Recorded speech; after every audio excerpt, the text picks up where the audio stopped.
Next year, for the first time since 1998, when I, along with the Tartan Army, watched them in France, we will be back on the world's largest stage.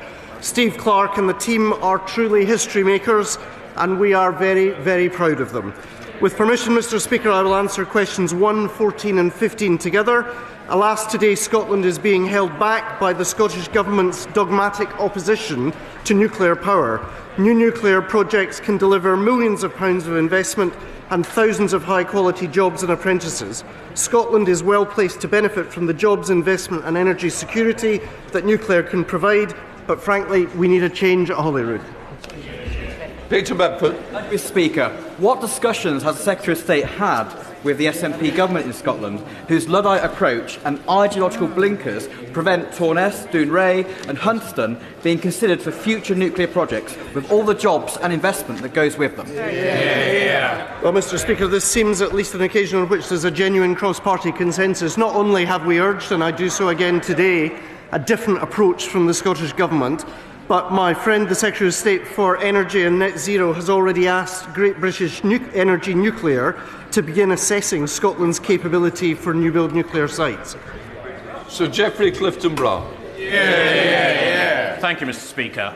Would the Secretary of State not agree that actually renewables require a considerable expense in connecting to the grid? And would not the former nuclear sites of Hunterston, Torness and Dounreay make very suitable sites for new nuclear power stations from which the Scottish people have benefited hugely in the past? Mr. Speaker, I should declare an interest in that Torness is, of course, in Lothian East, my own constituency. It provides about 750 well-paid, highly paid unionised jobs. Of course, we would welcome the opportunity either for AMR, SMR or new-build nuclear on the Torness site. But when you talk to the EDF management there, they say the opposition of the Scottish Government is what is preventing equivalent investment from the kind that we saw recently announced at Torness's sister plant in Hartlepool. Mr. Griffiths. Thank you, Mr. Speaker. Number 15, please. Thank you, Mr. Speaker. A key plank of the SNP's dogmatic argument against new nuclear is cost. Will the right honourable gentleman find a quiet moment, perhaps when the winds fall light and the turbines stop, to point out to them the reduced costs of small modular reactors? Well, of course, there's new technologies emerging, as the Honourable Lady recognises, and we are delighted that Rolls-Royce are one of the companies in the lead in terms of that new wave in nuclear technology. But you don't even need to look to the future. Look at the most recent past, where there are occasions where the wind doesn't blow and the sun doesn't shine in Scotland. That's why Torness provides significant baseload capability. We see new-build nuclear as being an essential part of that energy mix going forward. Alas, the Scottish Government don't understand that. Peter Murray. Thank you, Mr. Speaker. Does the Minister agree that Scotland cannot meet its long-term energy security and net zero goals without new nuclear power, and that centres such as the University of Strathclyde's internationally recognised PNDC, whose expertise in grid integration and systems resilience is world-leading, will be essential to the safe and effective deployment of next-gen nuclear technologies across Scotland? Mr. Speaker, I wholeheartedly agree with my honourable friend that the expertise of our research centres here in the United Kingdom, including the University of Strathclyde's PNDC, is absolutely critical. The crucial research that they are undertaking will help further the safe and effective deployment of new nuclear technology. We are watching a wave of nuclear technological innovation around the world. Alas, we need to make sure that not just our universities but our communities across Scotland can benefit from that. And Downey. Thank you very much, Mr. Speaker. Last week I spoke to trade unions in Scotland who argued the ideological ban on nuclear power is costing young people career opportunities for well-paid and long-term jobs. In my own constituency, an SNP councillor is spreading misinformation and arguing against highly skilled nuclear jobs, safely dismantling submarines at Rosyth. Does the Secretary of State agree with me that this pervasive and misinformed approach is holding back our country? And will he urge the First Minister to distance himself from the comments of the councillors in my constituency and welcome these jobs to Rosyth? Well, Mr. Speaker, of course I condemn such misinformation. The reality is, as a government, we're investing £340 million in the Rosyth dockyard. I was in Fife on Monday, met with Fife College, with Fife Chamber of Commerce, with Babcock's, with Navantia from down the coast. There is a huge level of investment going in, but alas, we're in a position where the Scottish Government seems resistant to harnessing the potential of defence growth deals to secure new opportunities, not least for apprentices in Scotland. Johnny Reid. Mr. Speaker, since my election I've met with many employers, both local and national, who have expressed, to put in parliamentary terms, frustration at the SNP's lack of no-nuclear policy. This is stopping my constituents from getting access to high-quality jobs and preventing investment as well. Does the Secretary of State agree with me that this is a political choice which is stopping Scotland from actively receiving good quality jobs and investment? Mr. Speaker, I find myself in agreement with my honourable friend. This is not just an anti-jobs measure by the Scottish Government. I would argue it's an anti-science measure. Let's remember, nuclear power is carbon-free. Given the challenge that we face in relation to climate change, why would you want to resist a technology that can provide reliable, safe and cheap carbon-free energy for decades to come? Secretary of State Andrew Barr. Thank you very much, Mr. Speaker. And can I join the Secretary of State in congratulating Steve Clarke and the Scotland football team for qualifying for their first World Cup since I was 11 years old. I very much remember getting the afternoon off of school, and I hope that the Speaker takes the same approach to the parliamentary days my head teacher took to the school day when we do have our first game next year. Scotland has a long, proud history of nuclear power generation. We have the skills, the sites and indeed the local support, but we also have in the SNP Scottish Government a Luddite mentality, choking off investment, preventing new jobs and going against the wishes of local communities like those in Dunbar that I know the Secretary of State knows well, who want to see Torness secured for future generations. So what does the Secretary of State think it will take for the SNP to join that growing list of countries around the world and allow the global revolution in clean, safe nuclear power to reach Scotland? Mr. Speaker, I'm happy to tell the honourable gentleman what I think it will take. I think it will take a change of government next May, and it's time for a new direction in Scotland. Question number 2. Secretary of State. With permission, Mr. Speaker, I'll answer questions 2, 10 and 12 together. Over the last year, we have increased the national living wage, a pay rise for 200,000 of the lowest paid Scots, delivered a generational upgrade to workers' rights, had 5 interest rate cuts and of course expanded the warm home discount scheme, meaning 1 in 5 Scottish households are getting £150 off their bills. But we do need to go further and faster, and the Chancellor has pledged targeted action to bring down inflation further.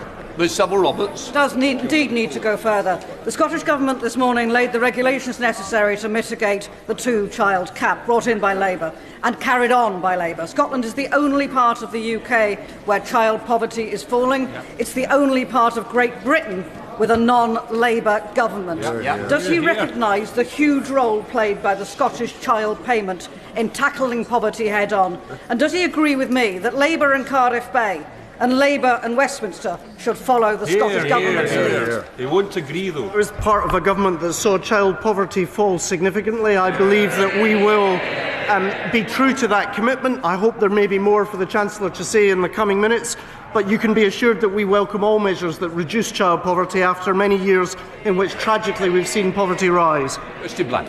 In the 16 months then since the King's speech, when Labour MPs were whipped to vote against scrapping the 2-child cap, how many children have been pitched into poverty as a result of his refusal to scrap the cap? Here, here.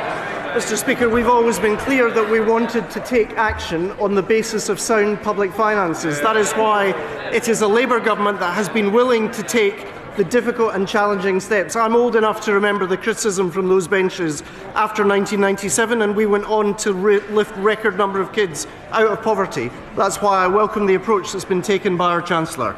Slogan.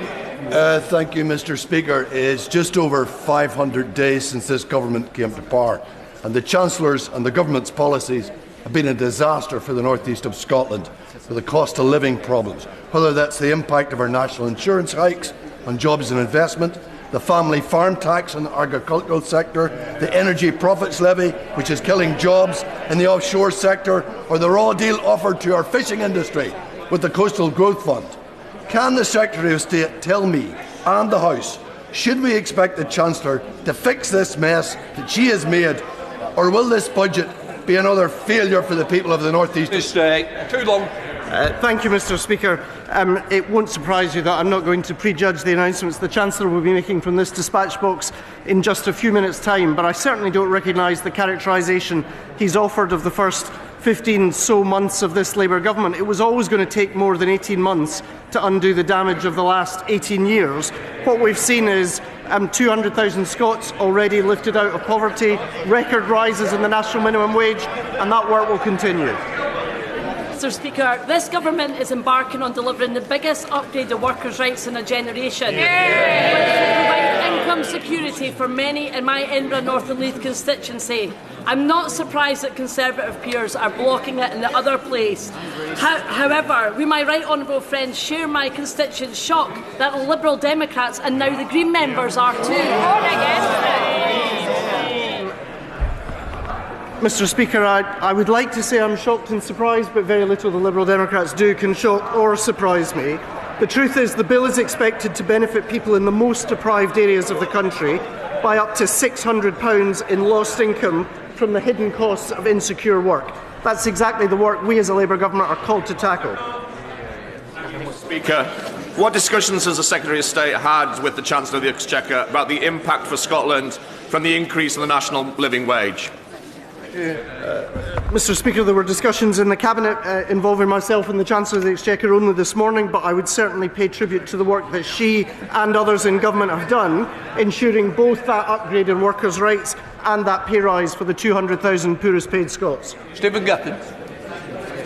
Mr. Speaker, can the Secretary of State tell us by how much household energy bills have risen since Labour came to power? Good question. Mr. Speaker, I hope we'll be hearing more about energy bills later this afternoon. Stephen Gittins. So the Secretary of State clearly doesn't know. I'm going to help him.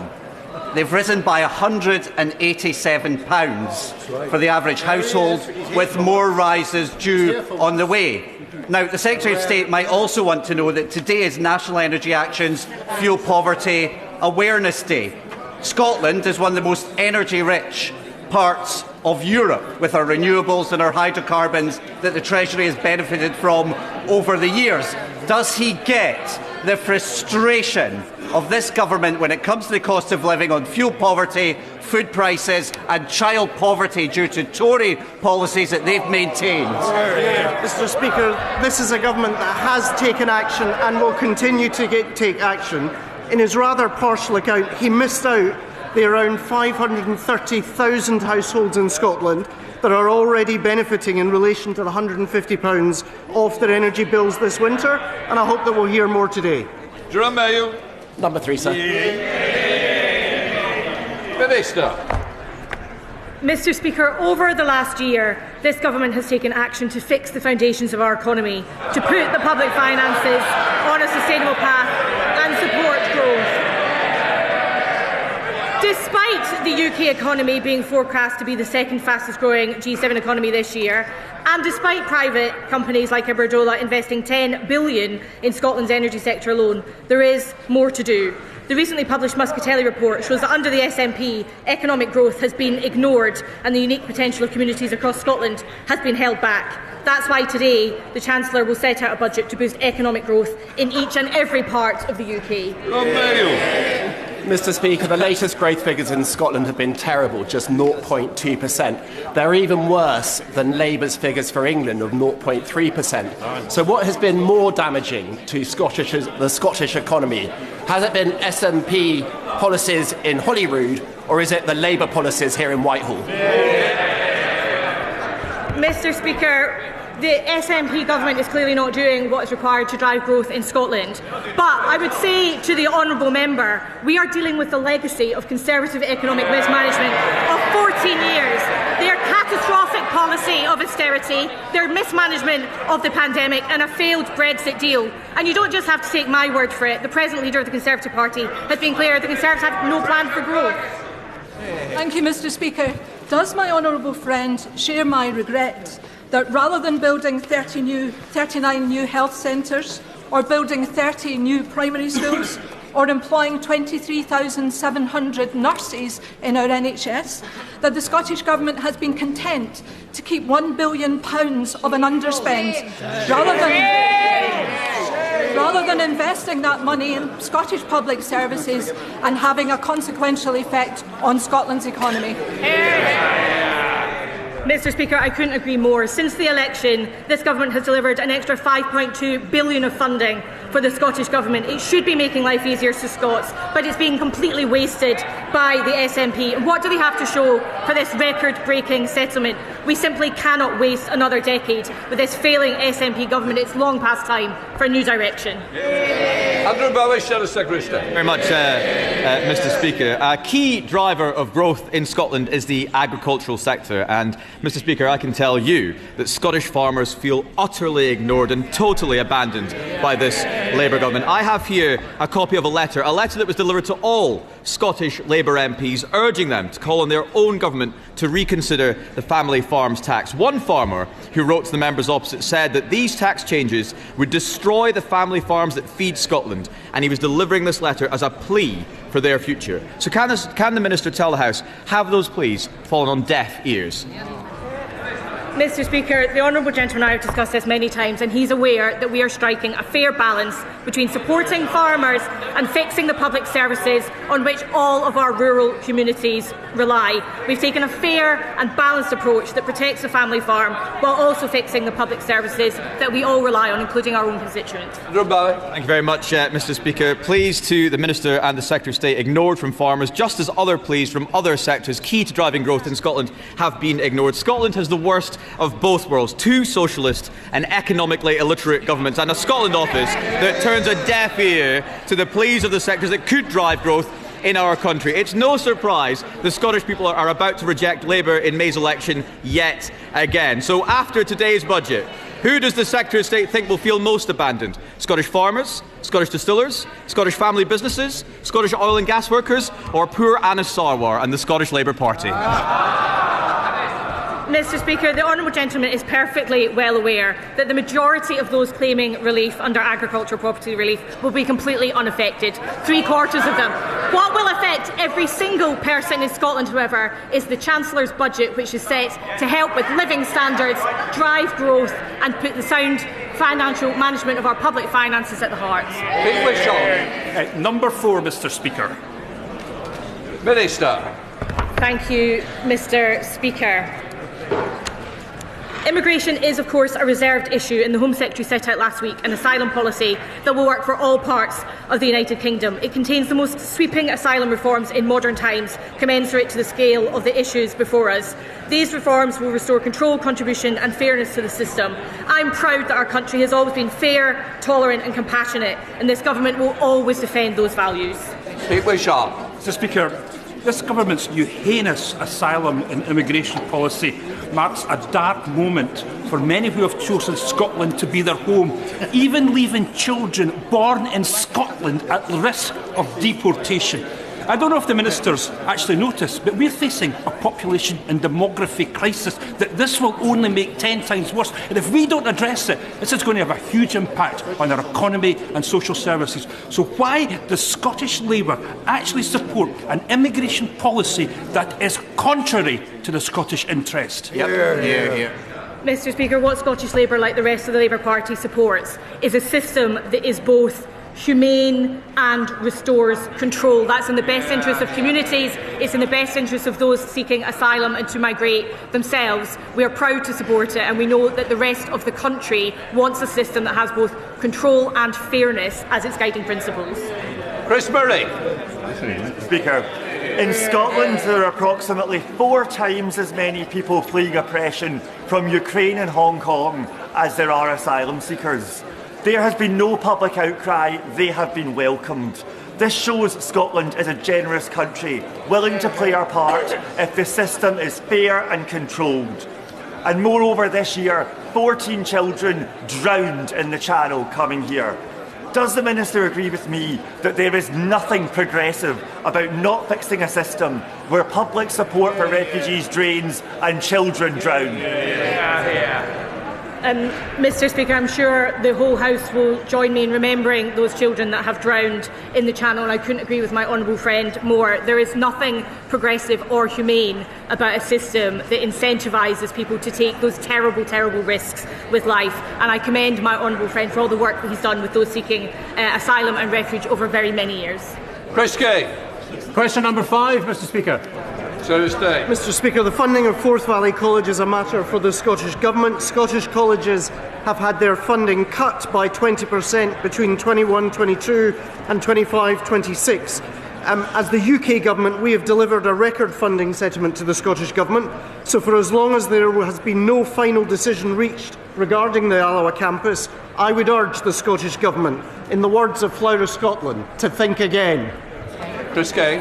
Thank you, Mr Speaker. Years of SNP underfunding have pushed Forth Valley College into financial crisis. Just when we needed to deliver skills for Stilling's film studio, the Grangemouth transition and shipbuilding and defence in the Forth and Clyde, the Alloa campus is facing closure.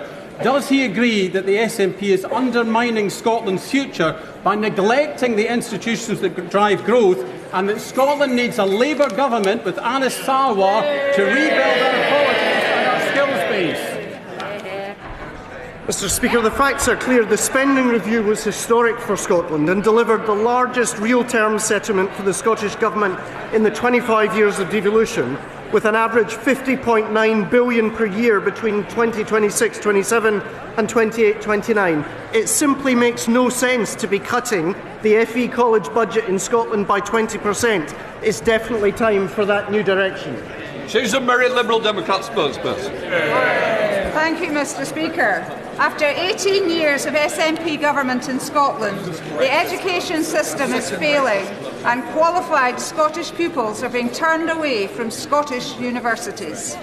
Meanwhile, the private sector in the west of Scotland, like the Energy Technical Academy in my constituency of Mid Dunbartonshire, is upskilling workers who are paying so that they can install EV chargers and heat pumps. Will the Secretary of State explain to the Scottish Government that educating young people and further education training is good for Scotland? Mr Speaker, I sincerely hope they're listening to the very powerful points made by the Honourable Lady. 89,600 young people in Scotland today are not in work, education or training. That's equivalent to about 16.1%. 1 in 6 of our young people in Scotland. Scotland deserves better than a Scottish Government failing 1 in 6 of its young people. Richard Baker. Question number 6, Mr Speaker. Secretary of State. Mr Speaker, the UK Government is transforming our defence sector into an even more powerful engine of growth, with skills and training being a central pillar of that strategy. If the SNP-led Scottish Government won't do the right thing, then we will. That's why we stepped up with £2.5 million to fund that specialist welding centre in Glasgow, and we continue to work on exactly that agenda. Richard Baker. Mr Speaker, the recruitment of 14 new apprentices at the Methil Yard in my constituency, saved from bankruptcy by this Labour Government, protecting 200 skilled apprenticeships, is a stark contrast to the failure of the SNP on apprenticeships in the defence sector, which means many companies struggle to recruit skilled workers locally. Will my right honourable friend work with colleagues in the Ministry of Defence to promote Methil as a prime location for future defence contracts, so that Avanti UK can create more new apprenticeships at the Yard and work successfully for the Scottish Labour Government at Holyrood? Mr Speaker, I met with Navantia Management in Fife on Monday. I met with the Defence Procurement Minister yesterday. There are huge opportunities thanks to his powerful advocacy of the workforce in Methil and the work that we can do together. The truth is we have a Scottish Government that is dithering on defence. We have a Labour Government determined to do right by the country on defence. Thank you, Mr Speaker. I was delighted when Eastriggs in my constituency was shortlisted for a new UK munitions factory. The Secretary of State will know its long history in munitions and the fact that the Ministry of Defence already own the site. So will the Scotland Office continue to promote the project but also join me in facing down the Scottish Government's anti-defence industry stance? Yes, Mr Speaker, I can offer the Right Honourable Gentleman the assurance he seeks in relation to facing down a Scottish Government dithering on defence. I would pay tribute to his passionate advocacy of the particular site he speaks of in Dumfriesshire, and I can assure him that we in the Scotland office will continue to work with our colleagues on the MOD as we make sure that we've got the factories we need to keep our country safe. Still there. Question 7, Mr. Speaker. Minister. Mr. Speaker, through the Pride in Place programme, we're investing almost £500 million to revitalise communities across Scotland. As part of this, the Scotland office has recently completed collecting evidence from MPs, MSPs, local authorities and community groups to inform the selection of 14 new neighbourhoods that will each benefit from £20 million over 10 years. Liz Stewart. Mr. Speaker, can I ask the Minister for assurances with respect to the timeline of the Pride in Place funding? It's crucial to get projects up and running as soon as possible, and while it might be too early for her to wear a Santa hat, can she tell me if successful local authorities will expect an early Christmas present? Mr. Speaker, I can confirm to the Honourable Lady that she won't have long to wait. It's in all our interest to get these coming down the chimney as soon as possible. Christine Jardine. Thank you very much, Mr. Speaker. 40% of children in Stenhouse in my constituency of Edinburgh West live in poverty. There are 9 Pride in Place projects being considered across Edinburgh, but none including that area of deprivation. So can the Minister tell me if there are plans to change the criteria so that areas like that could be included and attack problems like child poverty? Mr. Speaker, there are no plans to change the criteria against which local authority areas will be selected, but I can confirm we don't have very long to wait before the areas themselves will be confirmed. Okay. Before we come to Prime Minister's questions, can I welcome in the gallery His Excellency the Honourable Stephen Francis Smith, the Australian High Commissioner to the UK. Stephen's term as High Commissioner comes to an end. We wish him all the best in retirement and thank you for what you've done in the UK. We now come to questions to the Prime Minister. Rachel Hopkins. Question 1, Mr. Speaker. Mr. Speaker, can I begin by confirming your remarks about Stephen, who's in the gallery, as I understand it. He's been an incredible servant and a good friend to the United Kingdom, and we wish him well in everything he does in the future. Mr. Speaker, today's budget will be a Labour budget with Labour values to deliver for the British people's priorities. Mr. Speaker, I know what it feels like to sit around the kitchen table worried about bills that can't be paid. That's why this budget is for families that I know today are equally worried about the cost of living. That's why we're rolling out free breakfast clubs, free childcare and free school meals. And today we'll be going further to deliver the change we're elected to bring about. Cutting NHS waiting lists, cutting the national debt and cutting the cost of living. Mr. Speaker, this morning I had meetings with ministerial colleagues and others. In addition to my duties in this House, I shall have further such meetings later today. Rachel Hopkins. Thank you, Mr. Speaker. For years and years, rail fares have gone up and up, but this is set to change next year. Can the Prime Minister confirm that commuters in my constituency will see around £400 saving on their annual season ticket as a result of this government raising rail fares? And can he confirm this is only possible because we have a Labour government? Well, I can confirm next year we're freezing rail fares for the first time in 30 years, saving millions of commuters hundreds of pounds. And yes, that's only possible because we have a Labour government investing in Great British Railways and putting more money in the pockets of passengers. Contrast our approach with the Leader of the Opposition, who says the minimum wage is a burden, she thinks, and she wants to means test the state pension. We now come to the Leader of the Opposition, Kevin Bernard. Thank you, Mr. Speaker. And can I first pay tribute to the many farmers who have come to Westminster today to protest the shameful attack on them in last year's budget. I want them to know that Conservatives stand with them. Mr. Speaker? Yeah. They arrest them, we stand with them. Mr. Speaker, this has been the most chaotic lead-up to a budget in living memory, with resignations, hostile briefings, and... Can I just say to a couple of you, if you don't want the budget, make your mind up now. Nobody wants this budget, Mr. Speaker. With resignations, hostile briefings and leaks galore, even just in the last 10 minutes, an unprecedented leak of the OBR analysis. Unbelievable. Mr. Speaker, these leaks have been so serious that even the former chief economist of the Bank of England has said, and I quote, that Labour's fiscal fandango is the single biggest reason why growth has flatlined. Does the Prime Minister agree with Andy Haldane, and does he have an explanation for this complete shambles? We all know the biggest shambles in living history, the Liz Truss budget.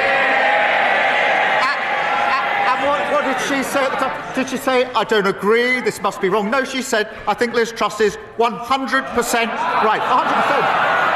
Not much room for flexibility. Not one thing was wrong with it, in her view. So we won't be taking lectures from her. Matters for the OBR. The Chancellor will set out the budget in just a few minutes' time. Mr. Speaker, we're talking about the leaks. The Prime Minister doesn't seem to appreciate the impact of these budget leaks on the UK economy. Even the Chief Secretary to the Prime Minister has said this morning that the leaks were unacceptable. So will the Prime Minister launch an investigation into the budget leaks and punish those responsible?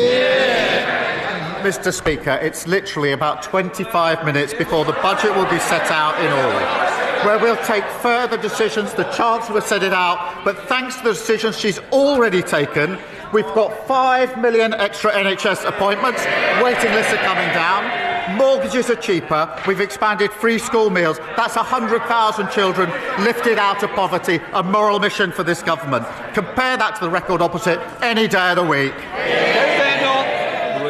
Mr. Speaker, he talks about the decisions she's already taken. If they were that great, we wouldn't have all those farmers outside protesting. He doesn't want to talk about leaks, but we can see that the chaos in Number 10 is having real-world consequences. Instead of focusing on the economy, they've been fighting like rats. Several journalists reported that Number 10 sources had briefed against the Health Secretary and other senior cabinet ministers. The Prime Minister then told us that these briefings did not come from Number 10. Will he repeat on the floor of the House the claim that none of his advisers has briefed against members of the Cabinet? Prime Minister. Mr. Speaker, I've been really clear about this. No one in Number 10 has briefed against Cabinet ministers. And the Health Secretary is doing a fantastic job. He stood before the electorate just before the last election. He said we'd deliver 2 million extra appointments for the NHS in the first year of a Labour government. There he is. What did he do? Not 2, not 3, not 4, but 5 million extra appointments for the NHS. They don't understand this language, Mr. Speaker, because they left everything absolutely broken. Mr. Speaker, the Prime Minister expects us to believe him. No one does. We all know that he did not have a serious leak inquiry. What he did, Mr. Speaker, was he asked Morgan McSweeney to investigate Morgan McSweeney, and then Morgan McSweeney discovered that Morgan McSweeney was innocent. All of this calls into question the Prime Minister's judgment. All of this calls into question the Prime Minister's judgment. We read this weekend that he wants the former Deputy Prime Minister back in his cabinet. He must have forgotten that she had to resign only a few months ago for tax evasion. When did the Prime Minister decide that lawbreakers can be lawmakers? Mr. Speaker, while she's scrolling through Twitter, we've delivered rail fares frozen, prescription charges frozen, the minimum wage boosted. We're focusing on the cost of living, the single most important thing for this country. She's focusing on tittle-tattle. It's not tittle-tattle, Mr. Speaker. We all know that he's only talking about welcoming the Deputy Prime Minister back because he is desperate to shore up his crumbling leadership. But if he were to welcome her back, will he set a condition that she must pay back the £40,000 of property taxes she avoided, the same property taxes they're very happy to put on everyone else, and will she also return her £17,000 of severance pay? Prime Minister. Mr. Speaker, the former Deputy Prime Minister is the biggest social mobility story this country has ever told. She started from humble beginnings and fought her way to the very top. I'm very proud of what she's achieved in politics. I'm very proud of everything she's done for this Labour government. That sounds like a no, Mr. Speaker. I've never heard the Prime Minister speak so highly of people avoiding their taxes. But in summary, this just looks like a government that is a slow-motion car crash. His cabinet are briefing against each other, his MPs are planning for life after him, and the most chaotic run-up to a budget in recent memory is happening on his watch. Even the Chief Whip is telling MPs that he wants out. The truth is simple, Mr. Speaker. His MPs don't trust him, the markets don't trust him, and the public certainly don't trust him. When will he finally accept that the chaos starts and ends with him? The most chaotic budget was the Liz Truss budget. It did huge damage to our country. We're still suffering from that damage. And what did she say about Liz Truss? She obviously does still think it. When asked, was Liz Truss right? 100% right, she said. The most chaotic, damaging budget there's ever been. And she sticks by it. I'm very interested to see her response to this budget if she thinks Liz Truss got it right. Mr. Speaker, what we're doing is focusing on cutting waiting lists, cutting the national debt, cutting the cost of living, renewing our country, a Labour budget with Labour values, delivering for the British people. Thank you, Mr. Speaker. At the moment, everyone is being bombarded with adverts and emails for Black Friday, encouraging them to spend money on so-called time-limited deals leading to panic buying, increasing debt, buyer regret, and not to mention the impact on the planet, with delivery and returns of goods responsible for millions of tonnes of CO2 emissions. Does he agree with me that instead of rushing to buy online, people should look to their high streets to support local businesses and keep money in the local economy this Christmas? Well, I want to see our high streets thriving, and we encourage everyone to support local businesses this Christmas.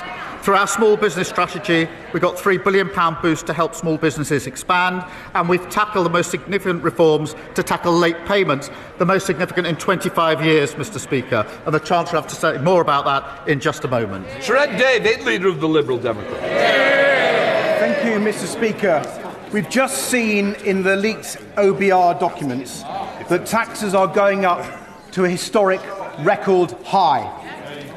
So will the Prime Minister explain why Labour is hiking people's taxes instead of fixing the £90 billion Brexit black hole in the public finances by growing our economy with a new, detailed, brilliant trade deal with our European partners?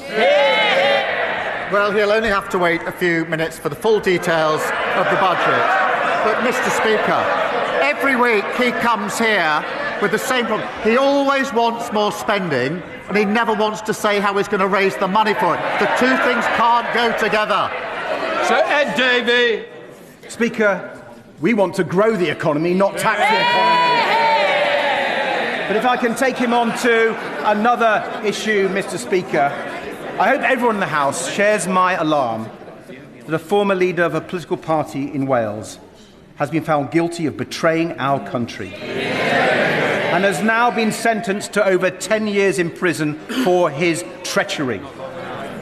The Prime Minister said that Reform should hold an independent investigation, and he is right, but we both know that that's not going to happen.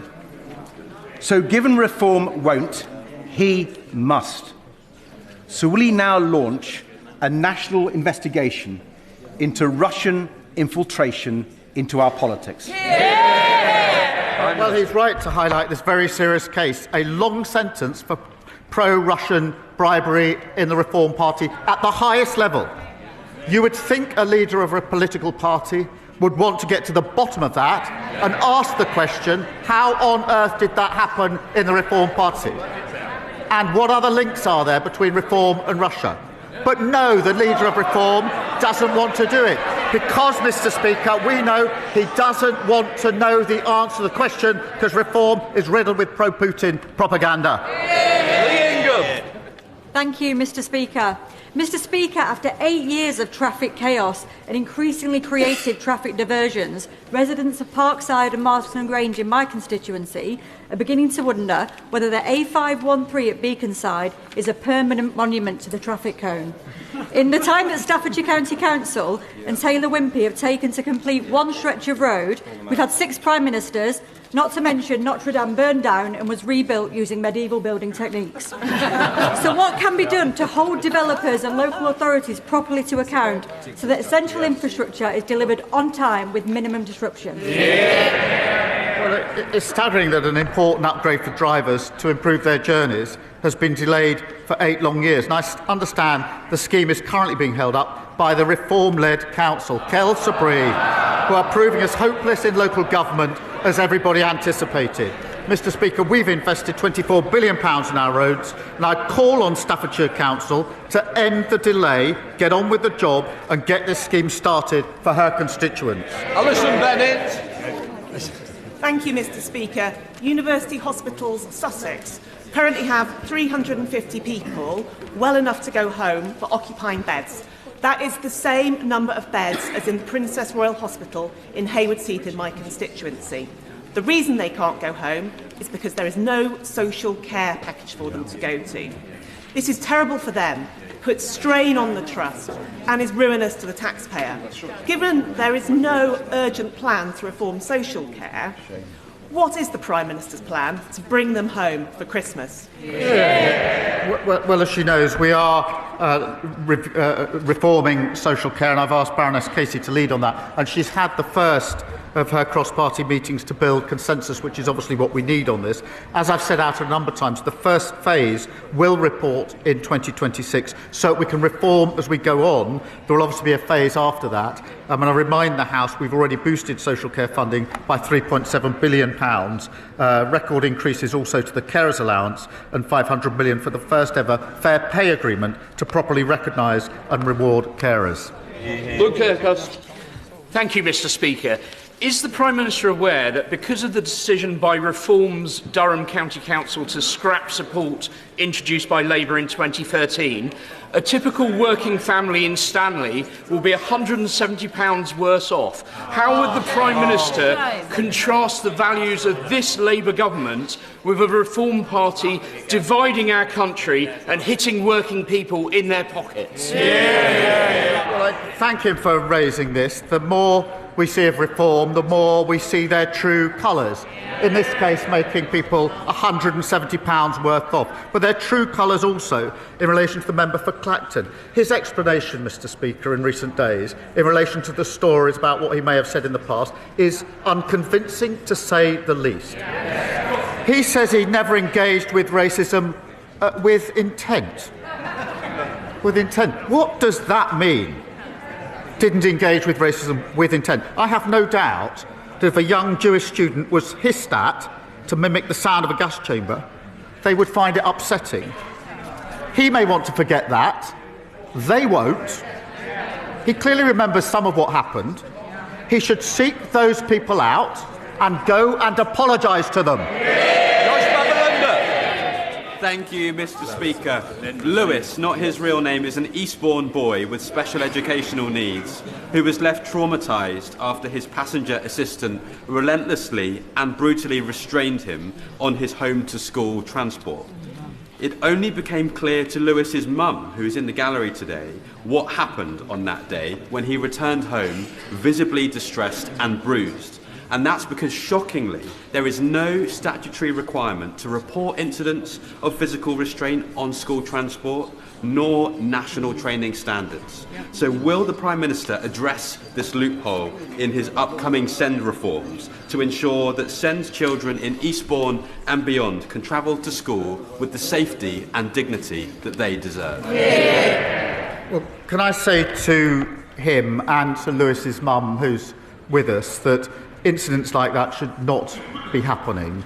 I know that he's met, I think, with the Education Minister to discuss this. Every child should have tailored support, including on transport to school, and I can reassure him and Lewis's mum that that principle will be central to our reforms. Jenny Riddle-Carpenter. Thank you, Mr. Speaker.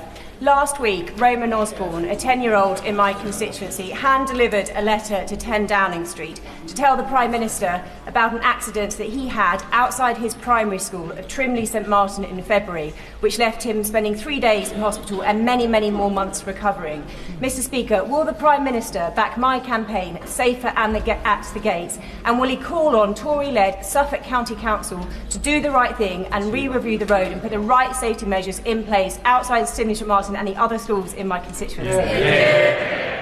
Can I thank her for that and thank Roman for his letter, which I took time to read last night. And I wanted just to read a short sentence from it, from Roman. He said this accident wouldn't have happened if there was a safe place to cross the road. I'm concerned for other children's safety, and I don't want another accident like mine to happen again to anyone else. Mr Speaker, what an incredible young boy, aged just 10. I totally agree with him, and I say to Roman, this is what we're going to do. Roman, I've asked ministers to work with all the right people to look at his school and get a safe crossing in place. And the Roads Minister will be happy to meet my honourable friend to discuss the road safety strategy.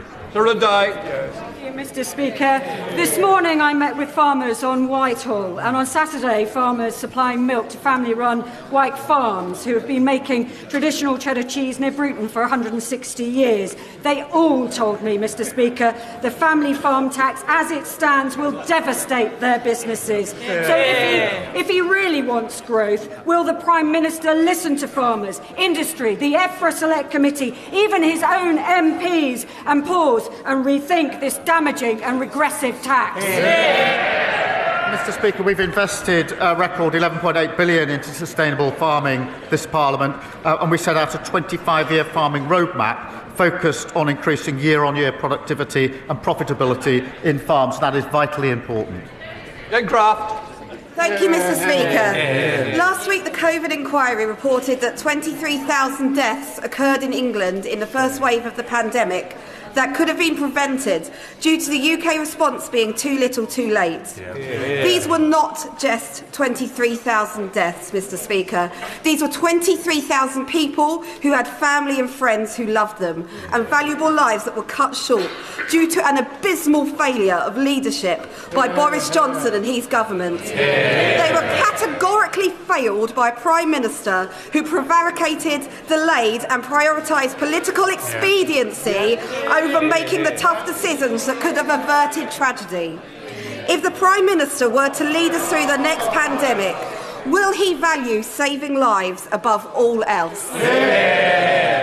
Well, she's right. The report is a sombre moment, and it's important to remember the scale of suffering and the scale of the loss of life, which is made clear in the testimonies of the families in the report, and to remember the incredible contribution of frontline workers and everyone who focused on protecting others. Mr Speaker, we're committed to learning the lessons needed from the COVID inquiry to protect and prepare us for the future. And the pandemic does still weigh heavily on our public finances and our NHS. That's why we've already conducted a pandemic exercise to test preparedness and agreed a historic global pandemic agreement to improve our ability to prevent global disease threats alongside our partners. Madam Dance.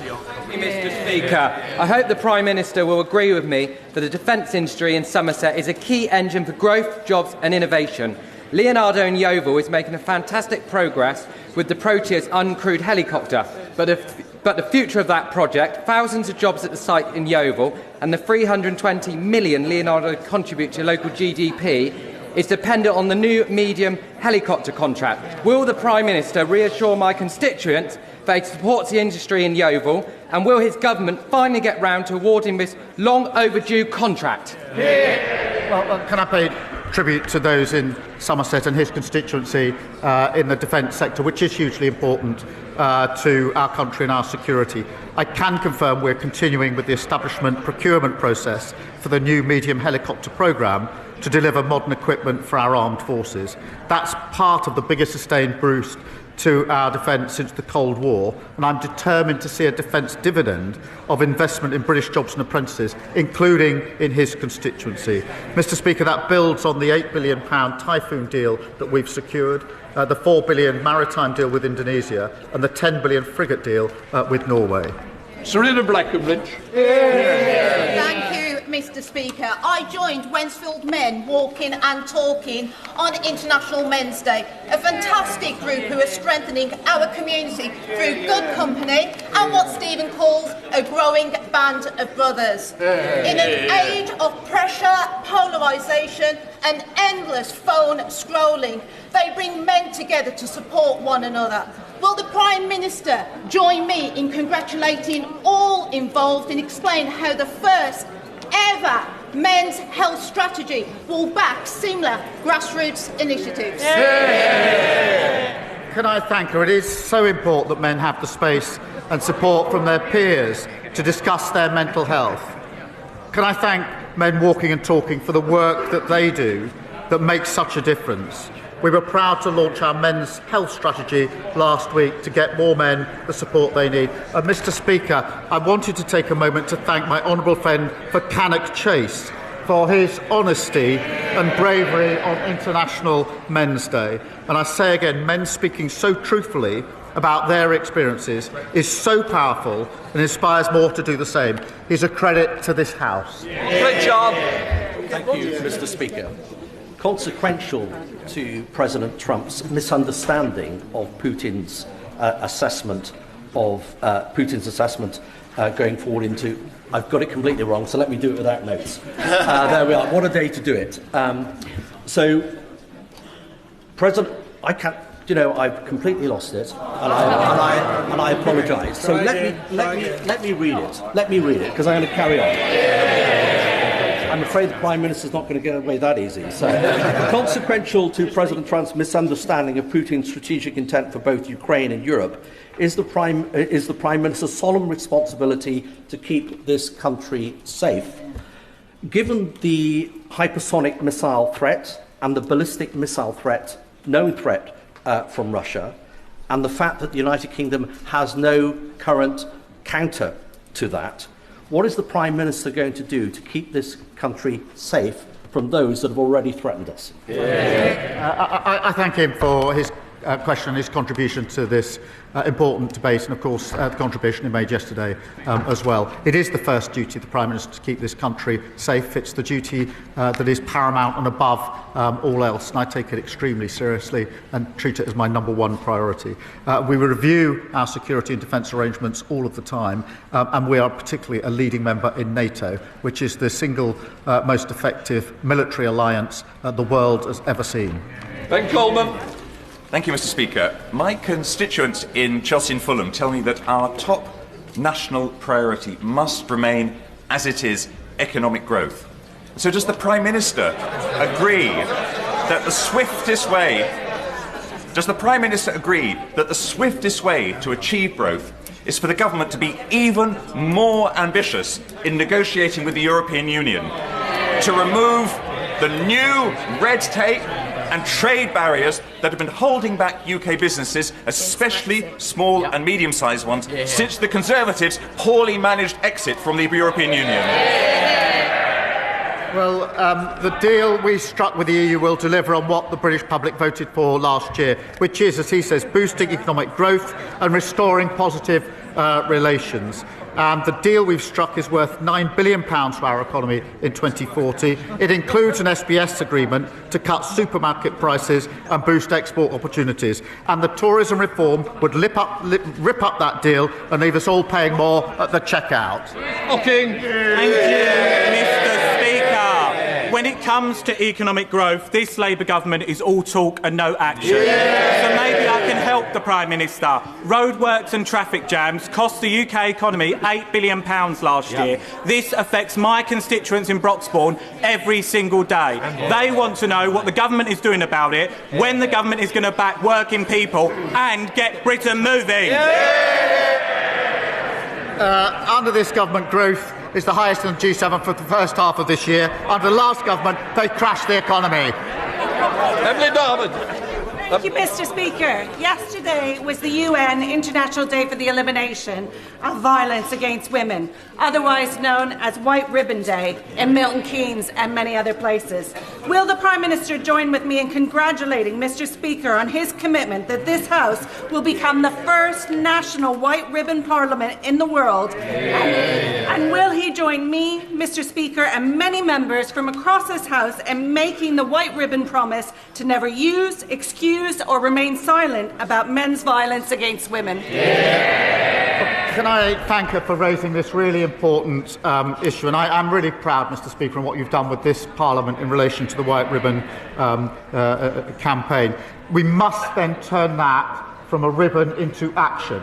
And I am really proud that this government is fully committed to tackling violence against women and girls. It is a political commitment, it is a personal commitment from me, and we'll do everything we can in relation to reducing violence against women and girls, which is pernicious. It is far more widespread than people appreciate, and we absolutely have to stop talking and start doing in relation to this. Final question, Liz Sabble-Roberts. From his previous answer, we can only conclude that the Prime Minister has faith in the member of Clacton to police his own party on Russian interference. But the leader of Reform has already said that this is beyond his capabilities.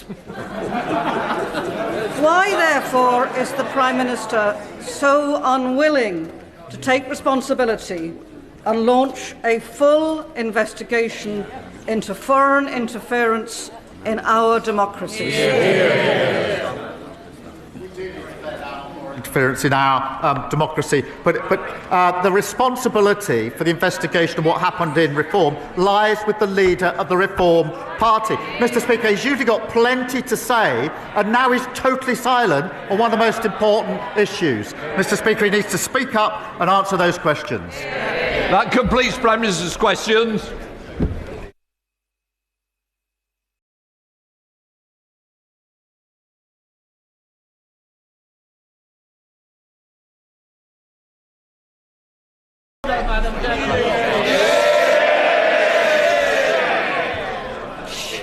Point of order, Melstride.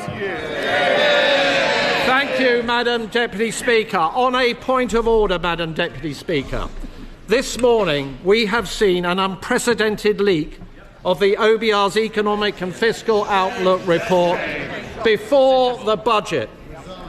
This report contains market-sensitive information.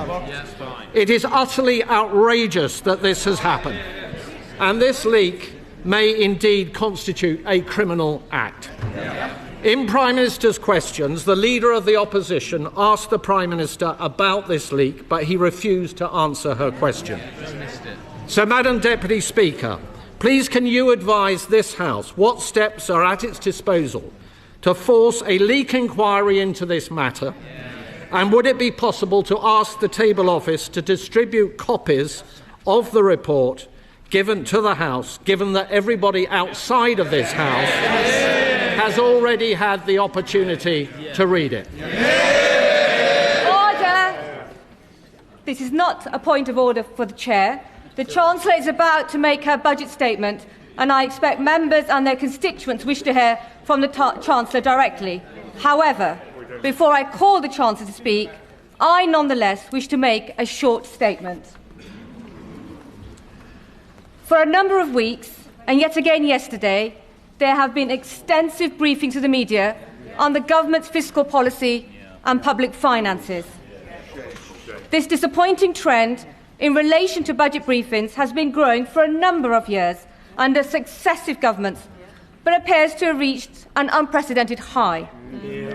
Weeks ago, we saw the Chancellor delivering a speech in Downing Street, setting the scene for the budget, as well as specific policy announcements being briefed out to the media in advance of today's financial statements.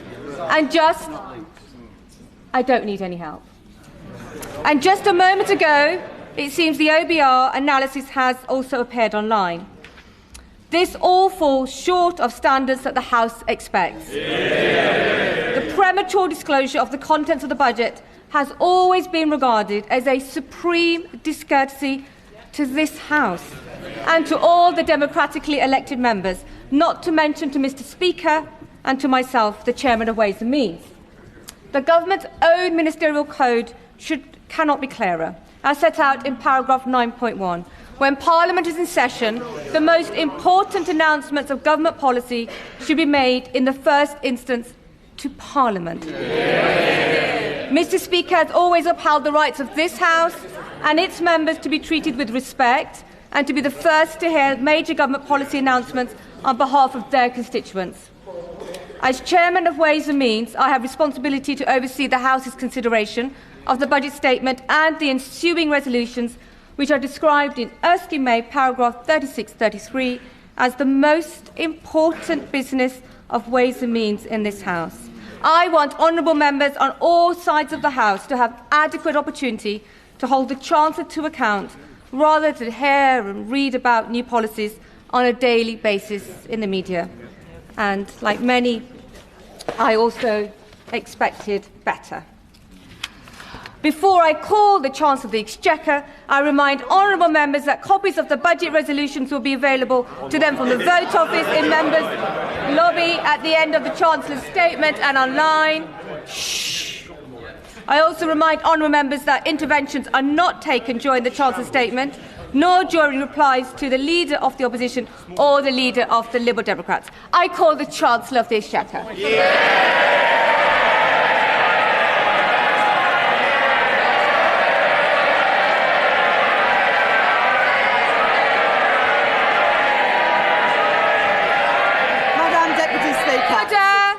Chancellor. Madam Deputy Speaker, it is my understanding that the Office of Budget Responsibility's Economic and Financial Outlook was released on their website before this statement. This is deeply disappointing and a serious error on their part. The Office for Budget Responsibility have already made a statement taking full responsibility for their breach. Madam Deputy Speaker, we are rebuilding our economy. Over the last 16 months, we have overhauled our planning system to get Britain building, forged new trade deals with the United States, India and the European Union, reformed our visa system to bring the brightest and the best to Britain. We changed our fiscal rules that we inherited from the Conservatives and raised public investment to its highest level in 4 decades. And in last year's budget, I raised taxes on business and the wealthiest to close the £22 billion black hole in the public finances left by the party opposites. And we used that money to fund the biggest ever settlement for our National Health Service. They were the fair and necessary choices. And we faced opposition to them, from opponents to planning reform, who will always demand that the future is built somewhere else, not in their backyard. Opponents to trade, who want to take us down the path of isolation and division. Opponents to investment, who believe that the only good thing a government can do is get out of the way. Opponents who insist that the only way to balance the books is to cut public spending. And opponents who say that we don't need to balance the books at all. But we made these choices for a reason. Because after 14 years of Conservative government, working people demanded and deserved change. Investment, not cuts to our public services. Stability for our public finances. The single most important factor in getting the cost of living down. And economic growth, the best means to improve wages, create jobs and support public services. That is what our plan, that is what this government and our Prime Minister are all about. Today's budget builds on the choices that we have made since July last year. To cut NHS waiting lists, to cut the cost of living, and to cut debt and borrowing. No doubt we will face opposition again, but I have yet to see a credible or a fairer alternative plan for working people. These are my choices, the right choices for a fairer, a stronger and more secure Britain. Order. Far too much noise, and I expected so much better from you, Dr. Luke Evans. You're meant to be a leader in your community.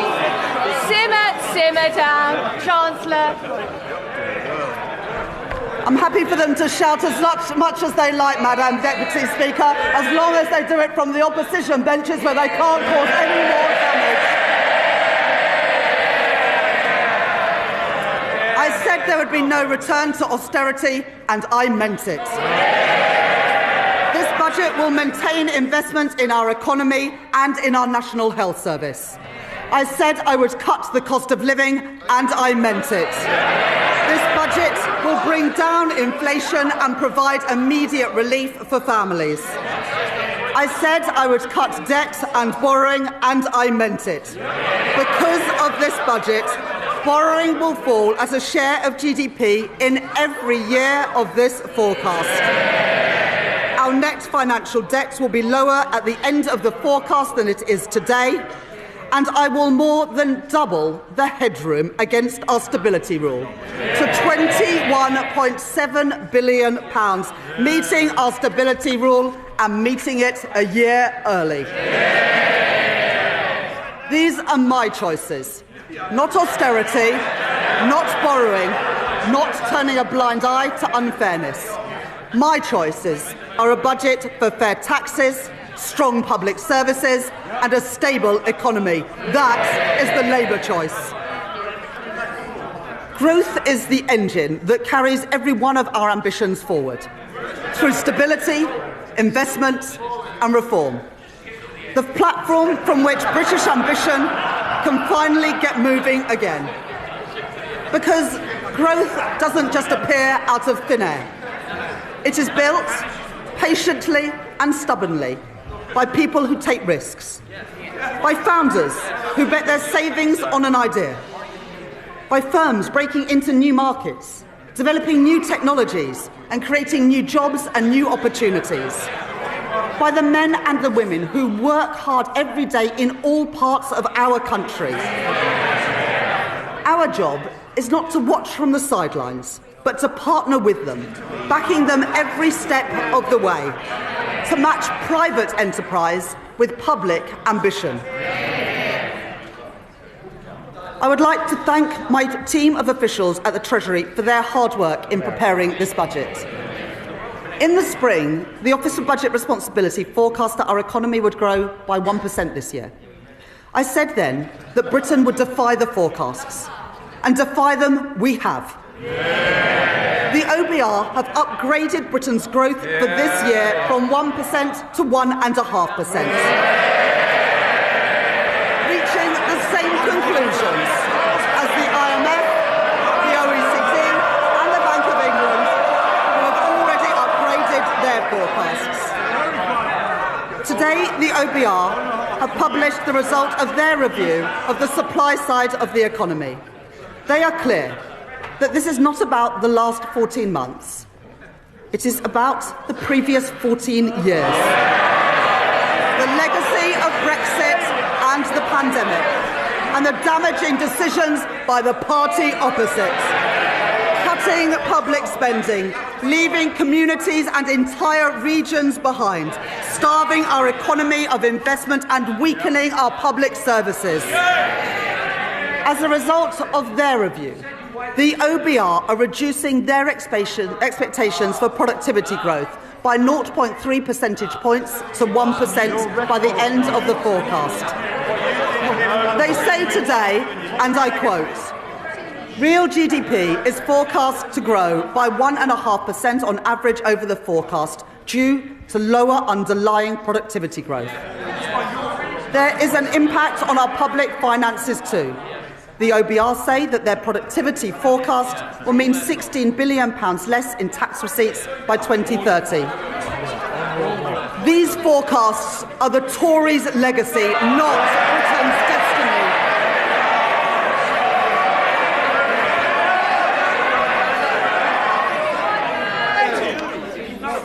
Order. It is very hard to hear the Chancellor over all the shouting. And Mr. Holmes, you promised me yesterday you were going to be on top behaviour in the first few minutes. Chancellor. We beat the forecasts this year and we will beat them again. By boosting trade, not blocking it. By increasing investment, not cutting it. By championing innovation, not stifling it. By backing working people, not making them poorer. Brick by brick, we've been building our economy.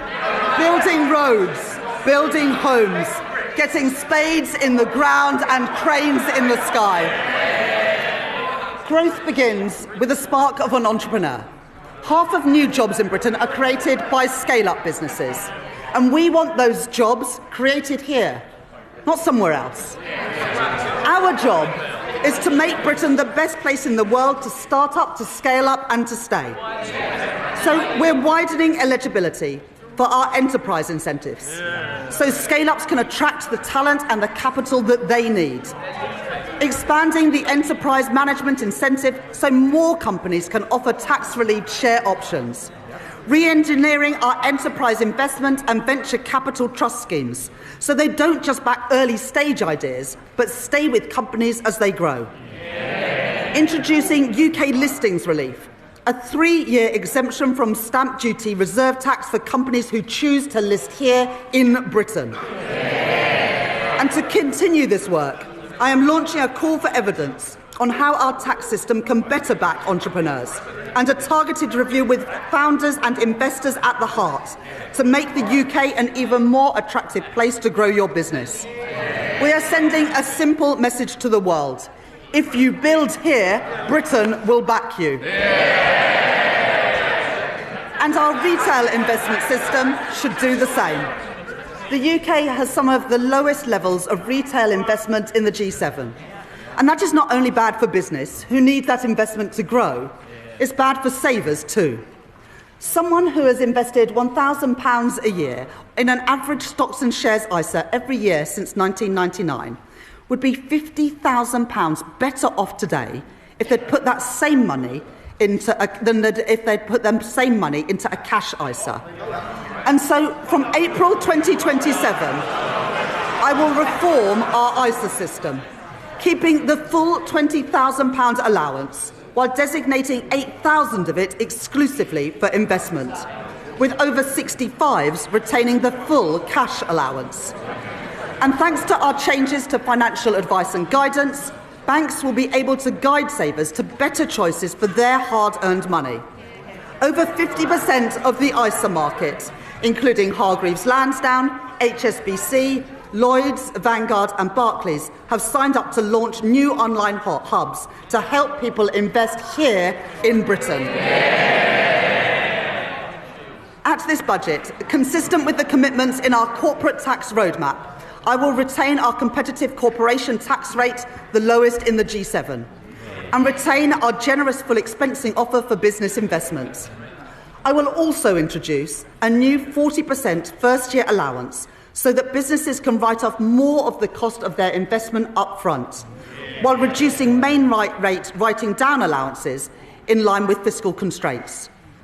Private investment is the lifeblood of economic growth. But growth needs public investment too. When faced with challenges, previous Chancellors have chosen to decrease, delay or cancel capital spending. But low investment is the cause of our productivity problem, not the solution. So my choice is not cuts, not stagnation, but to maintain the additional £120 billion of investment that I provided at the spending review. In transport to link our towns and our cities, energy infrastructure to power our businesses, and housing so people can live near good jobs, paying decent wages and growing businesses. That is the Labour choice. I'm grateful to the Financial Secretary to the Treasury for his work in driving our growth agenda forward. As we allocate investment for the infrastructure that is the backbone of economic growth across our country, today I will commit investment for the Lower Thames Crossing, And we're continuing to drive investment in city-region transport, in the Midlands Rail Hub and the Transpennine route upgrade, along with our commitments to the Northern Growth Corridor, including Northern Powerhouse Rail. It is this Labour government that has overhauled our planning system, and I will today provide further funding to increase planning capacity through a new skills offer, as called for by the British Chamber of Commerce and the Confederation of British Industry. It is this Labour government that has invested in nuclear power, in Sizewell C and in Culham. We are taking forward our commitment to slash electricity prices for thousands of manufacturing businesses, as Make UK and many others have called for. And today I'm pleased to welcome John Finkelton's report, an ambitious plan to cut the red tape that has tied our nuclear industry in knots for decades. And within 3 months, we will set out our plan for delivering his recommendations. We are proud of our industrial heritage, and we are determined to build the industry of the future so that we buy, make and sell more here in Britain. That's why, as we increase defence spending, we are investing in Portsmouth, in Barrow and in Plymouth. And I'm pleased to be supporting Team Derby, an initiative to drive growth in one of our defence industry hubs. It's why we stepped in to save British Steel in Scunthorpe and invested in Sheffield Forge Masters. And it's why we've changed government procurement so we can buy British when it is crucial to our national security. For steel, for shipbuilding, and today for AI, driving innovation and building that great industry here in Britain. But it's not just what we invest that matters, it's how we invest. Putting money and power back in the hands of local and regional leaders. Today, we are devolving £13 billion of flexible funding for 7 mayors to invest in skills, business support and infrastructure. I'm extending the business rates retention pilots in the West of England, Liverpool City region and Cornwall until 2029. I'm providing £30 million for the Kernow Industrial Growth Fund for sectors like critical minerals and marine innovation. I am establishing the Leeds City Fund, a long-term agreement to retain business rates to fund local regeneration projects like the development of Leeds South Bank, and I am allocating £20 million for the new Peterborough Sports Quarter and £16 million for a science centre in Darlington from the Growth Mission Fund. The benefits of investment the benefits of investment and growth must be built and felt in every part of our United Kingdom. So we are providing an additional £370 million for the Northern Ireland Executive, £505 million for the Welsh Government and £820 million for the Scottish Government over the spending review period through the Barnett formula. And I am making... Sorry, I didn't quite catch that from the SNP. Did they not hear? Perhaps, Madam Deputy Speaker, they didn't hear. £820 million for the Scottish Government over the spending review period because Anna Sawa asked us to.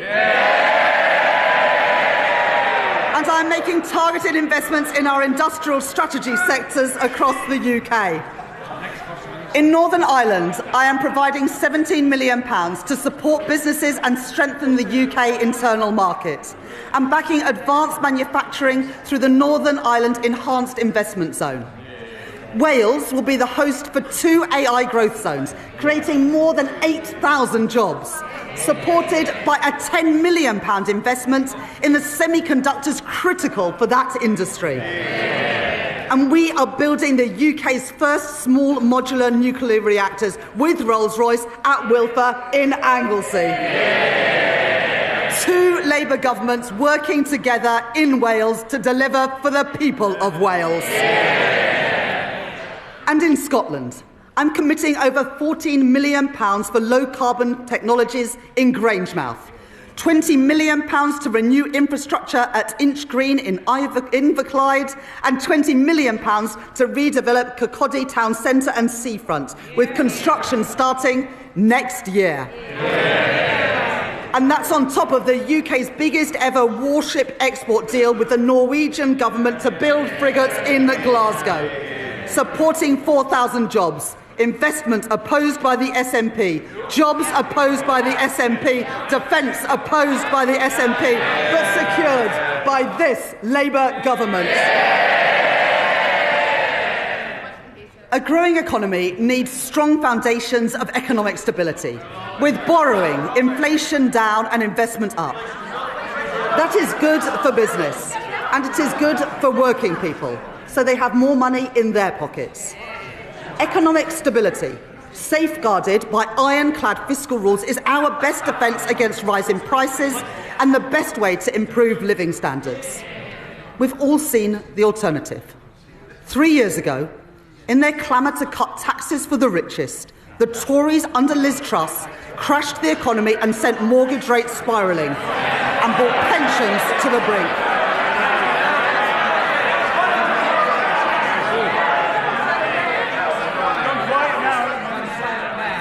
They've been so loud, Madam Deputy Speaker, and yet I can't even hear them now.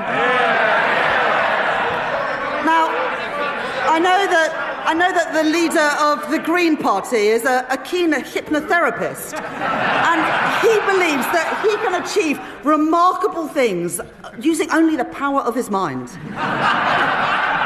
Unfortunately, the only things getting bigger under his approach would be the deficit and the rate of inflation. And for all the damage that the Conservative cuts did to our schools and our hospitals, they also doubled the national debt. Our net financial debt this year will be £2.6 trillion, 83% of GDP, meaning that today, 1 in every £10 that government spends is on debt interest. Not on paying down that debt, but just on paying the interest on the debt that we inherited from the Conservatives.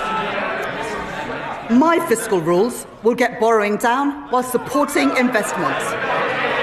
The stability rule, that day-to-day expenditure must be met through tax receipts. And the investment rule, which allows me to increase investment whilst getting debt on a downward path. Those fiscal rules are non-negotiable. I met them at the budget last year, I met them in the spring, and I have met them today.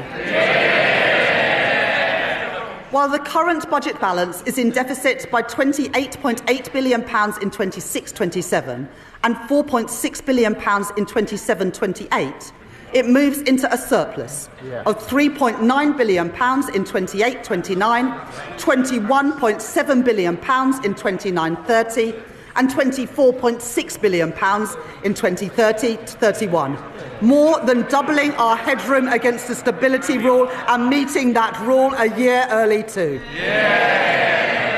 And our net financial debt is 83.3% in 26-27, 83.6% in 27-28, 83.7% in 28-29, falling to 83.0% in 29-30 and 82.2% in 2030-31. Madam Deputy Speaker, I said we would cut the debt, and we are, with debt down by the end of the forecast. And going forwards, to support our commitment to a single fiscal event and further strengthen our economic stability, I will follow the recommendations of the International Monetary Fund by assessing the fiscal rules just once a year at the budget. Despite the challenges we face on productivity, the path of our deficit reduction remains broadly the same as in spring. Public sector net borrowing is due to be £112.1 billion, or 3.5% of GDP in 26-27, 3% in 27-28, 2.6% in 28-29, 1.9% in 29-30 and 1.9% in 2030-31, ending at £67.2 billion, translating into an increase in the net cash requirement next year of £4.2 billion, taking the total to £133.3 billion. According to the IMF, we are due to reduce borrowing more over the rest of this Parliament than any other G7 economy. The The Conservatives crashed the economy, we are protecting it. The Conservatives lost control of debt, we are getting debt down. The Conservatives let inflation and interest rates go through the roof. But, Madam Deputy Speaker, since Labour took office, the Bank of England have cut interest rates 5 times. I've made my choices. Not reckless borrowing, not dangerous cuts, but stability for our economy, security for our public finances, and security for family finances too. Those are the Labour choices. Madam Deputy Speaker, Tory austerity left classrooms crumbling and waiting lists sky high, weakened our productivity and choked our economic growth. And now they propose a further £47 billion of cuts to our public services. Well, that is equivalent to cutting every police officer in our country twice over. And then there is Reform, who promise more than £100 billion of cuts, with no details of where those cuts will come from or who will pay for them. A recipe for devastating damage to our public services. People voted for Labour because they wanted roads that aren't full of potholes. They want police on our streets, and they want an NHS that is there when they need it. And we're delivering that. Waiting lists down by 230,000. And not just the 2 million additional appointments we promised, but an additional 5.2 million appointments already delivered since the general election. I joined the Labour Party almost 30 years ago because I could see that the Conservative government that I grew up under didn't care much about schools like mine.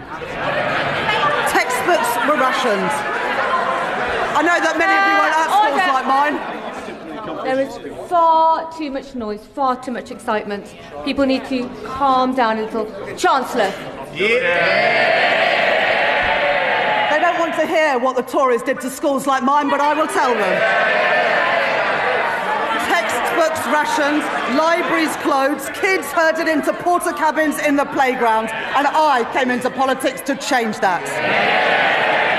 The money that I allocated at the spending review will fix the crumbling classrooms that the Conservatives left behind and build the schools that they promised but never delivered. And today, thanks to representations from my honourable friends, the members for Wolverhampton North East and Leeds South West and Morley, I will provide £5 million for libraries in secondary schools, building on the £10 million commitment to ensure that every primary school has a school library within this Parliament.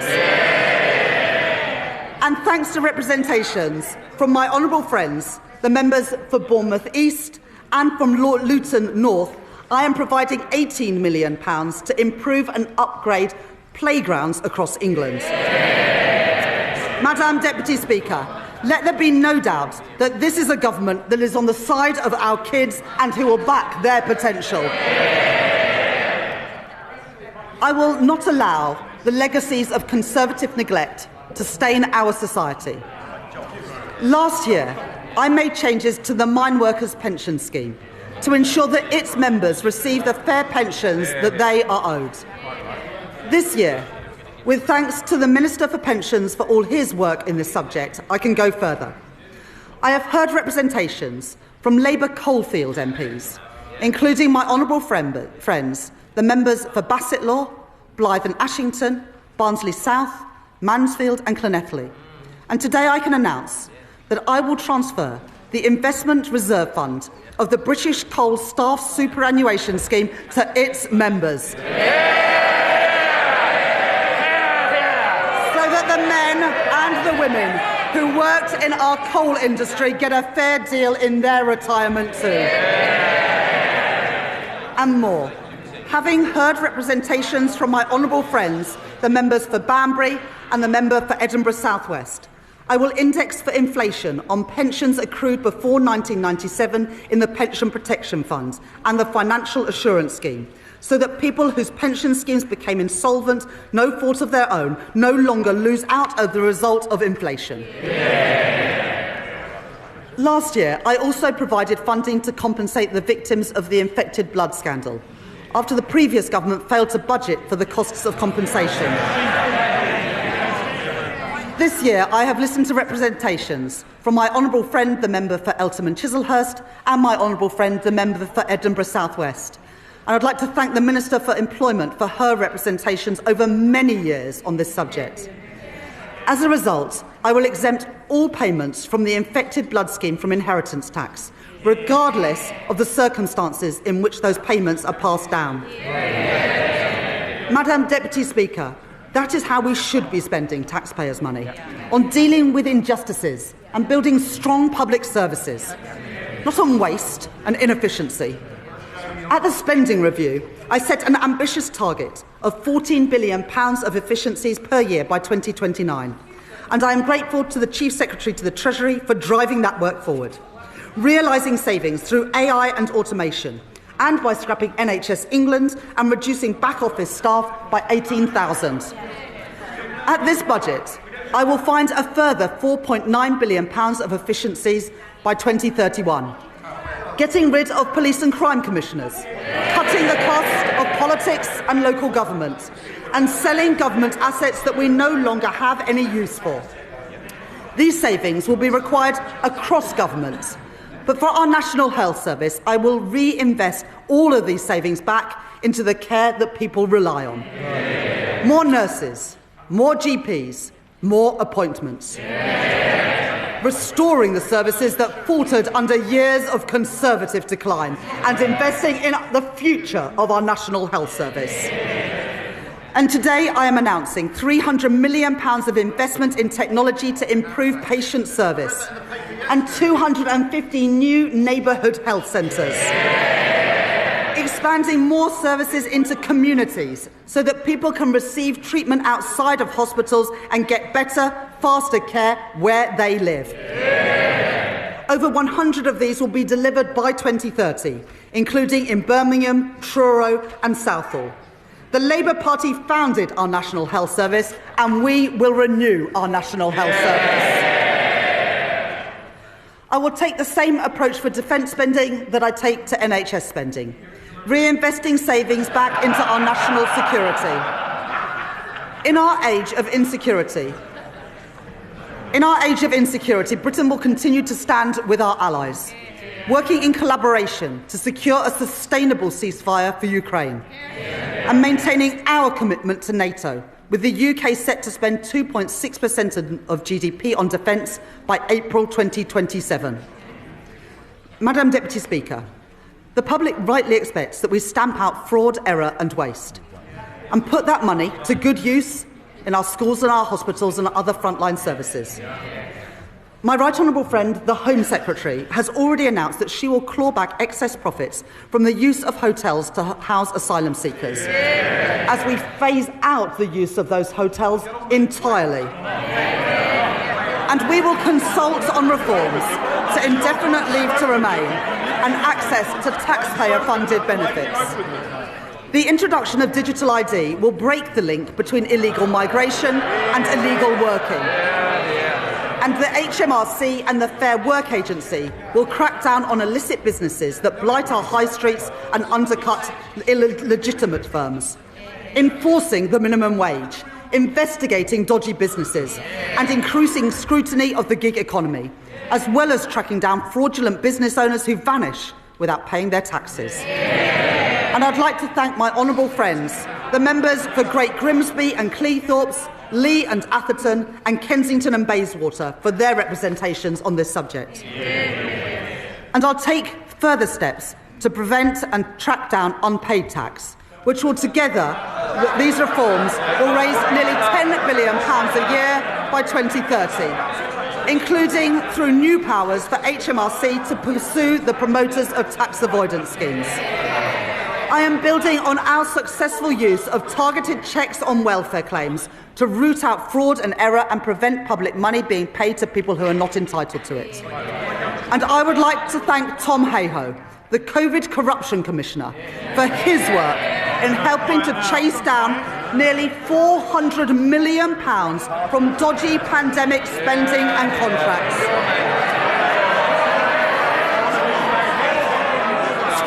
contracts handed out by Tory ministers to Tory peers and Tory friends. Well, that money belongs in our schools and in our hospitals. Order. It is so noisy in here, we can barely hear the Chancellor. Everybody needs to calm down. Chancellor. Well, I wouldn't want any honourable member to miss this. So we are chasing down that money, and we've got almost £400 million back from dodgy pandemic spending and contracts. Tory contracts handed out by Tory ministers to Tory peers and Tory donors. Well, that money belongs in our schools and in our hospitals, and we are getting that money back. And finally, Madam Deputy Speaker, we are ramping up sanctions on Russia, and we are freezing known Russian assets. But let me be clear, I don't actually mean the honourable member for Clacton.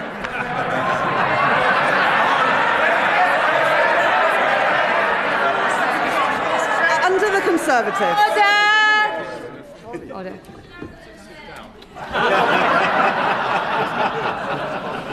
You don't need commentary from the backbenches, and Mr. Dewhurst, you are so loud. It's remarkable how far your voice carries. Chancellor.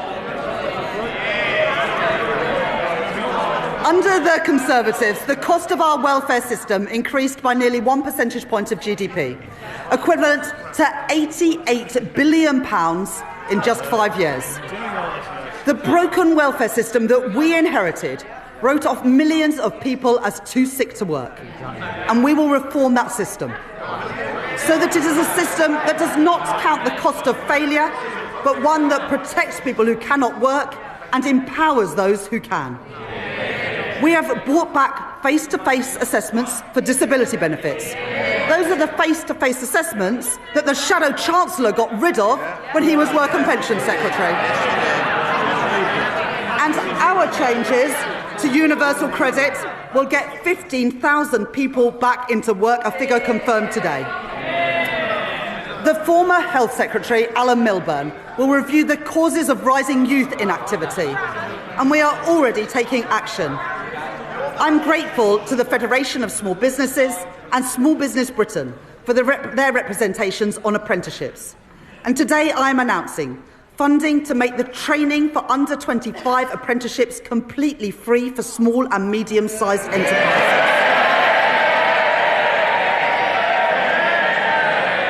And funding our new youth guarantee, providing £820 million over the next 3 years to give young people who are let down by the Conservatives the support and the opportunity that they deserve.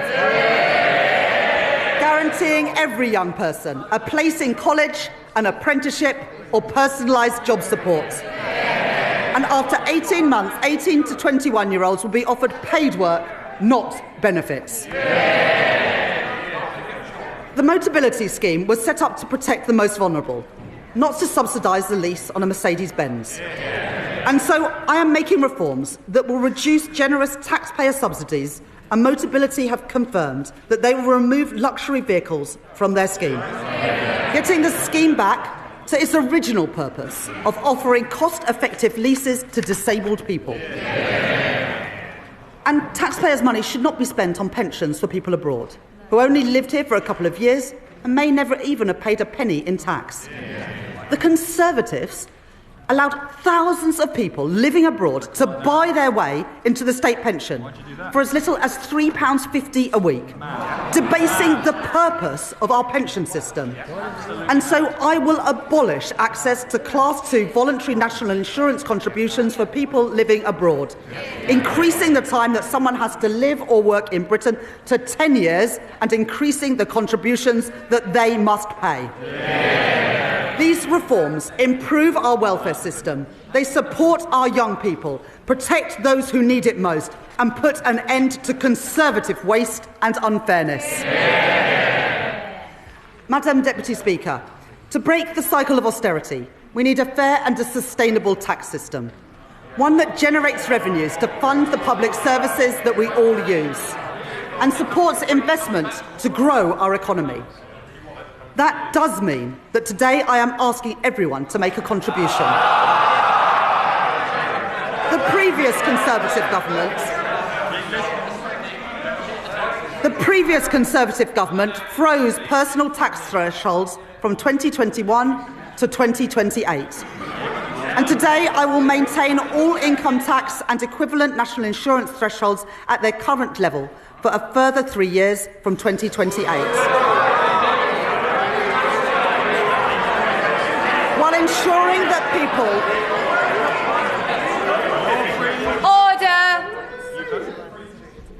The noise is far too high. Chancellor.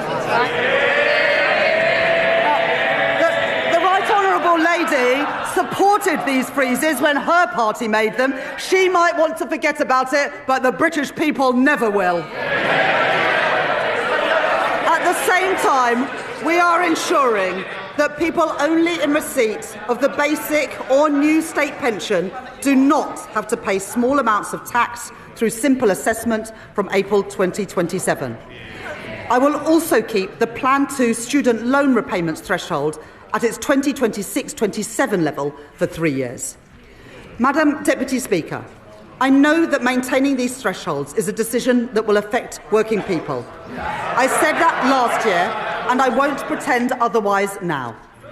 Madam Deputy Speaker, I am asking everyone to make a contribution, but I can keep that contribution as low as possible because I will make further reforms to our tax system today to make it fairer and to ensure that the wealthiest contribute the most. The Conservatives knew that our tax system didn't work. Time and time again, they ducked the necessary reforms, leaving a system unfit for a changing economy, with unfairness that they refused to address.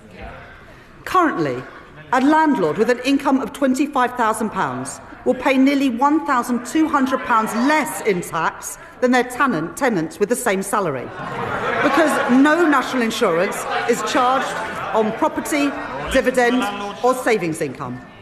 It's not fair that the tax system treats different types of income so differently. And so I will increase the basic and higher rate of tax on property, savings and dividend income by 2 percentage points, and the additional rate of tax on property and savings income by 2 percentage points. Even after these reforms, 90% of taxpayers will still pay no tax at all on their savings. As well as narrowing the gap between the tax on income from assets and income from work, I also believe that a fair society is one where the wealthiest pay their fair share. The reforms I made last year will raise an additional £8 billion a year by 2020-30 from wealth. I increased taxes last year on private equity, private schools and private jets. I abolished the non-dom tax regime. And this year I will make 2 changes to cap trust charges and prevent avoidance. I reformed inheritance tax on agricultural and business assets. And this year I am aligning those reforms with wider inheritance tax rules by allowing the transfer of the 100% relief allowance between spouses, balancing the taxation of these valuable assets with the realities of family life. In this budget, I will take further steps to deal with a long-standing source of wealth inequality in our country. A Band D home in Darlington or Blackpool pays just under £2,400 in council tax, nearly £300 more than a £10 million mansion in Mayfair. And so, from 2028, I am introducing the high-value council tax surcharge in England, an annual £2,500 charge for properties worth more than £2 million, rising to £7,500 for properties worth more than £5 million. This will be collected alongside council tax, levied on owners, and we will consult on options for support or deferral. This new surcharge will raise over £400 million by 2031 and will be charged on less than the top 1% of properties. Madam Deputy Speaker, reliefs in our tax system cost the taxpayer billions of pounds a year, but many of them no longer serve their original purpose. The government rightly provides generous tax relief for people paying into a pension, relieving income tax on all contributions and on the investment itself, as well as national insurance relief on employer contributions, at a cost of over £70 billion a year to the Exchequer. This budget makes no changes to those reliefs or to the tax-free lump sum. But salary sacrifice for pensions, which was intended to be a small part of our pension system, is forecast to almost treble in cost to other taxpayers, from £2.8 billion in 2017 to £8 billion by 2030, with the greatest benefit going to the highest earners, or to those in the financial services sector putting their bonuses into pensions tax-free, while those on the minimum wage or those whose employers don't offer salary sacrifice don't benefit at all. That is not sustainable for our public finances, putting pressure on the tax that everyone else pays. And so I am introducing a £2,000 cap on salary sacrifice into a pension, with contributions above that taxed in the same way as other employee pension contributions. That is a pragmatic step so that people, especially on low and middle incomes, can continue to use salary sacrifice for their pension without paying any more in tax than they do now, and to give individuals and employers time to adjust to these new arrangements. These changes will come into effect in 2029. The coalition government introduced 100% relief from capital gains tax on business sales made to employee ownership trusts, creating a route for gains to go completely untaxed when businesses are sold. I will reduce that relief to 50%, retaining a strong incentive for employee-owned companies. And as we work towards doubling the size of the cooperative economy, the Department for Business and Trade will launch a call for evidence on how we can better support co-ops to grow. Because of the changes that I have made to capital gains tax this year and last year, receipts are forecast to increase from £14 billion this year to £30 billion by 2030. To support our high streets, I am announcing a package of regulatory changes as called for by UK Hospitality and the British Retail Consortium. And I will support the Great British Pub through our new national licensing framework, encouraging councils to back our pubs and to back late-night venues with greater freedoms.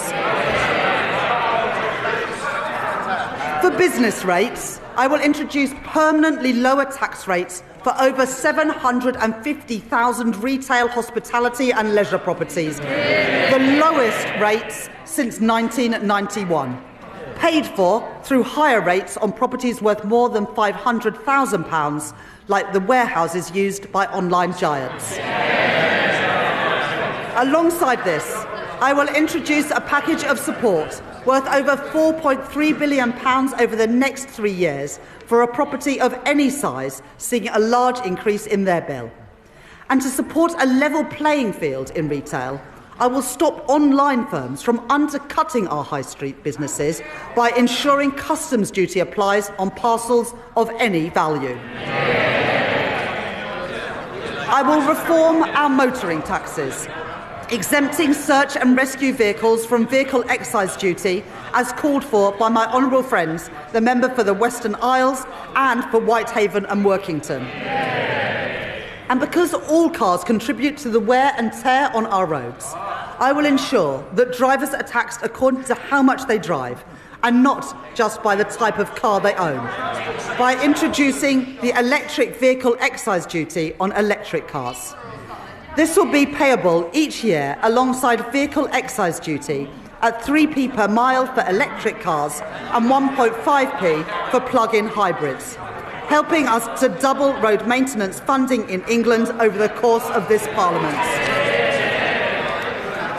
And alongside this, I am providing support to boost our British car industry, increasing the threshold for the expensive car supplement on electric vehicles to £50,000, saving over 1 million motorists £440 a year. Providing £1.3 billion additional funding for the electric car grant, extending it to 2030 and taking total funding to £2 billion. as well as delaying changes to the employee car ownership scheme. In addition, we're investing a further £200 million to accelerate the rollout of EV charging, as well as 100% business rates relief for EV charge points for the next decade, with thanks to my honourable friend, the member for Camborne and Redruth, for his representations on this policy. And I will improve competition in our taxi industry by ending ride-hailing companies' use of a discount scheme intended for coach tours, as called for by Steve McNamara, the General Secretary of the Licensed Taxi Drivers Association, legislating to restrict access so that everyone pays fairly and protecting £700 million of tax revenue each year. I am responding to our consultation on landfill tax, and listening to representations, particularly from our house building industry. I will not converge towards a single rate, but I will prevent the gap between the two rates from widening to balance the need to address tax avoidance in the current structure. I will today publish Ray McCann's report into the loan charge along with the government's response, setting out a new settlement opportunity that will finally allow people to finalise their position and draw a line under this long-standing issue. And I'd like to thank my honourable friend, the member for Milton Keynes Central, for her representations on this subject. I will continue with the planned uprating for tobacco duties that I set out last year and uprate alcohol duties by inflation, along with our plans to introduce a vaping products duty in 2026 and changes to the soft drinks industry levy announced by my right honourable friend, the Health Secretary, yesterday. And I'd like to thank the Exchequer Secretary to the Treasury for his work on all the tax measures in this budget. I will also reform gambling taxes in response to the rise in online gambling. Remote gaming is associated with the highest levels of harm. And so I am increasing remote gaming duty from 21% to 40%. With duty on online betting increasing from 15% to 25%. I am making no change to the taxes on in-person gambling or on horse racing. And I am abolishing bingo duty entirely from April next year.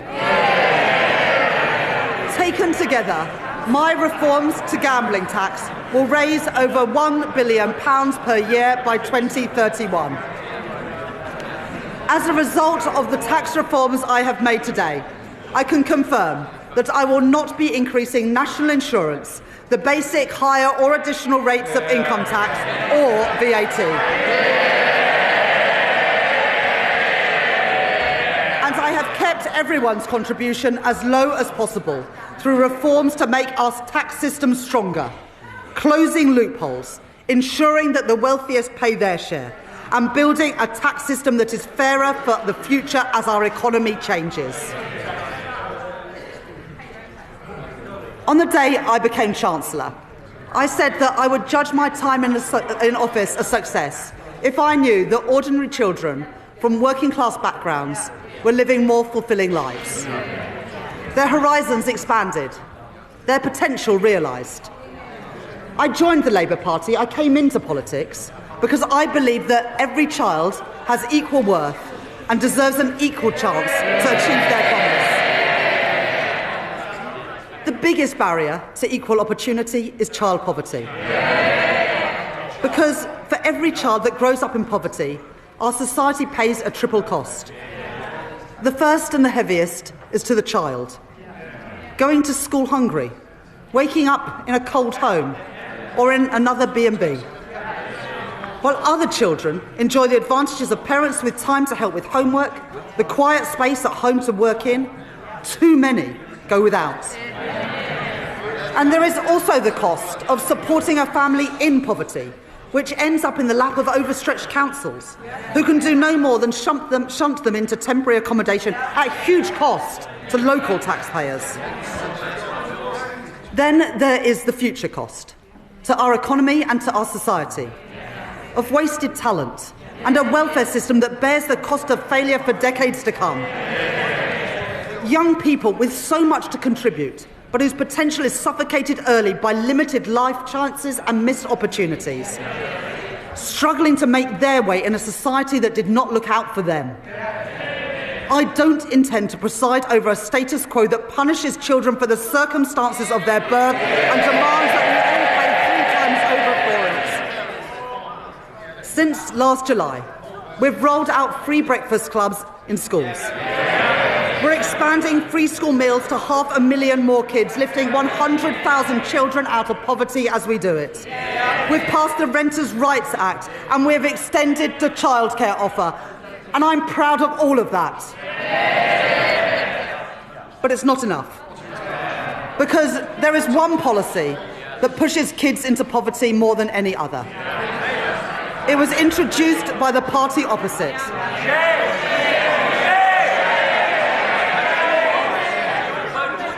They said it would save money and that it would bring about behavioural change, disincentivising poorer families from having more children. Well, even on its own terms, it failed. The welfare bill has continued to rise, and there's been no difference in the size of families.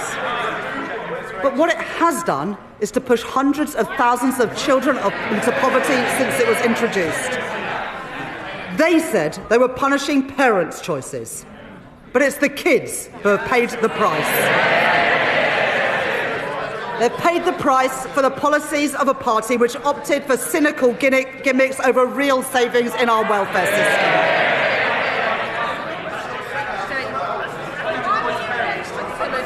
I understand that many families are finding times hard and that many kids have had to make difficult choices when it comes to having kids. And there are many reasons why people choose to have children and then find themselves in difficult times. The death of a partner, separation, ill health, a lost job. I don't believe that children should have to bear the brunt of that. And neither can I, in good conscience, leave in place the vile policy known as the rape clause, requiring women to prove if their child has been conceived non-consensually to receive support. I'm proud to be Britain's first female Chancellor of the Exchequer. I take the responsibilities that come with that seriously. I will not tolerate the grotesque indignity of women of the rape clause any longer. It is dehumanising, it is cruel, and I will remove it from the statute book. And so because I am tackling fraud and error in our welfare system, because I am cracking down on tax avoidance, because I am reforming gambling taxation, I can announce today, fully costed and fully funded, the removal of the 2-child limit in full from April.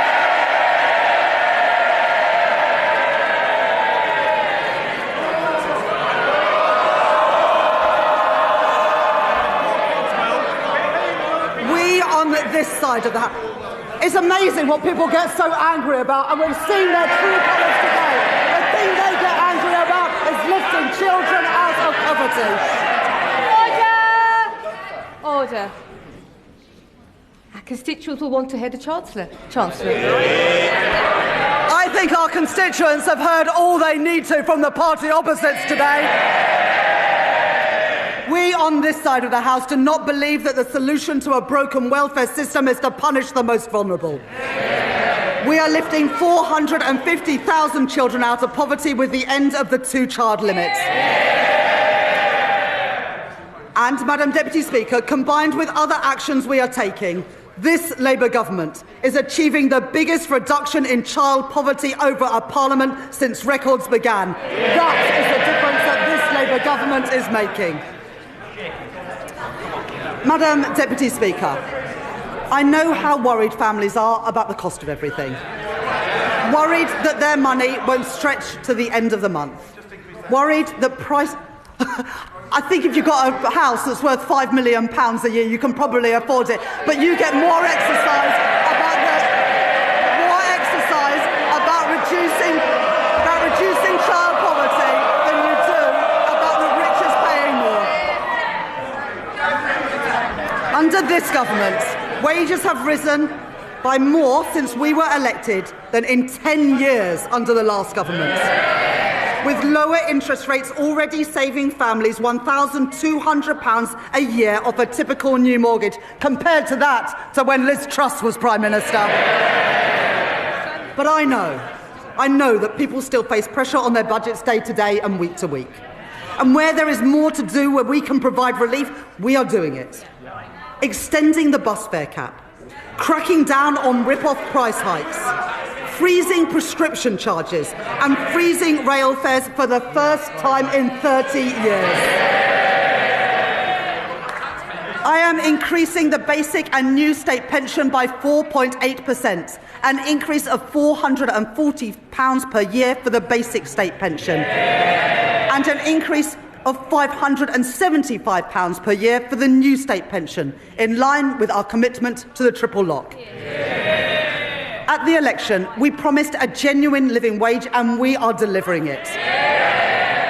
At the budget last year, I increased the national minimum wage and the national living wage, and I am doing the same this year too. Accepting the recommendations of the Low Pay Commission in full, and increasing the minimum wage for 18 to 20-year-olds from £10 to £10.85 an hour, and increasing the living wage from £12.21 to £12.71 an hour. Under current plans, the temporary 5p cut to fuel duty that was introduced during the pandemic will come to an end in April, and fuel duty will be uprated in line with inflation. But I know that the cost of travelling to and from work is still too expensive.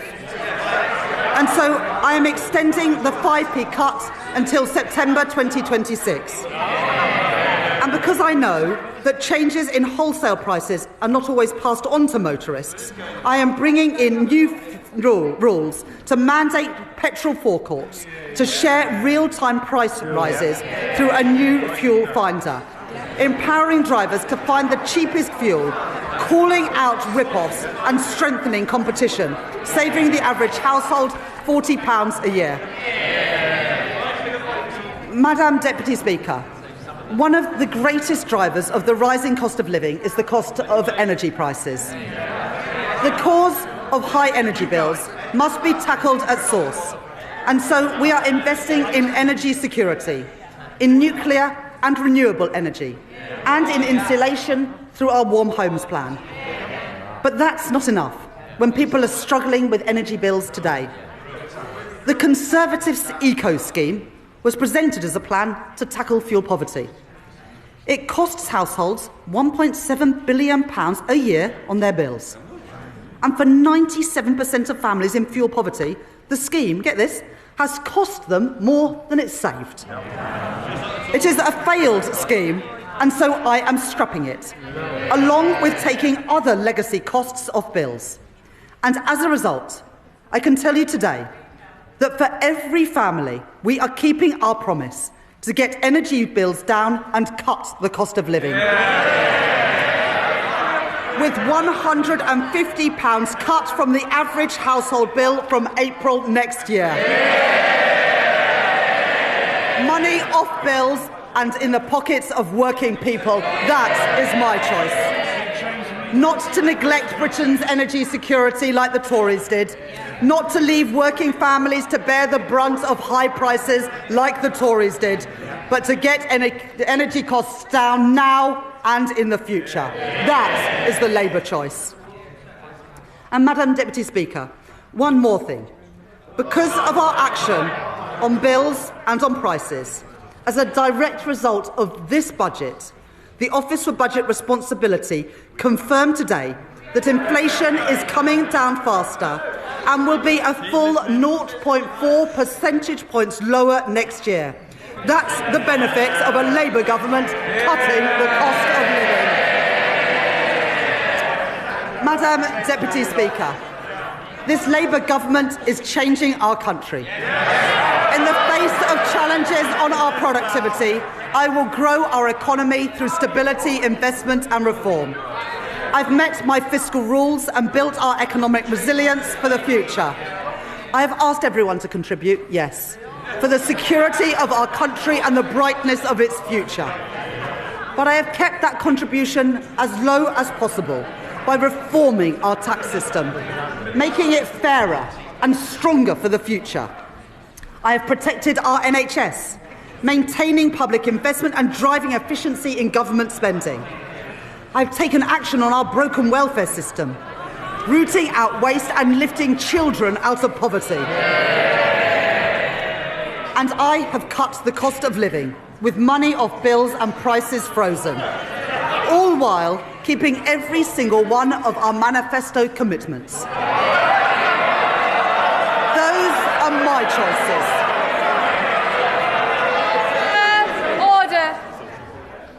Mr. Rankin, Miss Morton, your voice carries right across the chamber. Right across the chamber. Try and take a breath every so often. Chancellor. Those are my choices. Not austerity, not reckless borrowing, but cutting the debt, cutting waiting lists, and cutting the cost of living. Those are Labour choices, promised and delivered by this budget, promised and delivered by this Labour government. And, Madam Deputy Speaker, I commend this statement to the House.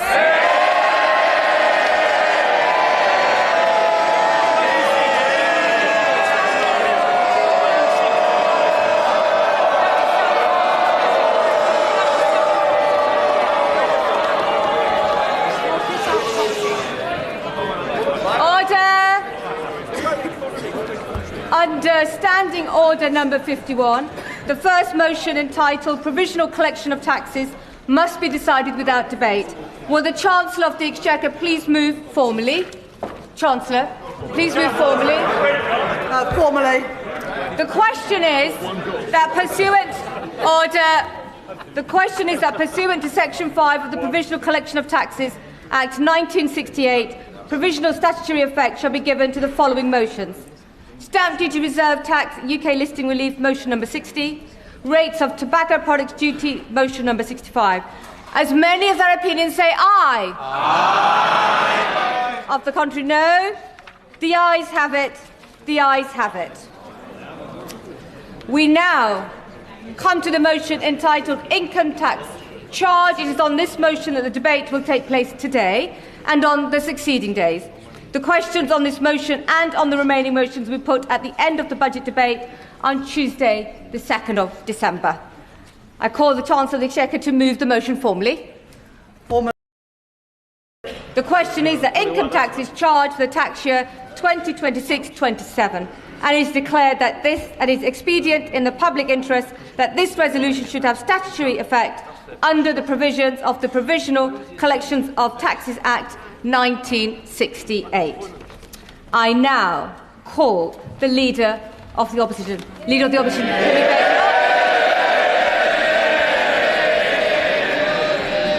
Thank you, Madam Deputy Speaker. And may I congratulate the Right Honourable Lady on delivering her second budget. I hope she enjoyed it, because it really should be her last. Yeah! What a total humiliation. A total humiliation. Can colleagues who are exiting the chamber do so swiftly so we can focus on the Leader of the Opposition? Swiftly exit, quietly. Right. Leader of the Opposition.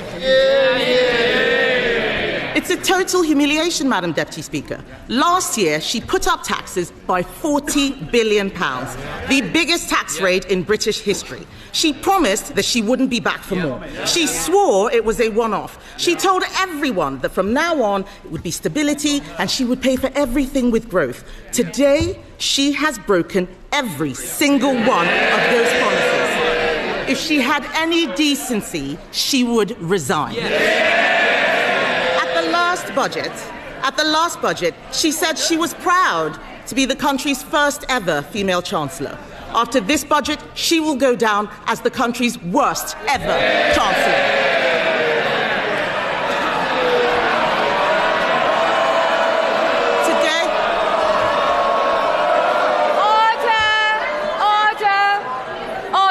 And the Chief Whip in particular knows that we don't allow clapping in the chamber. Yeah, Leader of the Opposition.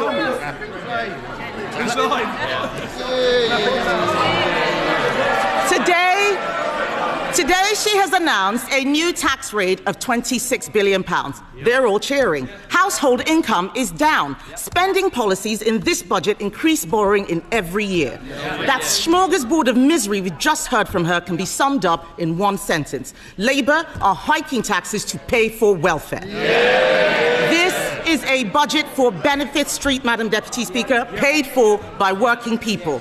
This budget increases benefits for 560,000 families by an average of £5,000. They are hiking taxes on workers, pensioners and savers to pay for handouts to keep their backbenchers quiet. These are the same, yes, they can chanter all they like. These are the same backbenchers, Madam Deputy Speaker, who cheered last year when she taxed jobs and left more than 100,000 people without an income. They cheered because they didn't understand the consequences of what they were doing, and they still don't. Madam Deputy Speaker, it's not been an easy time for the Chancellor. No one liked seeing her sitting on those benches as it dawned on her that her own backbenchers were going to do to her political career what she's done to our economy. But she could have chosen today to bring down welfare spending and get more people into work. Instead, she has chosen to put up tax after tax after tax, taxes on workers, taxes on savers, taxes on pensioners, taxes on investors, taxes on homes, holidays, cars, I think even milkshakes, taxes on anyone doing the right thing. She and this government have lost what little credibility they had left, and no one will ever trust her again. What's amazing, Madam Deputy Speaker, is that she has the nerve to come to this House and claim this is all someone else's fault. A laundry list of excuses. Yes. Madam Deputy Speaker, they blame the Conservatives as if we've been sneaking into the Treasury under the cover of darkness to give pay rises to the unions. She inherited an economy with inflation at 2% and record high employment. She has tanked it in just over a year. Endless excuses. She blames Brexit. She blames Donald Trump. She needs to blame herself. And I've got some news for her. The Chancellor didn't seem to understand what the OBR was saying. Inflation is up, not down, and that inflation was stoked by her tax and spend decisions. The economic fiscal outlook says that they expect inflation to stay higher for longer. Everybody else has read it. She still hasn't read the OBR analysis. She blames higher than expected borrowing costs. Where does she think they came from? Those borrowing costs are driven by her lack of grip. She is paying more, you're saying us, she's paying more to borrow than Greece. She is paying more to borrow than at any point under the 14 years of Conservative government. Perhaps if Labour MPs read a book sometimes, they would know something. That includes an energy crisis. Madam Deputy Speaker, under us we had an energy crisis sparked by a war in Ukraine and a global pandemic. What is her excuse? What is her excuse? She is taking the public for fools, but they are under no illusions whose fault this is. The fact is, the bad choices she is making today, choices to break promises, choices to put up taxes, choices to spend more of other people's money, are because of the bad choices she made at the last disastrous budget.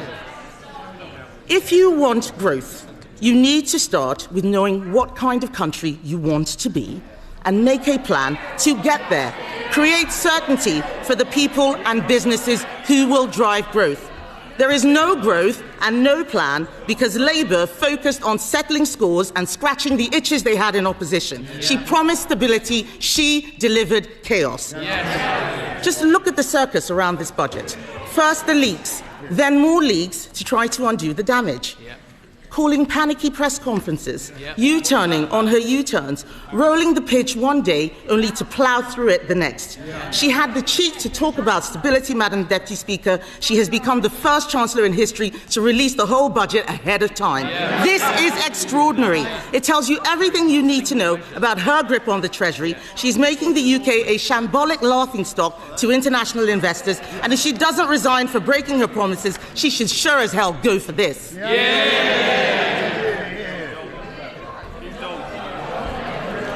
But, Madam Deputy Speaker, what have we got for all this chaos and disorder? There are 1 million more people claiming universal credit than there were at the time of the last budget. Government spending, up. Welfare spending, up. Universal credit claimants, up. Unemployment, up. Debt interest, up. Inflation, up. And what about the things that you want to go up? What about the things you want to go up? Growth, down. Investment, down. Business confidence, down. The credibility of the Chancellor, and not just down, through the floor. These figures are shocking. Does she really think that anyone will be confused by the sleight of her hand that she had in her speech? Her speech today was an exercise in self-delusion. Today, she had an opportunity to apologize and show some humility. Instead, we've been fed puff pieces in the Times and the FT showing a woman wallowing in self-pity, whining about mansplaining and misogyny. Madam Deputy Speaker, let me explain to the Chancellor. Woman... Order. Colleagues need to simmer down, most definitely, and just breathe a little and allow the Leader of the Opposition to be heard. Leader of the Opposition. All we've had is wallowing in self-pity and whining about misogyny and mansplaining. So, Madam Deputy Speaker, let me explain to the Chancellor, woman to woman. People out there aren't complaining because she's female. They're complaining because she is utterly incompetent.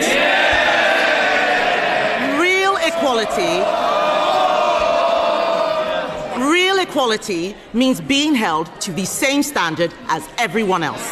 It means being judged on results. Take her bright idea, the Office for Value for Money. It's been closed down because it didn't save a penny. In fact, it cost the taxpayer £1.6 million. You couldn't make this stuff up.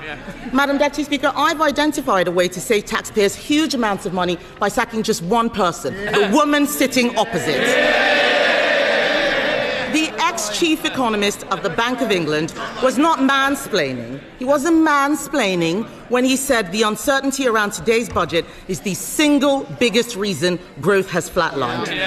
What did the Chancellor think would happen when she went on breakfast telly to do an emergency public service announcement? I interrupt your Cheerios to bring you this frightening message about income tax. And then, unbelievably, she changed her mind 3 days later. No wonder people are in despair. She says she wants people to respect her. Order. Conservative colleagues are drowning out the Leader of the Opposition speech, so just be mindful nobody will be able to hear her at home. Leader of the Opposition.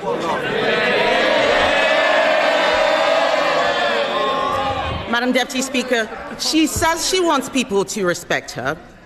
Respect is earned. She apparently told Labour MPs this week, I'll show the media, I'll show the Tories, I will not let them beat me. Show us what? Making stuff up at the dispatch box, incompetence, chaos, and the highest tax burden in history.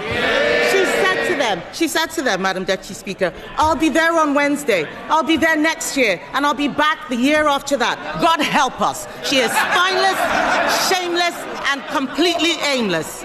Talk to any business. Talk to someone looking for a job.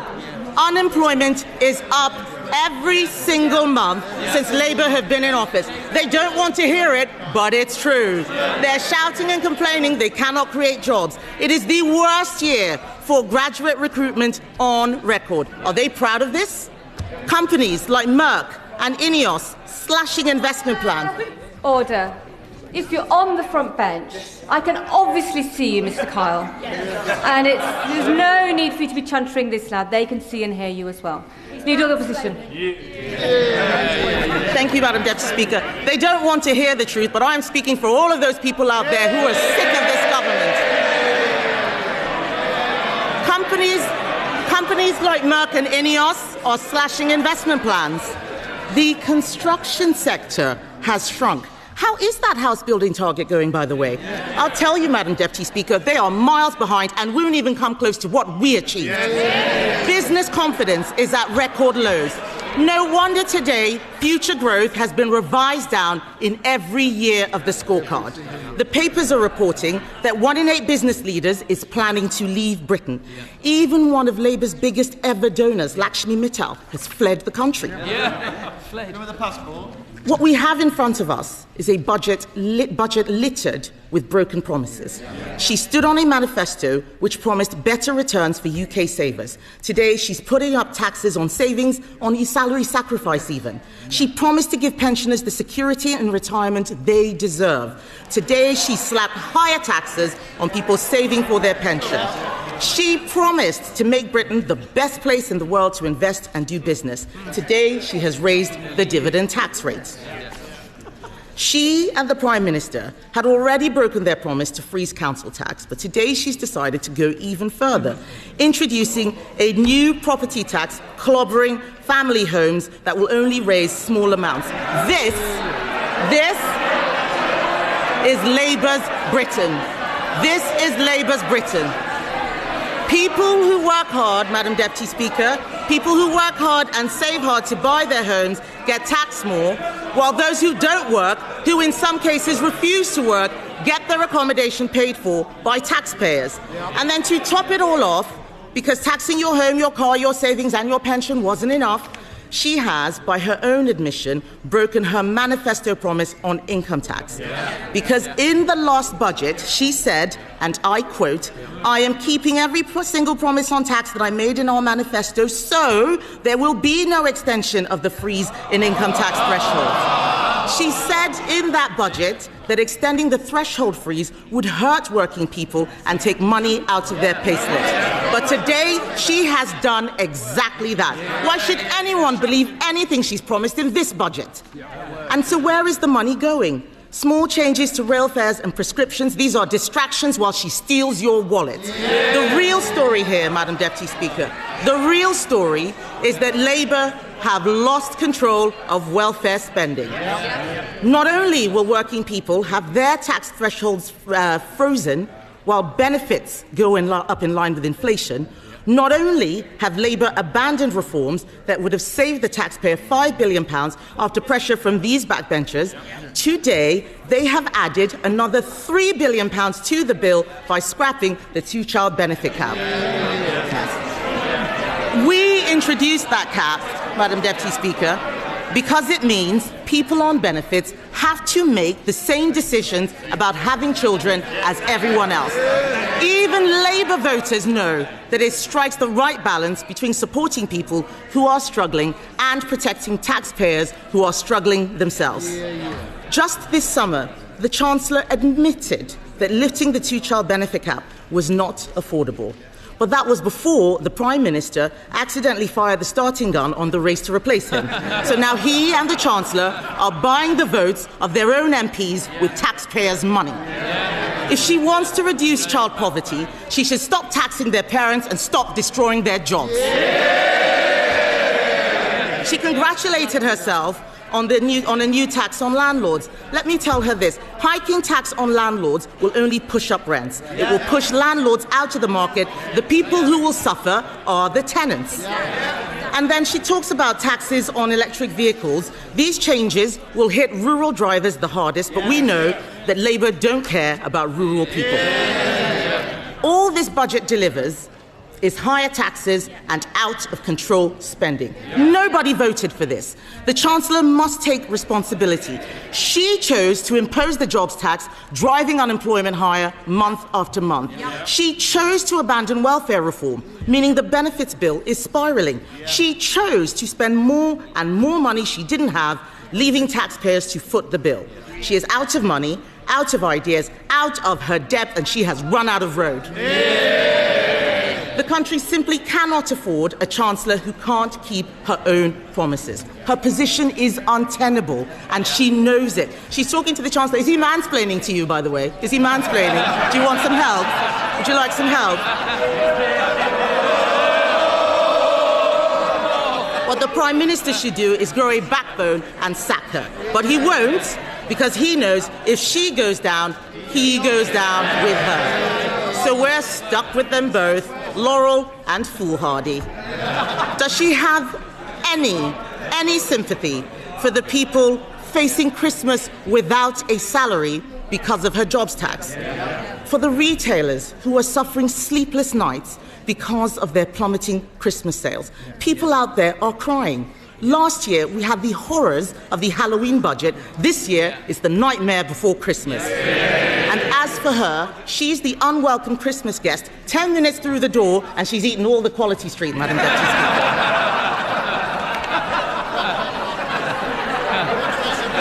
But let me tell the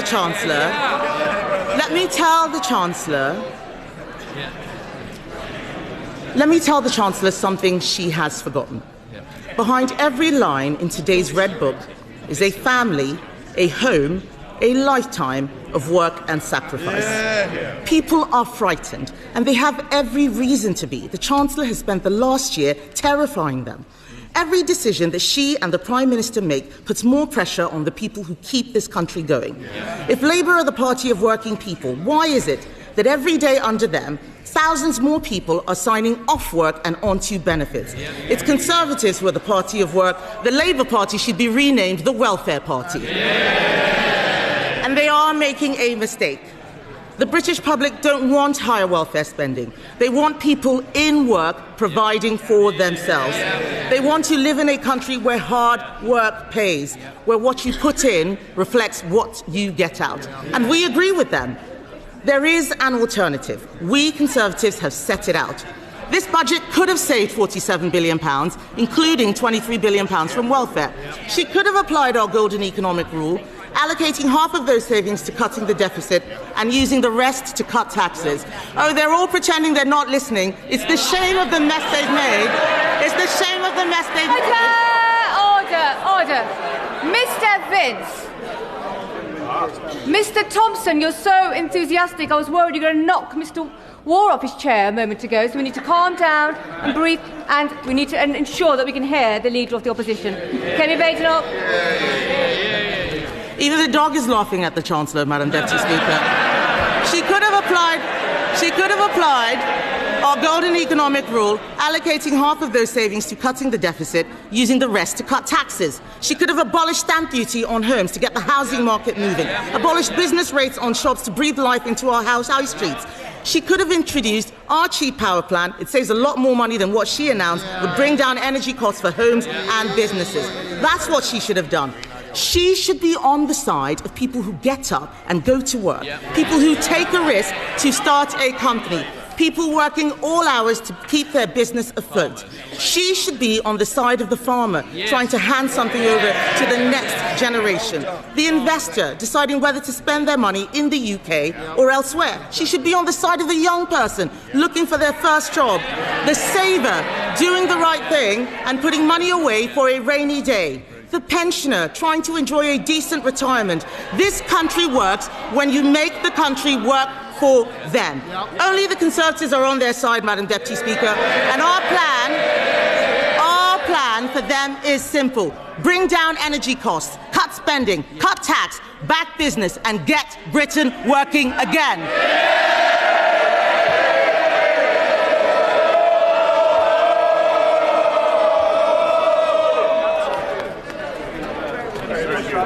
Colleagues are exiting. Can they do so quietly and quickly before we come to our first backbench contribution?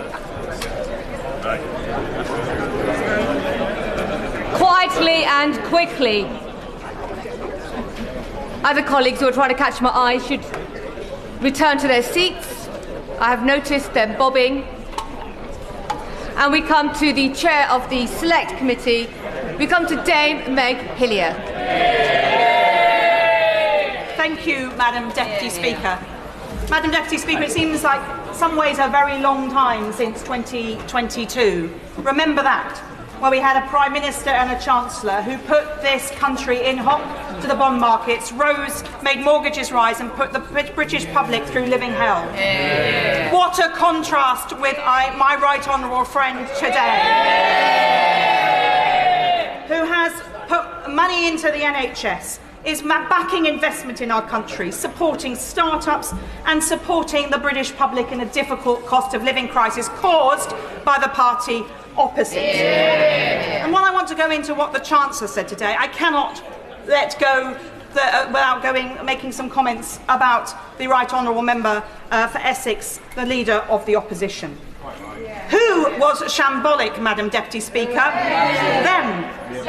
Under them, mortgages went up. And we saw children entering in poverty in greater numbers. So who is the party that created child poverty? Them, not us. And who is the party that has consistently talked down this country since the election, being negative on every stage and downgrading people's confidence in our country? Who is the party of 0 hours contracts? The party opposite. And who is the party that failed consistently to invest in our schools? The party opposite. And the NHS, and our prisons, and our justice system. Under them, this country spiralled. And I spent a decade under the last government looking at public spending in the privileged role of chair of the Public Accounts Committee. I saw those mistakes close up. I saw the big nasties left, whichever government was elected in July last year. And I commend my right honourable friend for tackling those challenges. And the productivity that we've seen challenges on as a result of the OBR's decisions has been low since 2010. And who was in government since 2010? The party opposite. So they left the legacy, they left the big nasties, and it's now this government's job to clear it up. But amid all the noise, Madam Deputy Speaker, we must remember that the markets are listening, and we need to all be responsible. Government, opposition, every member of this House.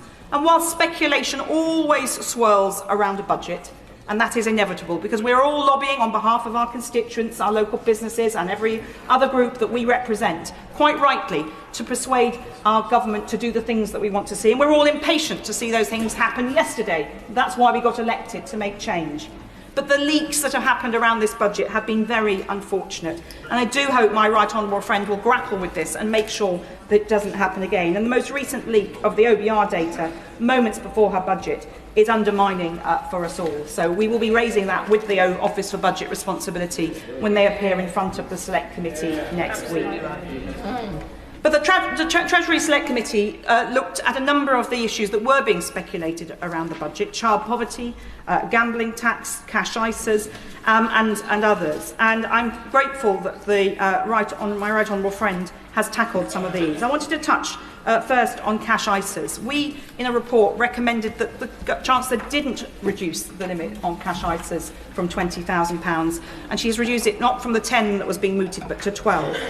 The concern is that for short-term savers, there can be a real issue there. And with targeted support coming next year and work on the advice guidance boundary, there is an opportunity to bring the British public into a more investing environment and to make them invest or encourage them to invest more. But after so many years, when we've all been warned that your capital is at risk, like on the cigarette packets, that you might die if you smoke, it takes a long time to turn that culture around. I do want to pay tribute to the financial inclusion and literacy campaign that the Financial Times backs, which is running a programme in Shoreditch Park City Academy in my constituency over 3 years, with years 7, 8 and 9, to encourage them to teach them about financial literacy. Yeah. They will be the investors of the future, but it will take some time for those young people to get to the point where they invest. So I am pleased that the Chancellor did exempt over 65s from this limit, because that short-term saving is important, and particularly for that age group that is planning for retirement or indeed in retirement. Yeah. I really welcome her support for start-ups. In my constituency, this is a huge issue, and widening enterprise support, something that I know my sister committee, the Business and Trade Committee, will no doubt be looking at. And encouraging companies to list in London, absolutely right.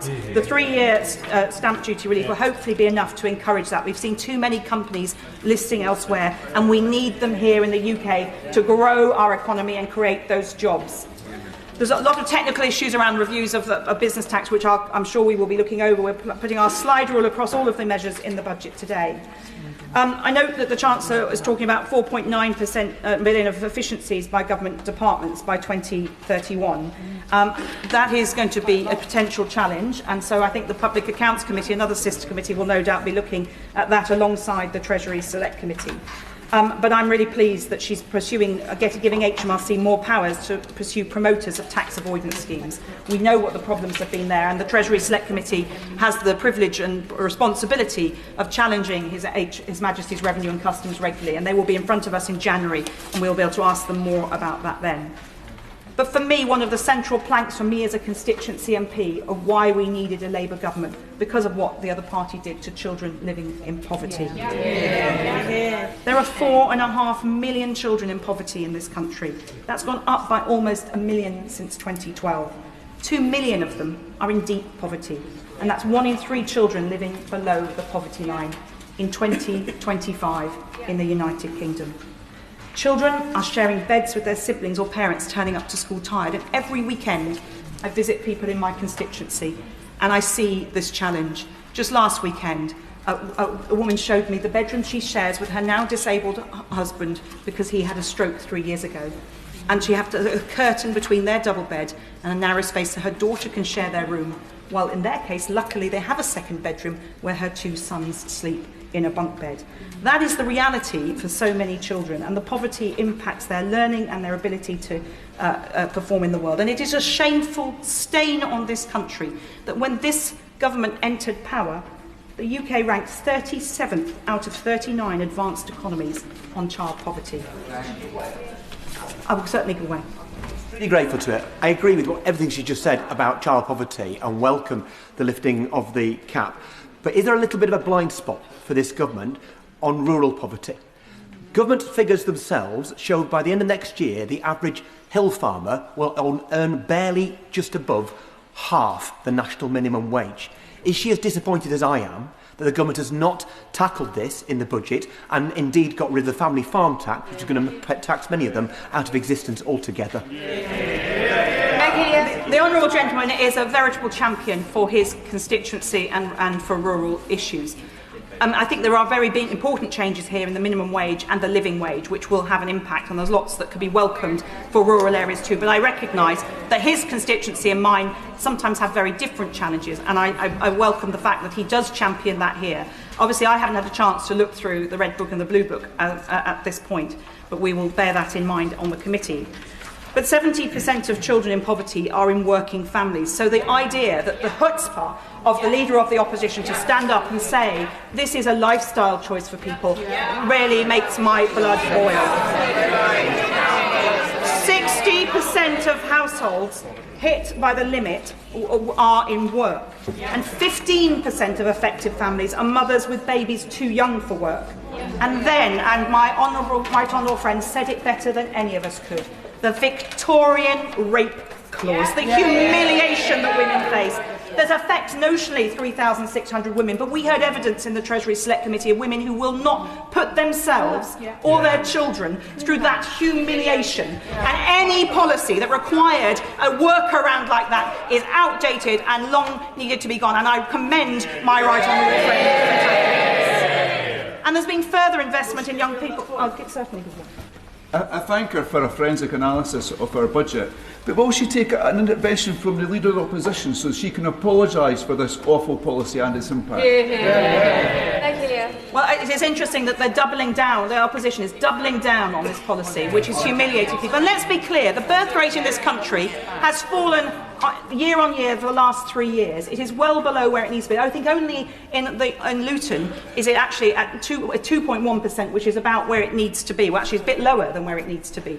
This is a real crisis for this country in the long term. So it's absolutely right that my right honourable friend is investing in the future of Britain. These young people may be poor, in my constituency, they're poor, but they are no poverty of ambition there. Children I met when I was elected 20 years ago are now doctors, are barristers, are enterprising business people, in spite of the challenges they face. Just think about the ones who didn't get there because they didn't overcome the challenges of deep-seated poverty. So we should invest in our young people, and that is what this government is doing, including with the apprenticeships and the youth guarantee and the 9 youth hubs in London, and one of which is in my constituency. And I really welcome that my right honourable friend listened to the Treasury Select Committee on the gambling taxation regime. We're a cross-party committee, but we had a unanimous report saying that there was a real issue about the lower tax on online gaming, and because of the relative harm that caused compared to going to the races or popping along to your local betting shop. So I very much welcome my right honourable friend's decision to do that, which is contributing to the payment to take out those children out of poverty. I do on the lifetime, the ISA changes. I just wonder, I caution to my right honourable friend that I hope that the Treasury is watching very closely the impact on mortgage lending by building societies, because in the evidence we heard that was a concern. And if we want to get people into their own homes with the building that's going to be going on, we need to make sure that those mortgages are available to them. So I hope that the Treasury is in ongoing dialogue on that issue, despite this change having been made. But we now need to recognise some of the challenges as well about green taxes. And I haven't had a chance to go through the Red Book in the time since the Chancellor sat down. But I very much welcome my right honourable friend's bold and necessary decision to take on the challenge of the reduction in fuel duty as people move to electric vehicles.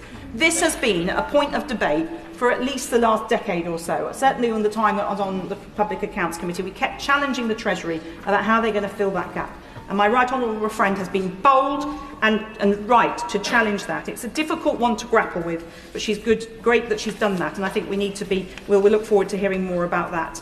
And in terms of supporting people because of the cost of living, the freeze on rail fares, keeping the bus fare cap, these are things that help people get to work. And the ongoing freeze on fuel duty will help with that too. And the increase in the minimum wage and the living wage are vital. In my constituency, some people work 4 jobs over 7 days just to make ends meet.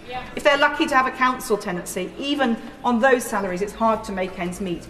If you try to go into the private sector, completely unaffordable if you're on that kind of income. And yet contrast that with people who earn enough to work 4 days a week because they can afford to do so. I'm not criticising them for that life choice, but that is the challenge and the difference that's faced. So the challenge there's been a lot of discussion, of course, about a high value property tax.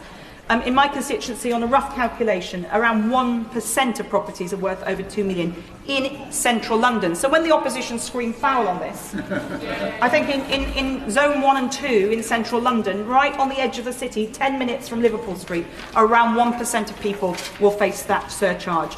That is a small price to pay when next door our families are living in the deepest poverty that I have described. And it's great to see some movement on energy bills, which is having a really, really big impact. There's a lot more detail in this budget, which the Treasury Select Committee will be looking at over the next couple of weeks. And we look forward to welcoming the Chancellor to the committee on the 10th of December, where we will both ask her to explain, but we will also challenge her, as is our proper constitutional responsibility, about the detail of her budget. I call the Leader of the Liberal Democrats, Sir Ed Davey. Thank you, Madam Deputy Speaker. And we're looking forward to the Treasury Select Committee challenging the government on the details. But, Madam Deputy Speaker, this government was elected on a promise of tackling the cost of living and growing the economy, and this is the second budget where it's failed to do either. For millions of people struggling with higher bills, all this budget really offers is higher taxes. The OBR sets it out in black and white. Disposable income, living standards are down thanks to this budget. Surely the Chancellor should have learned from her first failed budget that you can't tax your way to growth. Under the Conservatives, the UK's tax burden reached its highest level since 1948 and it hit the economy. Yet under this budget, the tax burden will hit an all-time high. Madam Deputy Speaker, There is an alternative to all these Conservative and Labour taxes, and the shocking reality is the government knows it. And that's a new trade deal with Europe. A major new deal to cut the cost of living and grow our economy. The truth is, Madam Deputy Speaker, Boris Johnson's Brexit deal has cost the Treasury £90 billion a year in lower tax revenue. Imagine if the Chancellor had adopted our plan to reverse those Brexit costs. Imagine how much more we could be helping families and pensioners across our country with the cost of living. Imagine how we could be ending the cost of living crisis today. Order. I made it very clear earlier on, and you are a senior member of the House. No intervention should be made, nor will be taken. Ed. Thank you, Madam Deputy Speaker. I'm happy to talk to him in the tea room afterwards. Madam Deputy Speaker, the government know the damage the Conservative reform Brexit deal has done to every family and every business across our country. And yet they choose to reject the single biggest policy for ending the cost of living crisis, turbocharging economic growth and boosting tax revenues without raising tax. A new trade deal with Europe, properly fixing our broken relationship with Europe with a new customs union. Growing our economy by freeing British businesses from the costs, barriers and red tape favoured by the Conservatives and Reform. Rather than trying to tax their way out of debt, as Labour is choosing, Liberal Democrats would grow our way out of debt. Now, Madam Deputy Speaker, to be fair to the Chancellor, she has recently spoken about the terrible damage that the Conservatives' Brexit deal has done to our economy. The deal that promised to save us £350 million a week, but ended up costing the taxpayer £1.7 billion every week. But where is the Chancellor's urgency and ambition to fix the problem she rightly identifies? Today she didn't even mention the huge hit to the Treasury from Brexit. She is like a doctor who has diagnosed the disease but refuses to administer the cure. Refusing to take up our plan for a brand new deal with the EU, a much better deal for Britain than anything the government has pursued so far, with a new customs union at its heart. Madam Deputy Speaker, everyone but the most extreme Brexiteers now realise what a costly economic disaster the Brexit deal has been.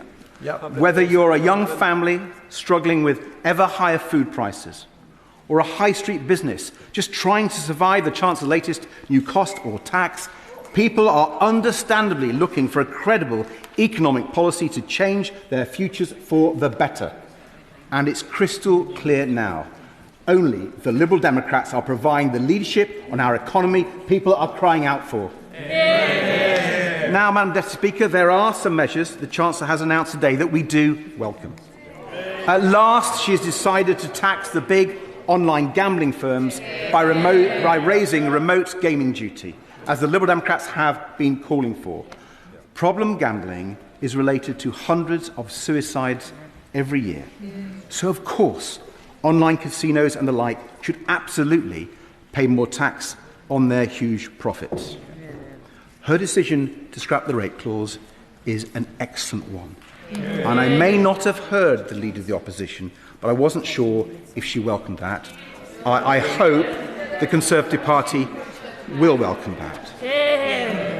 And the Chancellor's decision to scrap the two-child limit is excellent. It was in our general election manifesto, and I'm glad that she is now enacting Liberal Democrat policy. Madam Deputy Speaker, it's clearly the most effective way of lifting children out of poverty, and it will save taxpayers' money in the long term. And the biggest relief today for millions of families and pensioners is the action the Chancellor is taking to reduce energy bills, and we welcome it. But even after the Chancellor's changes, it will still leave the typical household paying hundreds of pounds a year more on their energy bills than 5 years ago. So more action will be needed. But we need action on energy bills that works. Reform and the Conservative Party pretend that the answer to rising energy bills is to scrap our climate commitments and stop investing in renewables. They couldn't be more wrong. The Conservative reform energy policy would put up bills and just make the UK even more reliant on imported fossil fuels with their volatile and high prices. That would be a disaster for our economy, a disaster for our environment, and a disaster for jobs, and a disaster for people struggling with energy bills.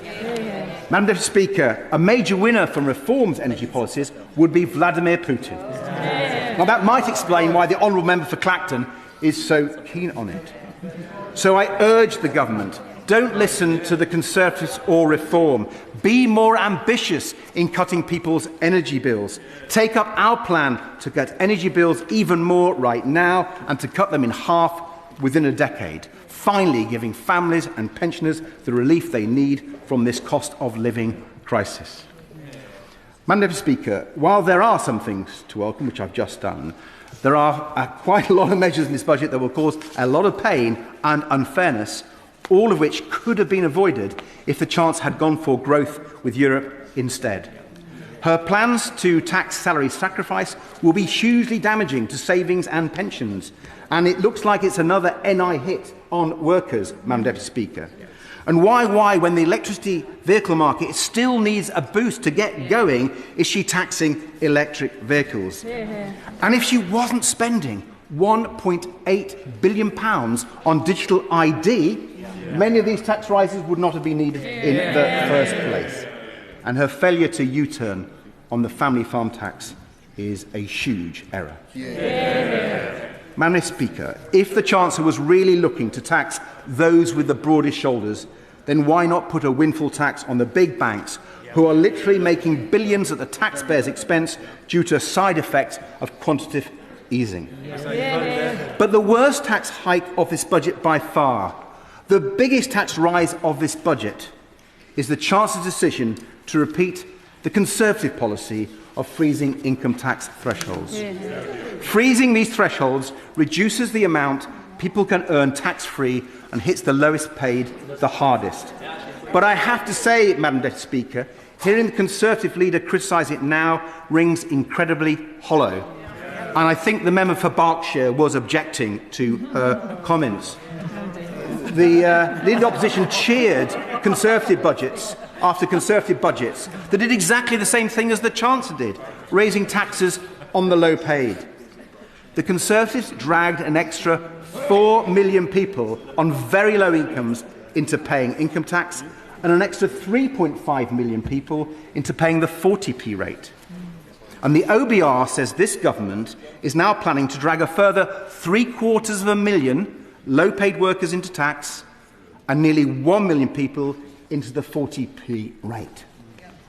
So someone on the average salary is paying an extra £582 this year because of the Conservatives' policy, and under the Chancellor's plans, they will pay an extra £300 a year by 2031. Now, Madam Deputy Speaker, contrast that with our record on income tax. We raised the personal allowance by £4,000. We cut income tax by £825 for millions of people and took 3.4 million of the lowest paid out of paying income tax altogether. It is clear, Madam Deputy Speaker, the Liberal Democrats are the only party that believes in cutting income tax for ordinary people. Labour and the Conservatives make them pay more. As well as adding income tax pain to families struggling with the cost of living crisis, this budget will also add to the cost of doing business crisis facing Britain's hospitality sector, where she went nowhere near far enough. Our high streets are suffering. Pubs, restaurants, cafes, caravan parks, zoos, even our beloved theme parks. They are struggling against higher business rates and the government's misguided jobs tax. The Liberal Democrats called on the Chancellor to help them with an emergency 5% VAT cut for hospitality for the next 18 months. That would have been a lifeline for some of our most beloved local businesses and for people's jobs, boosting local economies across Britain. And it is very disappointing that the Chancellor hasn't listened to our calls. Finally, Madam Deputy Speaker, can I say how disappointed I am with how little there was for carers in this budget. As a carer myself for much of my life, I'm determined to speak up for the millions of carers less fortunate than I am. Millions of family carers and care workers who make enormous sacrifices looking after loved ones. Carers who keep our NHS going. Carers who keep our society going. They deserve far more support from the government, and I will keep pressing their case. Now, I do welcome the Carers Allowance review, but it confirms our argument that the Carers Allowance system is out of date and is in need of urgent change, and we're yet to hear commitments to those changes. I welcome the decision to reassess cases where overpayment has caused huge hardship, but with the changes not coming to force for another year, the government must instruct the DWP to immediately suspend repayments during that delay and swiftly deliver compensation.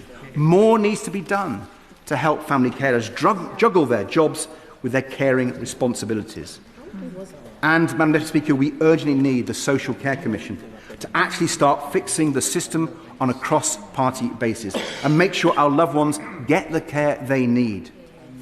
The Chancellor cannot claim to be supporting our NHS properly, however much money she puts in, while she and Treasury officials keep blocking the social care reforms that alone can transform the health service across the country and boost our economy. Madam Deputy Speaker, a caring society, a growing economy, a plan to drive down household bills, boost high streets and go for growth with Europe.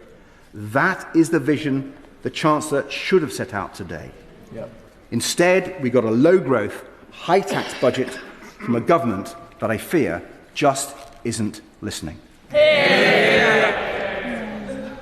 Catherine West. Thank you very much, Madam Deputy Speaker, and it's an honour to follow the leader of the Liberal Democrats in this debate, the member for Kingston and Surbiton. And put very simply, this is a family-friendly budget. Every family up and down the UK will be welcoming this. Gone is the vile rape clause, and an increase in family income is very, very welcome. We've been through many traumatic times together in this House. We've been through the global financial crisis and its long tail.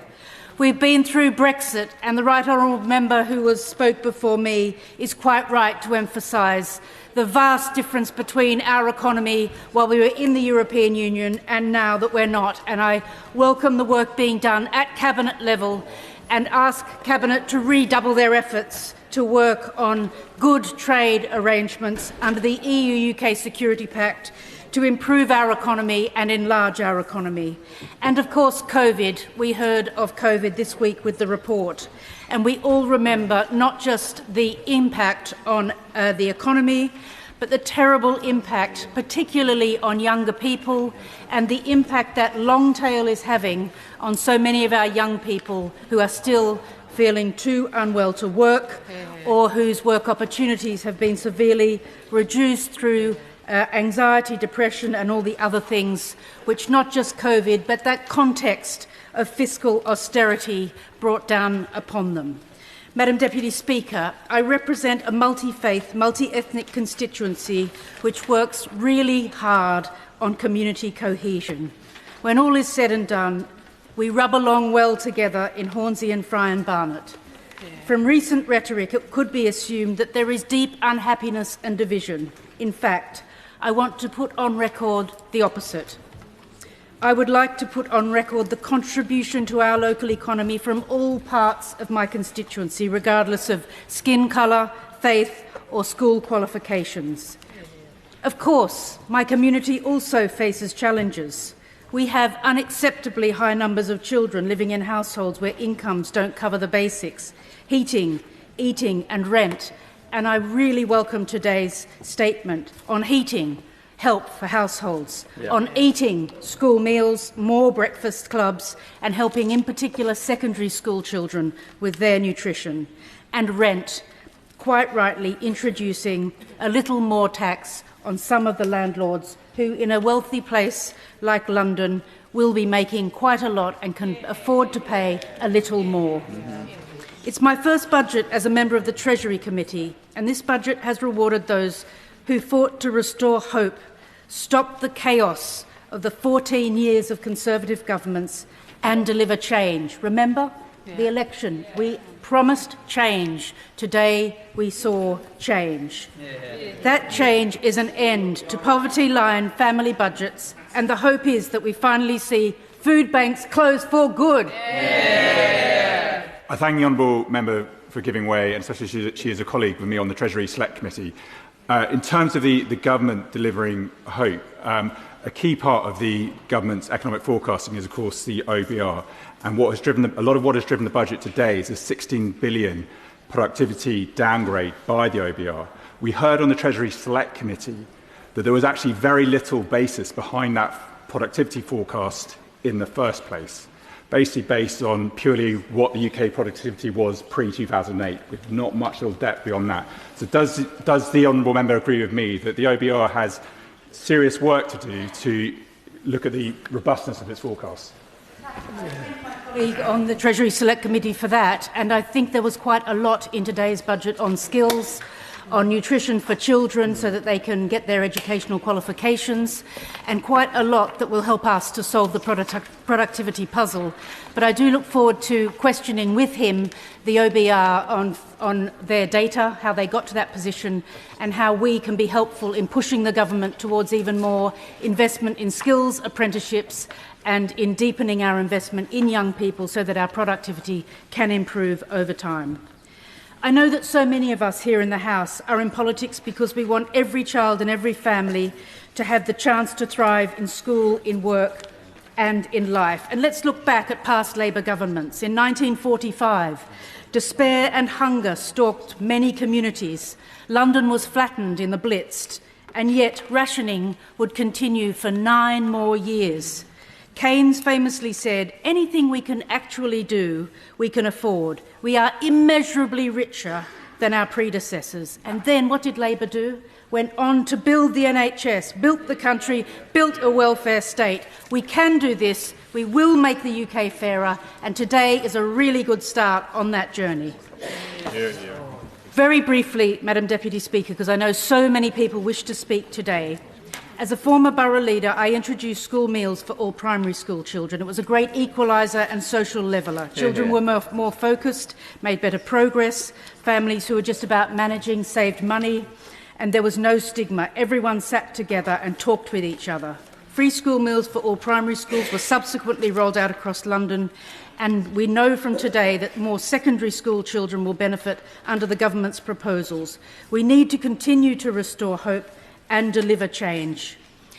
The two-child cap on universal credit, of course, another pro-family measure, the most cost-effective, quick measure to bring up to 500,000 children out of poverty, and paid for by the most addictive forms of gambling, which has been increased. My personal view is we could have gone even further on the gambling, and I hope that it raises between 1 and 3 billion, because I think that remote gambling in your bedroom, on your phone, is deeply damaging to society. The Trussell's September 2025 Hunger in the UK makes for sobering reading. In 2024, 16% of UK households were food insecure, which of course we know is not a food problem, it's an income problem, and this is an issue we must continue to interrogate. I'm very pleased to have secured a backbench debate on food inflation and poverty. So in conclusion, Madam Deputy Speaker, together with school meals, more breakfast club provision, a higher living wage since the general election, slowly the living standards of families will turn around. It's particularly positive to see the first woman Chancellor recognise the impact which the difficult financial climate has had on families. I hope that by this time next year, once these measures are really embedded, we'll begin to see the closure of food banks. I've heard a lot about what we want to see by the end of this Parliament. Let's aim for a closure of food banks in this country by 2029. And we hope to feel that every child and every family will have the chance to thrive. To help colleagues, they are now permitted to make an intervention, and a backbencher may wish to accept or decline that. And I call Sir Jeremy Hunt. Budgets aren't easy for chancellors because there are so many things beyond your control, but being forced to make trade-offs reveals priorities. And I'm afraid today's priority was not economic growth, but political survival. That's because there was one central call the Chancellor had to make today. Do we reform welfare or do we raise tax? Getting our welfare bill down to pre-pandemic levels would save about £47 billion a year within 5 years. It wouldn't have been easy, but it would have meant no tax rises and plenty of headroom in public finances. Instead, welfare spend is going up and jobs and growth are going down. In every single day of the government's first year, around 2,200 people have been signed off, not just working, but even having to look for work. That's 1 million more people on universal credit just in the last year. Most of those claimants cite mental health, but every doctor I ever spoke to as Health Secretary said that people with anxiety and depression need social contact. That means being at work, not being at home. So this could, I will very happily give way to the Chair of the Select Committee. On the point of mental health, he's absolutely right to point out that that is one of the drivers of people going on universal credit that does need tackling. So does he share my alarm that today in the HSJ it's been reported that this government's planning to water down the mental health investment standard, which starts to reverse the trend that we saw over many years of achieving parity of esteem between physical and mental health? I absolutely share the Honourable Lady's concern about that. That was introduced when I was Health Secretary.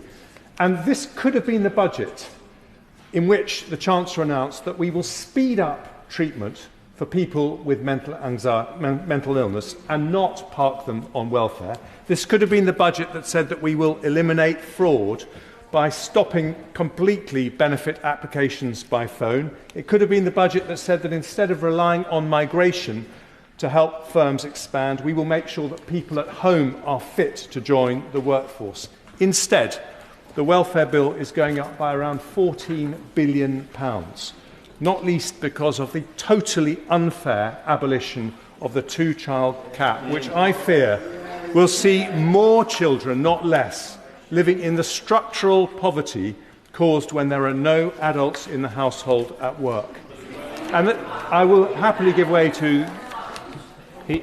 He surely, given his background, must recognise that there is a direct link between social policy and economic policy, that this country needs a working-age population to fund future pensions and welfare bills for generations in the future.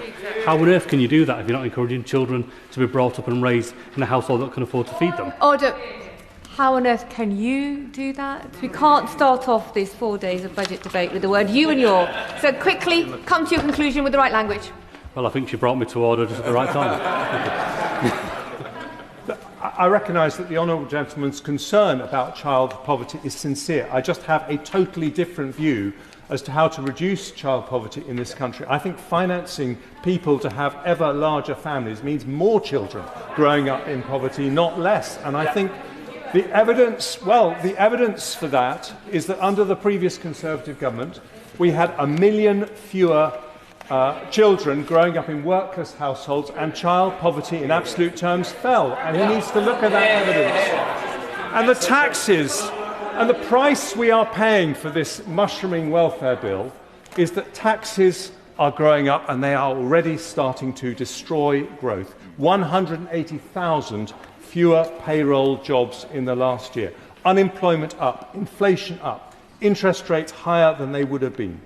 And the tragedy is that absolute poverty, which, as I said, fell under the previous Conservative governments, is now likely to rise under Labour as jobs vanish and welfare rolls soar. I'll give way to the honourable gentleman. I thank the right honourable member for giving way. I grew up in poverty. 1 in 4 children in Bournemouth, the town that I represent here, grow up in poverty. I can tell the honourable member, growing up in poverty is not a good thing. It's an awful thing for the life chances of the child. It's an awful thing for the family that care for them. It's an awful thing for the community that wraps their arms around the child. But would he agree with me too that he is ignoring the future costs of child poverty? I used to run mental health and domestic abuse services. I can certainly tell him that when children grow up in poverty and then in later life can't find the education, training and support that they need because of their trauma as a child, they cause extra costs for the public services that we then have to meet. Does he not agree with me that we should be preventing those future costs? I absolutely agree with him, but I profoundly disagree on the way the government is choosing to do that, because by expanding the welfare bill, expanding the number of large families living in poverty, you are making the root causes of poverty worse and not better. And let me say this, the Chancellor says that there is a growth plan, but it was very difficult to discern anything at all in today's budget. We know, for example, that raising public sector productivity to private sector levels would add 0.4% to annual GDP growth. We know that proper planning reforms would add 0.4%. We know that proper welfare reform would add 0.3%. We know that getting energy bills down properly adds 0.3%. We know that AI could dwarf all of that, according to Microsoft and Accenture, potentially adding 1% a year. But we got none of that today. Instead, we had a government arriving in office saying they wanted growth, growth, growth, without knowing how they're going to get there. And growth needs a plan, not a soundbite.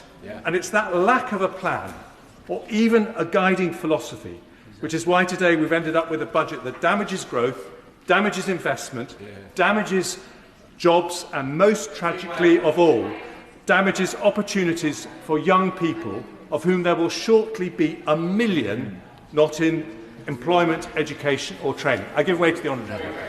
Respected member of the House, but I think it's really important that we reflect on the facts. The Chancellor announced today, as did the OBR, that growth is up from 1% to 1.5% this year, and he talks about having a plan on planning reform, a subject I'm very interested in. Why then did his party abstain and not back our planning reforms?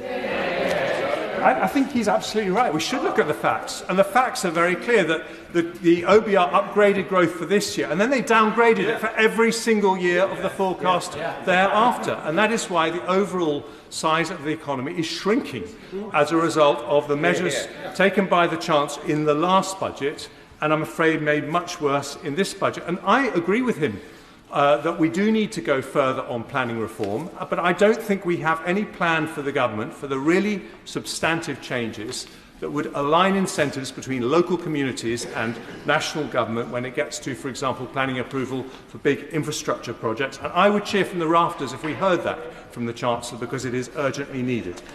And please, this is something which I think is most disappointing of all. Please, can the government not tell us that everything is just going to be fine because they're not the evil Tories? Those terrible Tories got inflation down. They got inflation down from 11% to 2%. They saw 4 million new jobs in the economy, 4 million new jobs as opposed to nearly 200,000 fewer. They grew the economy faster than France, Germany, Italy or Japan. And they attracted more foreign greenfield direct investment than anywhere in the world apart from China and the United States. I give way to the Honourable Lady. I thank the Honourable Gentleman for giving way. Could he remind us which government led to 11% inflation? Could he remind us which government crashed the economy? And could he also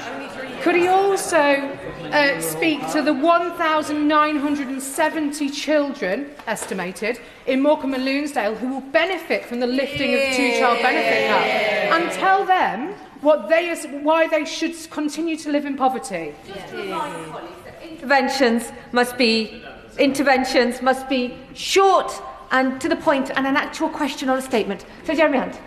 Thank you. Yes, I'm very happy to tell her which government was responsible for 11% inflation. The Russian government was responsible for 11% inflation, and I will happily look in the eye the 200,000 fewer children in absolute poverty after a succession of Conservative governments because of those 4 million jobs created on our watch. And let me say this, these dreadful Tories increased the number of doctors and nurses in the NHS by 1/3. Those posh Tories increased standards in state schools to have the highest reading standards in the Western world. And that is because, Madam Deputy Speaker, progressive instincts don't pay the bill for good public services. A strong economy does. Will you give way? I will give way to my I'm very grateful to the right honourable gentleman for giving way. During that period, can you remind the House what happened to the deficit, which was inherited at over 10%? And, maybe we'll just deal with that. Well, absolutely right, because the Chancellor makes a great play of fiscal responsibility. Incidentally, I hope she will correct the record when she said that she was reducing debt, when the OBR's Economic and Financial Outlook says that it's going up from 95% of GDP to 96% of GDP. Exactly. But yes, when the previous Conservative government came to office, the government was borrowing nearly £1 in every 4 that it was spending on public services. We reduced that deficit from 10% to 2%, and the party opposite opposed us every single step of the way. I will give way one last time to my right honourable friend. Well, I thank him for giving me. I couldn't resist, as we're going down memory lane, to remind him when we came to power in 2010, we had a youth unemployment crisis.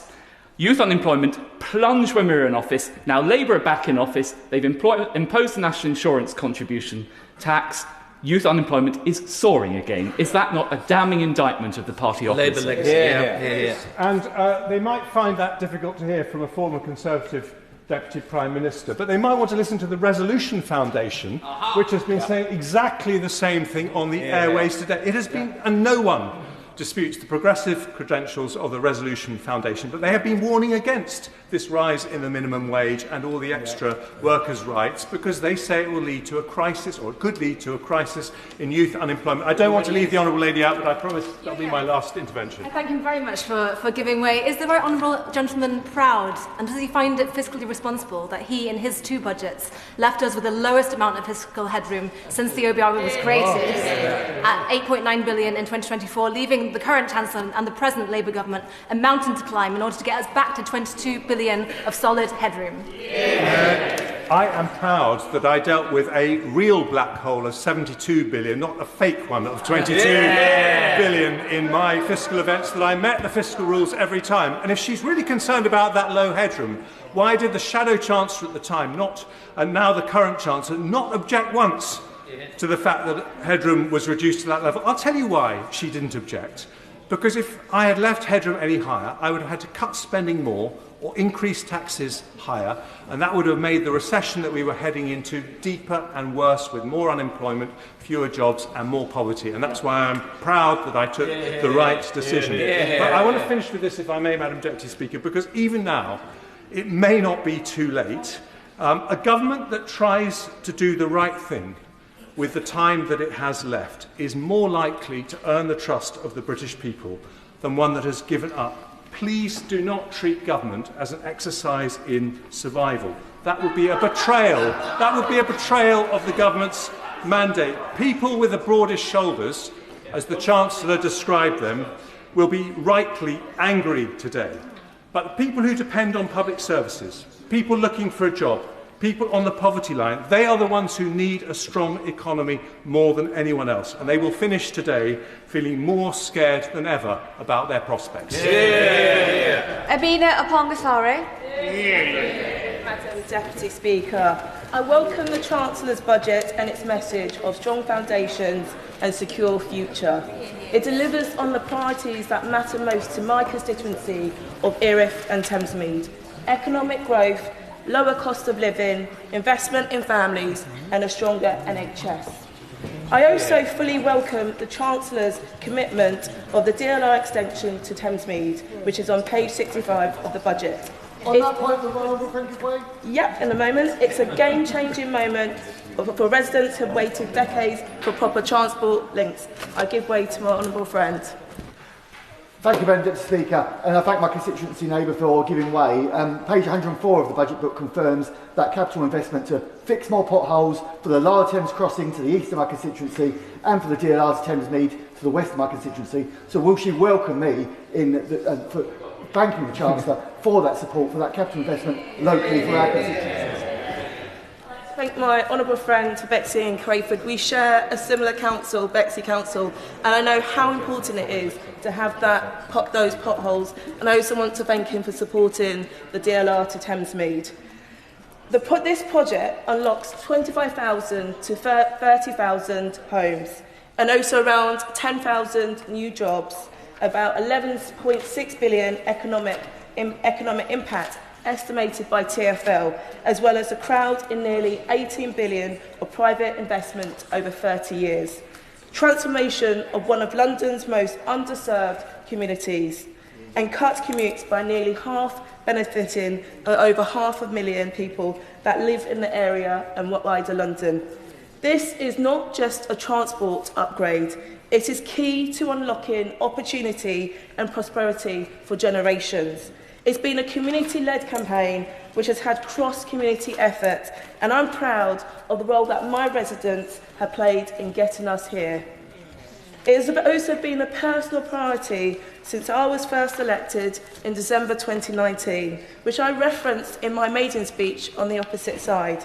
And it was also part of my 2019 general election pledge.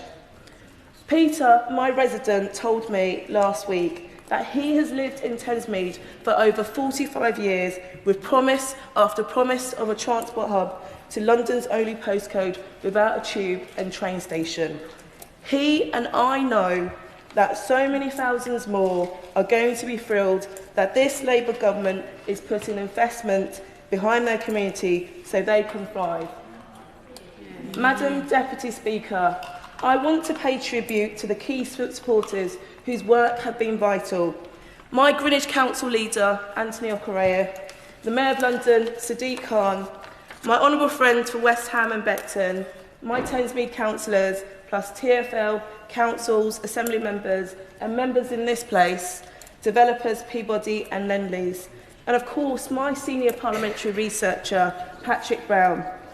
But most of all, local people and their brilliant campaigning. They never lost faith in this project. This is a collective achievement, and this constituency should be proud of the role it has had towards this budget. I also welcome the Labour government's announcement in September that Thamesmead is one of the 12 areas selected by the New Towns Task Force, further proof of the area's potential and importance. So once the DLR is secured, schools, NHS services, jobs and communities and facilities must grow alongside new homes. This is a start of a new chapter in Thamesmead, and I'm proud to have played a part, and I'm proud of my community who have championed this project from the start. I also strongly support the Chancellor's mission to reduce child poverty, including a nationwide rollout of free school breakfast clubs. I've seen firsthand the benefits in my constituency of Willowbank and Jubilee Primary School, better start for pupils and a real financial relief for families and schools. So I was delighted to see in page 31 of the budget that from September 2026 there will be about 12,000 more primary schools which will offer free breakfast clubs, helping 200,000 more children. And I believe that saves working families around $450 a year and ensures over 500,000 more children do not start their school day hungry. I also welcome the confirmation of further investment to cut NHS waiting times, a vital issue for my constituents, and also welcome that today's announcements of the 250 new neighbourhood health, the one-stop shops, bringing together GPs, nurses, dentists and pharmacists under one roof, starting in areas that need it the most. Madam Deputy Speaker, would you like to give way? I'm extremely grateful to the Honourable Lady for giving way. On health facilities, would you share my concern that the only thing with more leaks than the budget run-up period is the roof of Musgrove Park Hospital in my Taunton constituency? And does she agree, would she agree that those hospitals in the second wave and third wave programme for rebuild need interim funding to keep them going in the meantime across the country, including in Taunton Wellington? The honourable member for his intervention.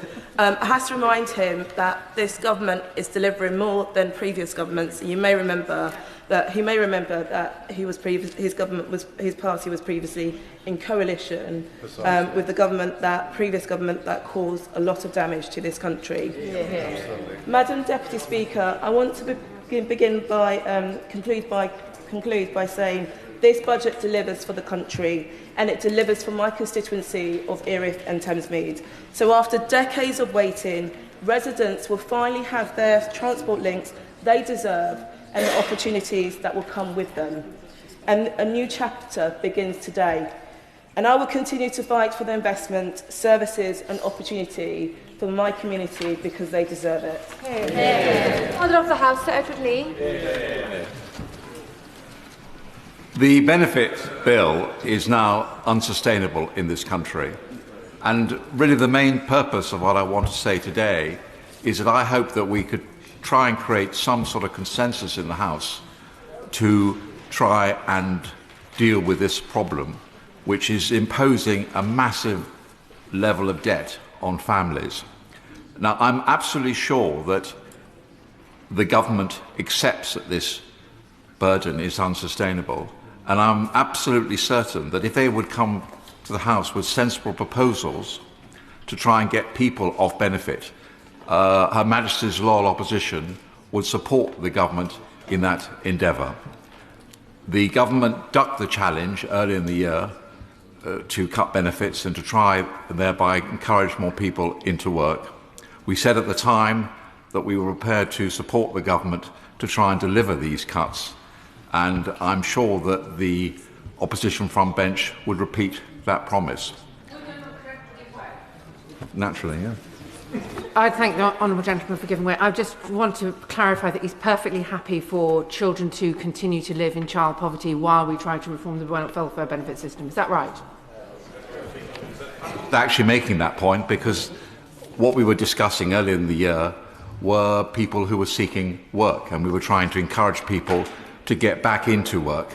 I think the problem that I can understand the political imperative of what the Chancellor has done today to sustain her own position with her own backbenchers, but the problem is that you're going to create a perverse incentive for people on benefit with larger families to stay out of work, and I'm not sure that's good for their morale, good for the economy, good for anybody. So I think it seems a very easy hit for the Chancellor today, but I think there are going to be perverse results. I just want to also say a word about representing a rural constituency of the family farm tax. The budget's extension of inheritance tax to businesses assets over 1 million has imposed, as we know, a major new burden on long-established family farms in my constituency and elsewhere. Now, I could quite understand if the government was seeking to target larger estates, target people who were acquiring estates to avoid inheritance tax. But this new family farm tax affects not just large landed estates, but ordinary farms worked by generations of the same families. And I was actually visiting quite recently a tenant farmer in my own constituency. And this actually affects him because his tenancy, he doesn't own the land, it's only a tenancy, but the tenancy is a capital asset and he will be taxed on it, maybe as much as £300,000, which affects the ability of the family to stay in farming. Many family farmers, as we know, lack liquid assets. They're forcing them to hold cash back, restructure, borrow, or consider selling part of the business. Because the dividends used to pay inheritance tax are themselves taxed, these family farms, face an effective tax rate of about 33%. Now, the measure affects a significant share of medium-sized, long-standing firms, even though it raises less than £500 million annually. This achieves maximum social and economic destruction for minimal financial reward. The policy discourages business growth because expanding a family firm increases future tax liabilities on heirs. Now, some advisers are recommending owners sell businesses outright to avoid in future tax complications. A climate of unpredictable tax changes creates fear amongst owners and undermines long-term planning. The uncertainty over succession planning is freezing investment and expansion across affected businesses. So the arguments can be repeated, but I do appeal to the government to try and listen to the National Farmers Union, which has come up with some very sensible compromises which would keep family farms in business and would achieve the government's objective. Let me say a bit about the benefits bill. 4 million universal credit claimants are now excused from even looking for a job. 4 million, I repeat, universal credit claimants are now excused from even looking for a job.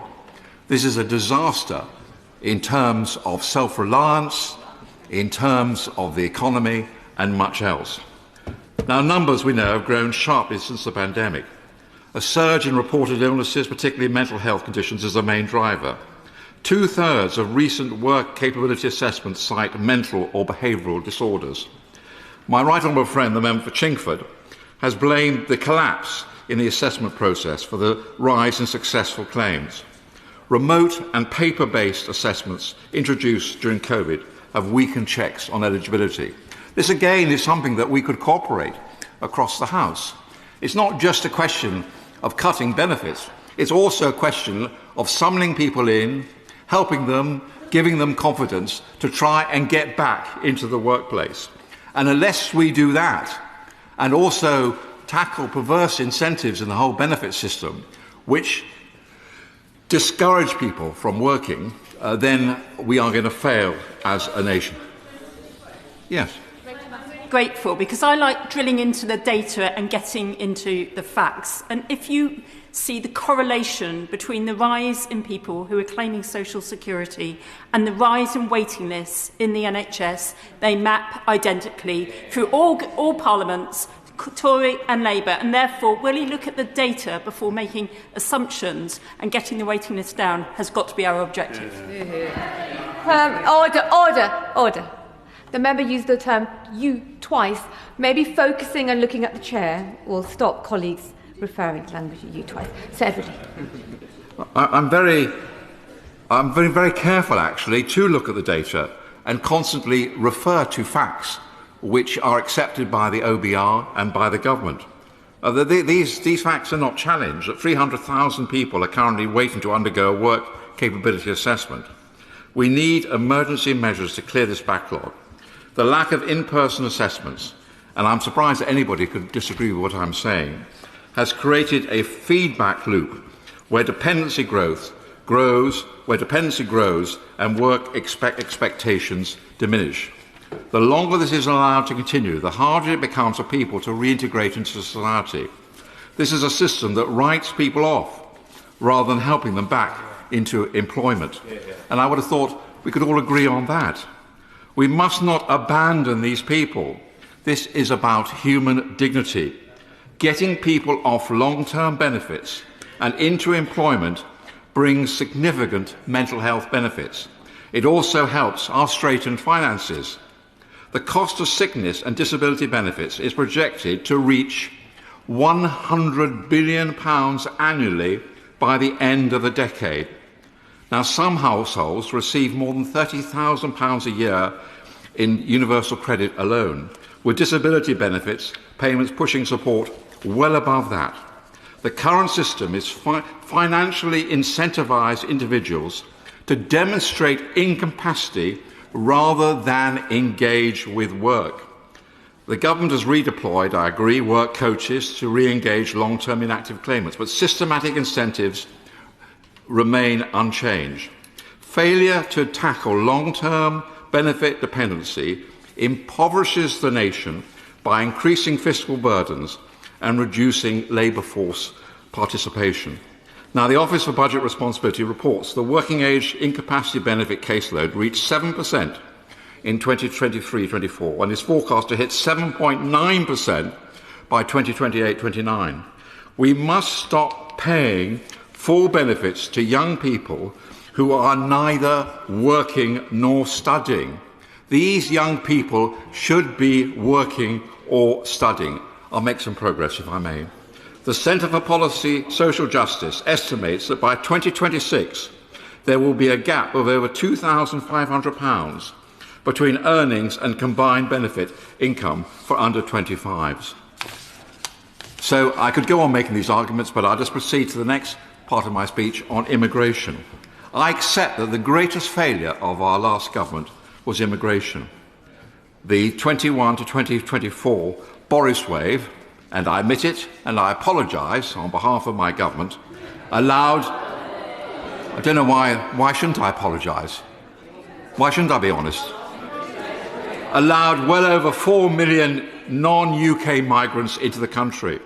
Many of these will soon qualify for indefinite leave to remain. ILR grants access to benefits and public services on the same basis as citizens is destroying financial incentives. The scale of this is financially significant. Now, the Home Secretary, I agree, has announced some sensible moves, and I supported her when she came to the House. For example, extending the standard qualifying period for ILR from 5 years to 10 years. As Carl Williams of the Centre for Policy Studies notes, policymakers cannot say with confidence how many migrants currently hold ILR or their economic circumstances. Experimental DWP data shows around 211,000 ILR holders receive universal credit. This is completely unsustainable. If Migration Observatory estimates are correct, between 27% and 37% of ILR holders receive universal credit. So this is a worrying problem and needs resolution. Next, increasing tax. I've long argued for a much simpler tax system, close loopholes but keep taxes low, especially for married families. Corporate tax complexity creates an inherent bias towards huge multinationals. They can hire departments of accountants to reduce their liabilities. A free market relies on everyone paying their fair share. We need creative ways of ensuring companies like Amazon and Starbucks can operate freely, we all use them, while paying a fair contribution. Then we can help lighten the burden on family farms, working people and small firms. Increasing taxes on working people risks undermining growth by reducing take-home pay and incentives. ONS figures show direct taxes reduce income inequality by only 4.4 percentage points, limited redistribution for a heavy burden. Higher taxes on the wealthy simply encourage them to leave. Data from the Henley and Partners 2025 migration report suggests the UK may lose 16,500 millionaires this year. What's the point of it? Why are we driving these wealth creators out of the country? So I'll just finish with your... there's so much to say, Madam Deputy Speaker, but I know that I'll weary the House if I go on too long. Can I just end by one point? It's quite controversial and it's quite difficult to say this. The triple lock, and I know I'm going to get into trouble for saying this, but I've got to say the truth as I believe it. We all know that the triple lock is unsustainable. It is you cannot have a situation where people of my generation are consuming an ever greater proportion of national wealth through the state pension. Frankly, our government never dared tackle it, having it brought it in because they knew that the Labour Party would crucify them in the ballot box. Now the Labour Party is caught in the same bind. The fact is, it is completely unfair on younger people if the burden of older people through the triple lock increases year by year. We laugh at the French because of their failure to actually achieve sensible pension reform. But we ourselves have got to have the courage, frankly, to end the triple lock. And I think this will only be done with consensus between the two parties. And I'm absolutely sure that if the government was to come to the leader of the opposition and say that this is unsustainable and will you share this burden with you, which may seem to be very unpopular, but actually many older people of my generation, we all have children, we all have grandchildren, we all see our own children struggling to get on the housing market. So many, I think that actually if government and opposition were prepared to have the courage to deal with the triple lock, I'm not sure it would be as unpopular with older people as is sometimes maintained. And after all, we could always relieve the burden on those on pension credit. We could find ways of helping people who really couldn't afford to live. But the triple lock must go. It's not a popular policy, but I think in our hearts we know it's the right policy. We have shy of 60 members trying to contribute, so there was a speaking limit of 10 minutes to begin with. Daniel Zeichner. Deputy Speaker, and it's a pleasure to follow the Father of the House in his wide-ranging contribution. I think he's perhaps slightly more optimistic about the ability to achieve consensus across the front benches than sadly I might be, but I think his point about intergenerational unfairness is absolutely right. Let me start by recognising the hard work of the Treasury team and the work they've put in to this budget against what I think is a very challenging international backdrop, particularly around trade issues. And can I particularly welcome what I think is the long overdue measures on council tax for more valuable properties. Of course, no one wants to pay more tax, of course, but there are some of us who appreciate that public services and the public realm need to be properly funded. Frankly, what is extraordinary to me is the number of years that those invaluable properties have escaped proper taxation. And I'm old enough to remember how this all came about, the council tax being introduced as a quick fix after the debacle of the Tory poll tax. Frankly, I'm afraid some people on the opposition benches never change. They're always hankering to find a way to escape paying their dues. They hanker after things like flat taxes or whatever. But after 30 years of not making their contribution, I'm absolutely delighted that it's this government that's finally cracking down on this unfairness. And there are many other aspects to this budget that I strongly welcome. Many of my Cambridge constituents commute into London, and the freeze on regulated rail fares, including season tickets, will be widely welcome. But I also wish to say a few things about what the money raised in the budget is spent on. Because in my experience, both as an MP and a former minister, is it wasn't just the council tax system that the Tories broke in the 1990s, it went much wider. The fragmentation and privatisation of so much of our public realm has turned out, in my view, not only to cost us financially, but contributes to the gloom that has descended on what is still a rich and successful country. Private affluence alongside public decay does not make for a happy society. And in the limited time I have, I'll cite a few examples I've come across over the previous few weeks. The chaos in our prison and justice systems goes back in no small part to the disastrous policies pursued by Chris Grayling in his misguided attempts to privatise the probation service, for which, in my view, it has never fully recovered. And the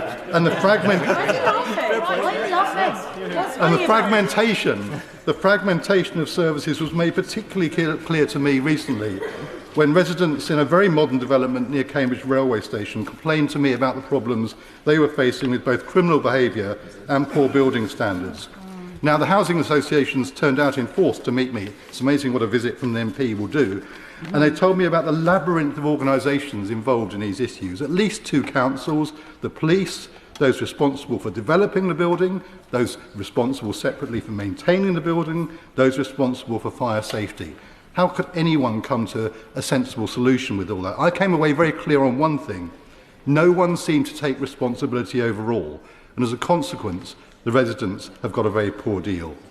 And another example, the rightful national outcry over the abuse of too many neighbourhood shops selling vapes and smuggled cigarettes, exposed so well by BBC investigative reporters.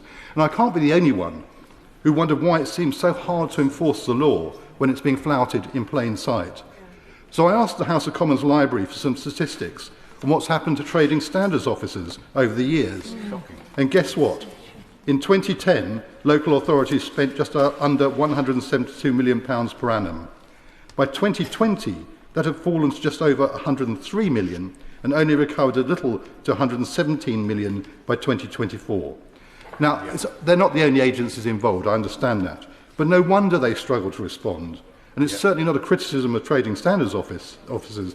They do a remarkable job, given how they've been starved of resources. So, Madam Deputy Speaker, my conclusion is that this budget is a really good start in difficult circumstances, but that we've got a huge way to go in rebuilding the public realm so that we have a country which feels safe and secure for everyone. Putting back together what has been broken apart is not easy nor quick. It's much easier to break things than to put them back together again. We've had decades of destruction from the party opposite that frankly would only be made worse by the party that goes by the name Reform. But they too ought to go to trading standards because it's a false prospectus. They're not about reforming the country, they're about breaking it. I'm confident that people will increasingly recognise that. So I urge my Treasury colleagues to stand firm, rebuild not just our economy, but the communities in which we all live, whatever our circumstances. Oliver Dowden. Thank you, Madam Deputy Speaker, and may I begin by referring members to my register of members' interests, including my position as chair of the APPG for the UAE. Madam Deputy Speaker, it didn't have to be this way. The roots of this budget and its failure began with the last one. It began with the unnecessary delay and scaremongering before that budget, which in turn frightened consumers and scared businesses off of investment. And then in turn, when the budget was announced, the Chancellor made three key errors. The first thing she did was to choose to tax probably the worst thing in terms of jobs and growth by putting up national insurance contributions. She chose to drive human capital and financial capital away from the United Kingdom with the abolition of the non-dom tax status, and she chose a totally unrealistically low level of fiscal headroom, which meant that by the time the Chancellor sat down, markets were already preparing for the next round of tax rises, and this sense only grew with the U-turn on welfare reforms. And the problem is, the government is making exactly the same mistake all over again, with the litany of leaks culminating in the extraordinary position of the OBR publishing the entire content of the Chancellor's budget before she even stood up, rendering the entire speech meaningless. And now, in turn, this budget demonstrates a simple and clear choice: higher welfare paid for by higher taxes. And for my constituents, that means higher income tax, it means higher taxes on their savings, it means higher taxes on their dividends, and in a constituency like mine, which has seen house prices soar over the past 30-odd years, now to astronomical levels, there is a real risk that older people in their family homes that they bought at very low prices are now going to have, by skimping and scraping to do so, I should say, are now going to have to find several £1,000s every year just to stay in their family home that they so love. And I think that is a real problem that is going to emerge from this budget, and I would urge the Chancellor to look at the very least at ameliorating measures to stop older people having to sell their homes in order to pay their council tax bills. But beyond this, there lies this strategic choice, and we all know exactly what has happened. The Labour leadership has watched in fear as its vote hemorrhages to the left. This budget is all about shoring up Labour's tax base. The residents of Bushey, the residents of Radlett, the residents of Potters Bar, the residents of Boreham Wood, their taxes are being hiked to pay for higher welfare to appease Labour's backbenchers. I will happily give way. I thank the right honourable gentleman for giving way. Would he not accept that in addition to the taxpayers that he's talking about in those communities, which I've visited and know in Bushey and Boreham Wood and other parts of Hertsmere constituency, there will be families who, amongst his own constituents, who have more than one child and receive more than two children and receive benefits, who will be positively impacted by today's budget, and he could at least nod in the direction of those of his constituents who will benefit from the measures that the Chancellor has set out. I think that the problem with that analysis is that many people on the same street will think to themselves, I chose not to have another child because I couldn't afford to do so, and yet now my neighbour is able to have more children paid for by the taxman through welfare. And that is the fundamental unfairness at the heart of this budget announcement. But worse than that, I will give away in a moment, but worse than that, This failure to grasp welfare reform risks neglecting a whole generation. We already see young workers' prospects under threat from AI. We see the prospects of employment being hit by Labour's jobs tax and the labour market regulation, which is discouraging hiring. And now the message seems to emerge from the government: don't worry, abandon ambition, there's ever higher welfare under Labour, that's the reason why you should vote for us. I will happily give way. I'm grateful to my right honourable friend. He's making a characteristically excellent speech. Would he agree with me that we are at the tipping point where the welfare state is ceasing to be what we've always wanted it to be, which is a safety net below which nobody can fall, but instead is becoming a cocoon which is going to trap a whole generation in dependency and absolutely kill off aspiration and social mobility? As ever, my honourable friend is totally correct. Of course the welfare state should be there for those people in temporary difficulty, but it cannot be a lifestyle, which is what ends up happening. I will give way to the chairman of the Treasury Select Committee, then I must make some progress, so forgive. I do thank the right honourable gentleman for giving way. Look, we've had evidence at the committee. It is absolutely a fallacy which we need to nail, that people choose to have more children to get more benefits. That is not the case. People fall on hard times. That safety net is there, and the ambition of my young families in Hackney is immense, but they are held back. There are a lot more systemic issues about poverty, but this will tackle it for that generation, and we need to welcome it. Well, of course there will be the occasional person that falls on hard times, but I think she should try saying that to many, many of my constituents who are unable to have more children. They take the choice not to have it, and that option is now, there's an imbalance between that and the approach taken on welfare. And so we have a situation where at the same time as the United Kingdom is embracing higher taxes and an ever greater role for the state, beyond Europe, lower tax dynamism abounds. We can see the US surging with freer markets and a tech and energy bonanza. You only need to look to the Gulf, to states like the UAE and Saudi Arabia that are embracing tech, finance and alternative energy. Now, a generation ago, this would have mattered less. But now we're in the position where Labour and capital are highly mobile, and we are seeing more and more people voting with their feet, leaving the United Kingdom by the tens of thousands, and this tide is washing out our very brightest and best away from our shores, and I fear that once those people leave, it is very hard to get them to come back. And the sadness of all of this is that the United Kingdom remains a wonderful country. It is actually a beacon of stability, with the rule of law, the English language, the time zone, great research universities, and a highly talented workforce. And indeed, having criticised the government a lot, I pay tribute to them for successfully concluding a number of free trade agreements, including with India and the United States. And I hope that others will follow, including with the GCC. So, at a time when other countries present challenges, whether it's the security situation in relation to China, whether it's the unpredictability of the United States, or stagnation in Europe, the United Kingdom actually has a golden opportunity to be a magnet for investment from businesses and entrepreneurs around the world. But the risk is that we are consigning ourselves to a situation which a Scottish entrepreneur described to me a couple of days ago as being the why bother economy. And what he meant by that was that, of course, people aren't going to disinvest, but they won't choose to actively invest in the United Kingdom because we are not creating the environment where we are rewarding risk-taking and entrepreneurship.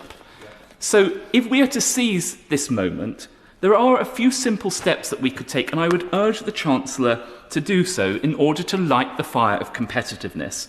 First of all, instead of trying to drive away the wealthiest and biggest global investors, as we have done with the abolition of the non-dom status, we should be welcoming them and gaining more revenue at the same time. One only needs to look at the Italian model, where they have imposed a relatively high fee, but in return to that have exempted wealthy mobile people from paying further taxation.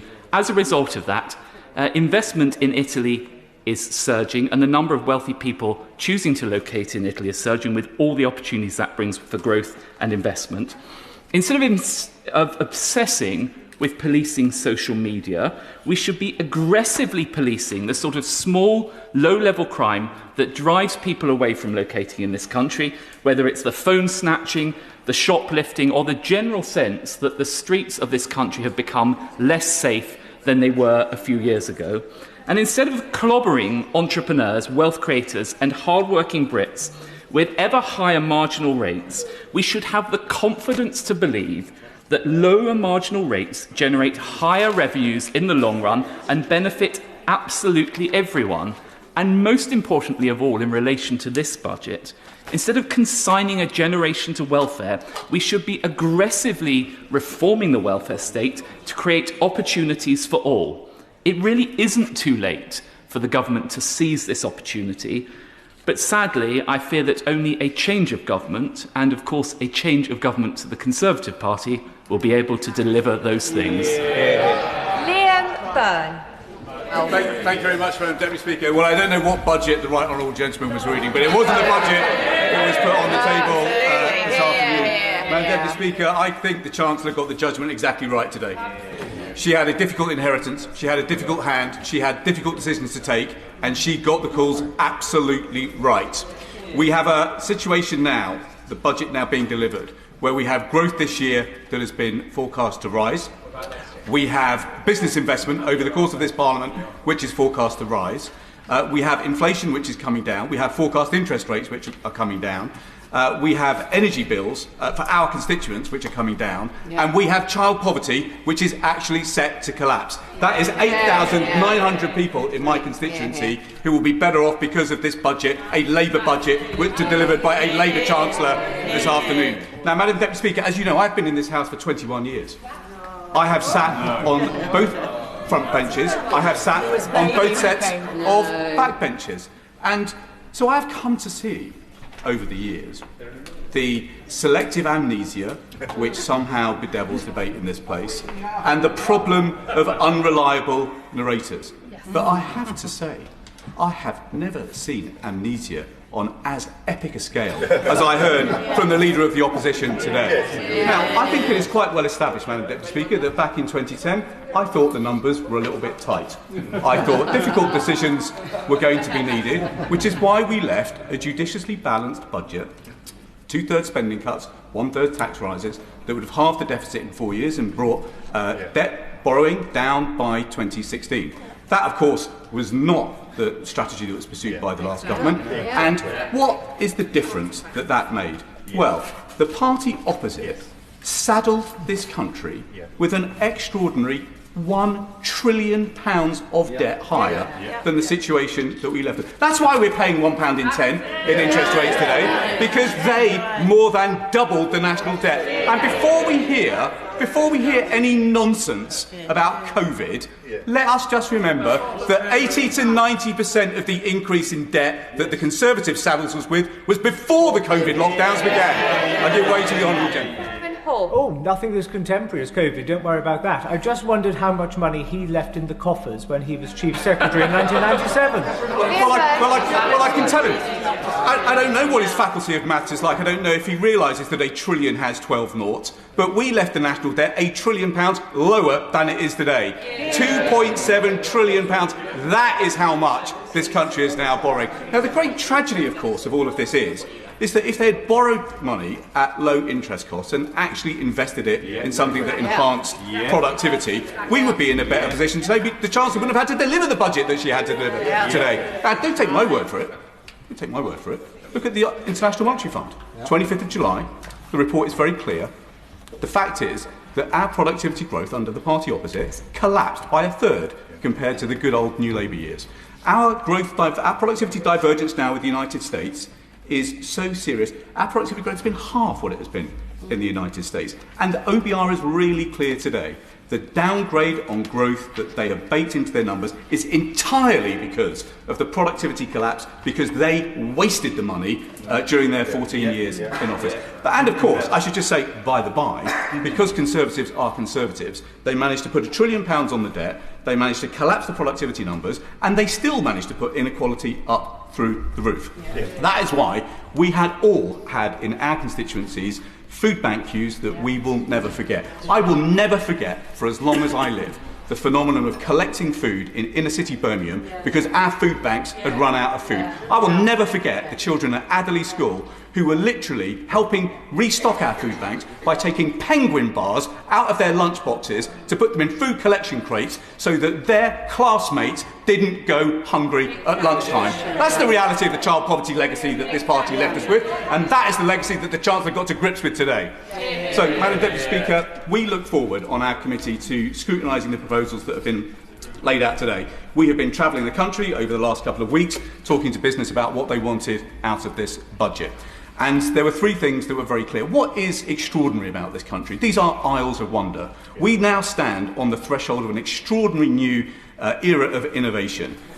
This is an extraordinary country. We are an inventive country. We have been since the Industrial Revolution started in Birmingham back in 1761.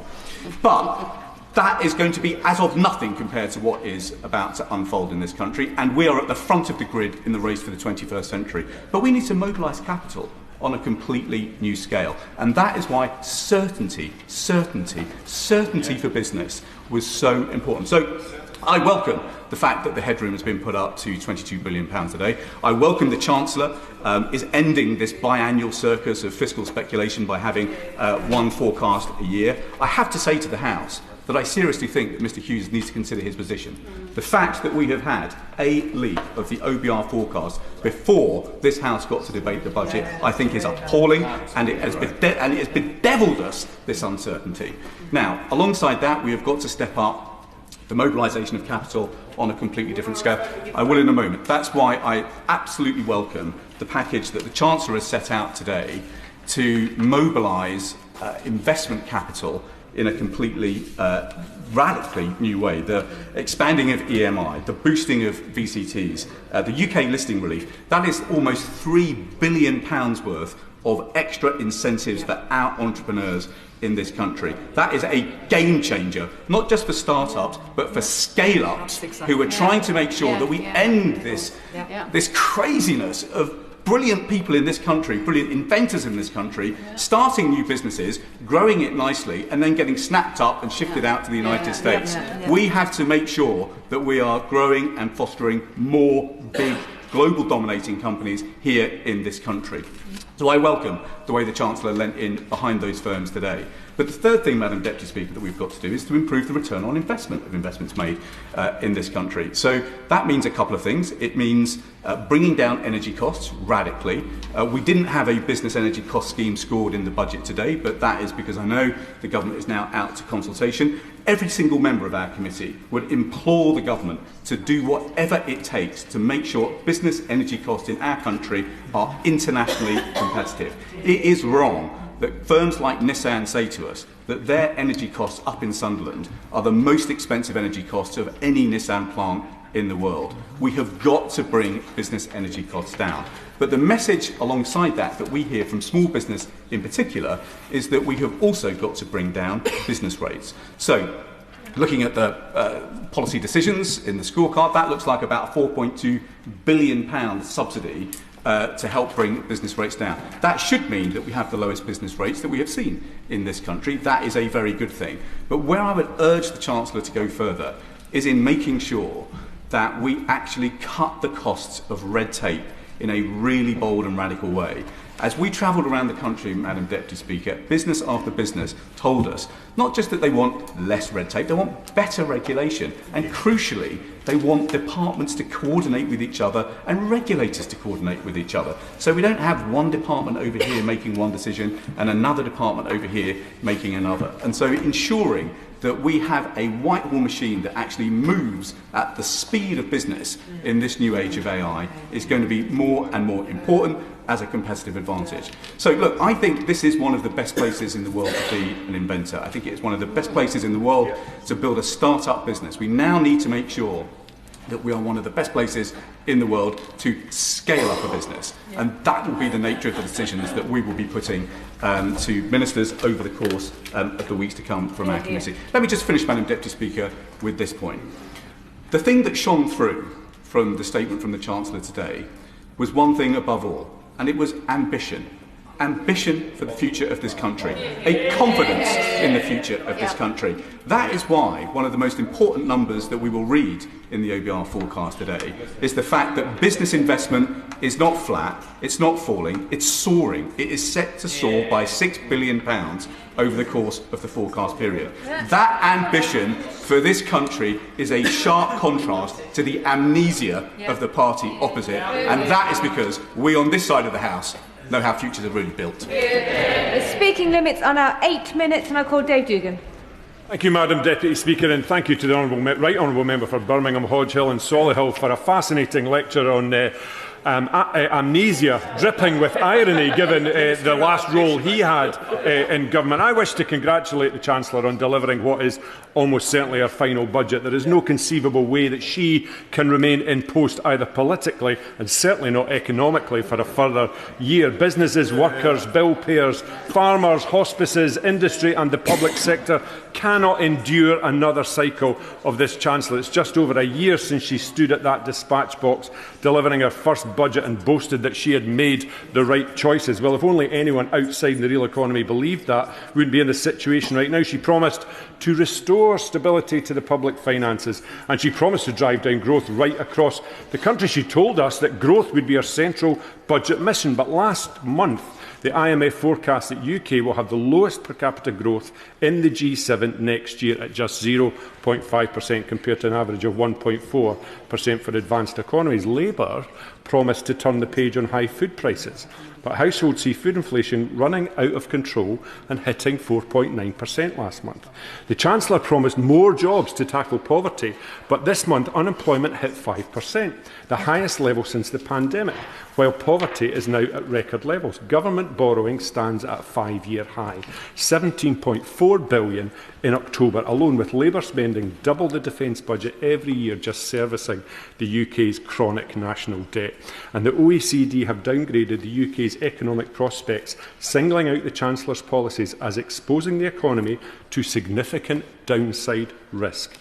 This gloomy prognosis isn't born just from the SNP's analysis as well, however. Just listen to the Chancellor. She spent the last 18 months insisting that the economy is in a terrible state, while blaming everyone and everything except herself and misunderstanding what negativity her musings signal to investor confidence. It's as though she forgets she is the Chancellor, as yet another stream of consciousness resonates invariably negatively around the economy. She's blamed the black hole, yes, the one the SNP told Labour about before the election, and which she pretended to only discover upon entering number 10. She blamed the markets for their focus on her fiscal rules. Couldn't make that up. And she's blamed Brexit despite herself voting to trigger Article 50. But it's not just about the fundamental economic incompetence of the Chancellor. It's not even just about Labour's inheritance, which, whilst bad, wasn't the cause of this malaise. This crisis remains a product of the Chancellor's catastrophic decision, and she will own it. Just as she will own Labour's compound fiscal bonfire, she is in the frame for one of the most chaotic preludes to any budget in living memory. Andy Haldane, former chief economist of the Bank of England, called this a circus of speculation around the budget, with endless leaks, U-turns and media trails that created panic in the economy, and which Mr Haldane also added has without doubt, without a shadow of a doubt, contributed to weaker than expected economic growth within the UK. There was nothing meaningful in here on energy. The measures on energy bills are a start, but they don't fulfil Labour's election promise to reduce bills by £300, and bills are set to rise in January and again in April. £150 off energy bills, Madam Deputy Speaker, will still leave the Labour Party in debt of £87 per year on their commitment at the election. And Labour's... give way in a second. The SNP did Labour's job for them with a budget proposal that involved a surcharge on banks that would have created that £300 discount for bill payers, just like Labour promised. I'm very happy to give way to the honourable member if you can tell me when Labour's going to come good on the promise. Thank you. I do thank him for giving way. Of course, if he takes the time to read our manifesto, which we were elected on in Scotland, that promise was to be met at the end of this Parliament. So we're actually ahead of schedule. And I'm sure he welcomes that, just like he welcomes the extra 500 million cash terms, extra 500 million in cash, extra 300 million in capital going to Scotland, and a commitment to above inflation budget rises up to 2029. Fantastic, Madam Deputy Speaker, isn't it? Wow, Deputy. I'm sure the public will be delighted to hear Labour's never, never promise on energy bills, that unlike him, I don't exist on my knees waiting to get patted on the head by Labour ministers on the front bench. I'm off my knees, and the consequentials that we get, the consequentials we get in Scotland are a consequence not of largesse by the Labour Party, but of the taxes that Scottish enterprise creates within this so-called United Kingdom. Nothing here, Madam Deputy Speaker, on the energy profits levy, which is putting North Sea oil and gas into an early grave. As things stand, 42% of firms in the North Sea oil and gas sector forecast revenues for 2026 expected to come out from outside the UK's continental shelf. An analysis earlier this month from the Fraser of Islander Institute showed that the industry is undergoing an accelerated decline. In my view, Madam Deputy Speaker, as a direct result of this Labour government who don't understand energy or the economy. This is Scotland's reality within the so-called union. Our future and our natural endowments decided upon by Westminster ministers rather than the people of Scotland. It must really stick in the craw, especially of Scottish MPs, when they come down here to toe the party line and see the difference that Scotland has had under the SNP since 2007. SNP GDP in Scotland per person has grown by 10.2% compared to 6.8% in the UK. Productivity has grown in Scotland at a rate of 0.9% per year compared to 0.3% per year in the UK. And Scotland attracted 135 foreign direct investment projects in 2024, maintaining our position as the top performing part of the UK. In that regard, they're not so keen on the facts. And Scottish Labour MPs jump up and down about the new minimum wage, despite the fact that their constituents and mine are already on more than that as a result of the Scottish living wage at £13.45. And there was little today to suggest that Labour grasps the severity of the cost of living crisis, which for many people feels endless. Inflation has almost doubled under Labour, and food prices are up a staggering 37% over the last 5 years. People are rightly asking, what is going to sort this? Well, I can assure them it's not Labour. And on the two-child cap, I'm very pleased to see that it's gone and taken with it the appalling rape clause. It's just a shame that all the Labour MPs that were cheering the Chancellor when she announced that today didn't vote with the SNP in September 2024 when we tried to get that removed in our motion. Rank hypocrisy. Businesses in the last year are now in the position of surviving, trying to survive this Labour government rather than trying to thrive and invest. Businesses know that this Chancellor doesn't understand business. Family-owned businesses feel this most acutely, and farm businesses know that the Labour Party is out to get them. Today's announcements will not repair the damage to the reality that exists for many businesses, and it's already too late for some. Whisky duty going up again, Madam Deputy Speaker.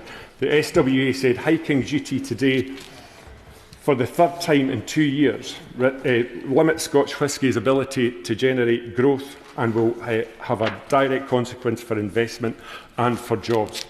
This Chancellor has run out of road with businesses across these Isles. Last year, after $40 billion of tax rises, most of that on jobs, she promised that she's not coming back with more borrowing or more taxes. This government has taken the hard decisions as a result, and we won't have to do a budget like this again. 12 months later, here we are again. Another round of tax rises, and let me make a prediction. 12 months from now, we'll be back here once more, albeit with a different Chancellor. Today's budget supports the view taxes are up, borrowing's up, cost of living is up, cost of energy is up, and spending is up, but growth is down. The central, let me remind the House, aim of the Chancellor. Scotland deserves better than this Westminster version of Groundhog Day, and fortunately, the people of Scotland will be in a position to choose that in May's elections. Thank you. Catherine McKinnell. Thank you, Madam Deputy Speaker. I would normally extend the courtesy of saying it's an honour to follow the honourable gentleman, but I have to say that speech was all a bit dreek. And I've reflected hard on this budget, as it's the first since I left my role in the government as Minister for School Standards. And as the first Labour Minister for 14 years, focusing relentlessly on more teachers in classrooms, more support for struggling schools, pay rises that teachers deserve, an inclusive school system, and curriculum reform to transform the life chances of every child. And believe me, I would have given anything to have found a few million, or indeed a few billion, behind the government sofa if there were the chance to of making some of those decisions. And I suspect the Chancellor knows exactly how that feels over the last few weeks. But that is one of the reasons why I've now joined the Public Accounts Committee, scrutinising public spending, drawing on those experiences of making those tough decisions in government about how we spend the public's money. And I've really enjoyed the deep dives we've done, examining how public services are delivered, where schemes fail, making sure lessons are learned, and making sure we spend every pound the best way possible. And just last week we looked at clerical negligence, an area with a staggering £60 billion of public accumulated liabilities. And we have a golden opportunity to cut those costs and deliver better care at the same time. So I would encourage the Chancellor to read our report when it lands, because it might come in handy for next year's budget. And in the meantime, I also wanted to thank the Chancellor for her comments on the... Oh, I will give way. I thank my honourable friend for taking an intervention.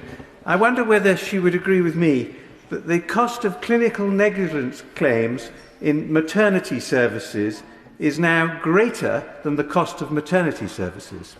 I absolutely share those concerns, and I know the Right Honourable Member for Godalming and Ash is also very keen. So I think we have cross-party interest across the House in making better use of these resources.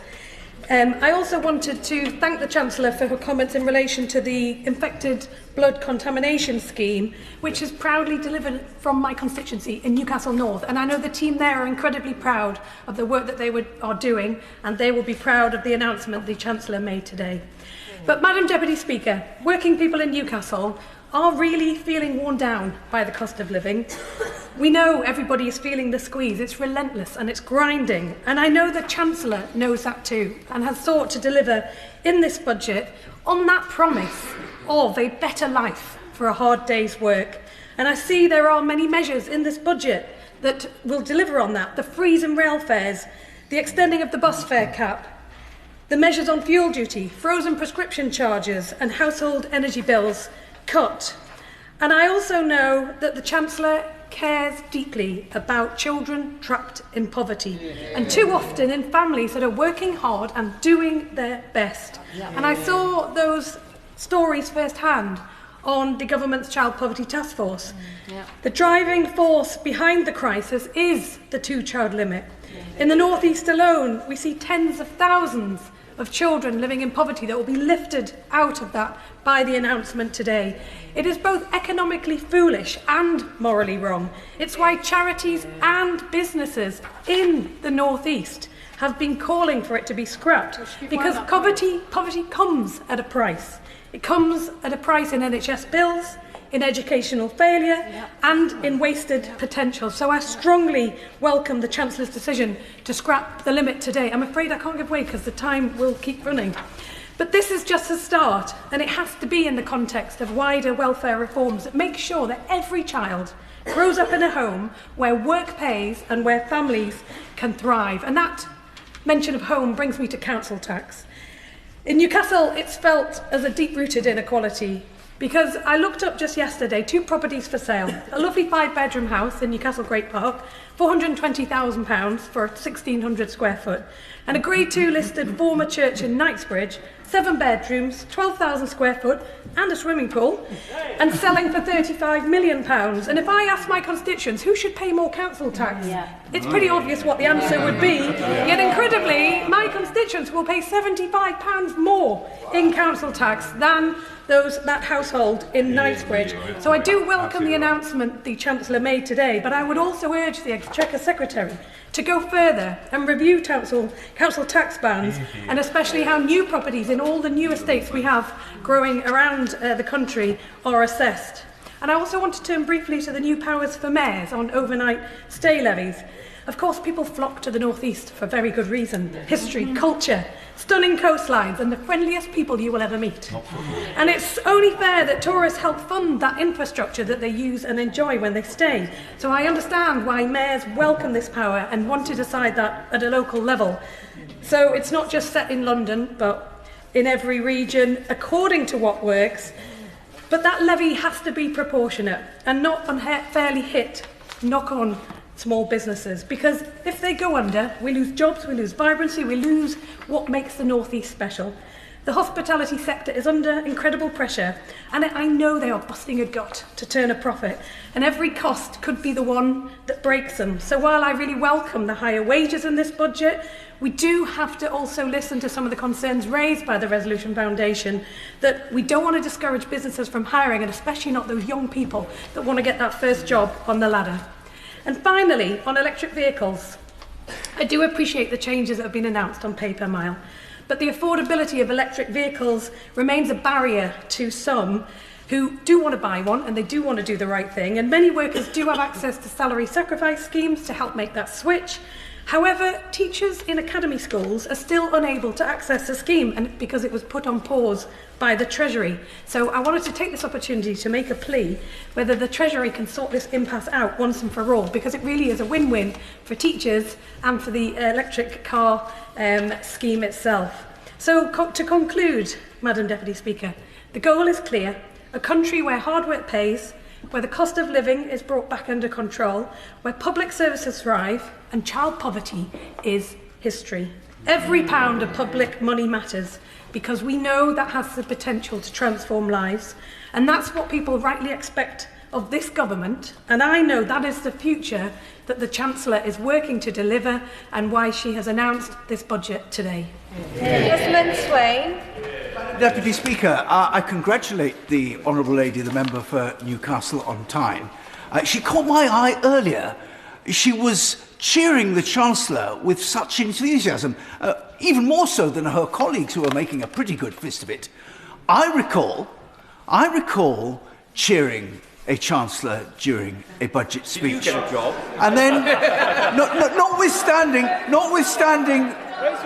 notwithstanding the misgivings that I had, nevertheless, I cheered with gusto. And then somewhat later, I found myself on a train to Oxford to defend the government in the annual union debate of no confidence, and received the news on the train that the Chancellor I had been cheering had been sacked. Not a particularly good wicket to go out to bat on. But I'm confident that those honourable members who cheered today will fare no better.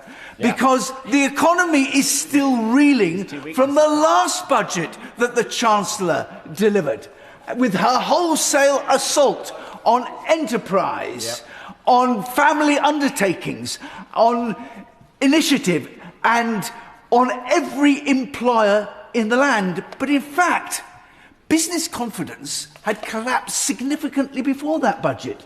It had collapsed in the summer when the government warned everyone that things were so bad that they were going to have to get very, very much worse. And as a consequence, we discovered later, when the budget was delivered, that things were even worse than we had imagined. But then the government announced after that budget that they'd stabilised the economy. It was over. They weren't coming back for any more. And they trumpeted throughout the last year the fact that we had the highest growth rate in the G7. Madam Deputy Speaker, that's what they inherited. But as their monstrous regiment has proceeded, the reality is that growth rate has become more and more anemic. There's no getting away from the fact that last month the economy shrank.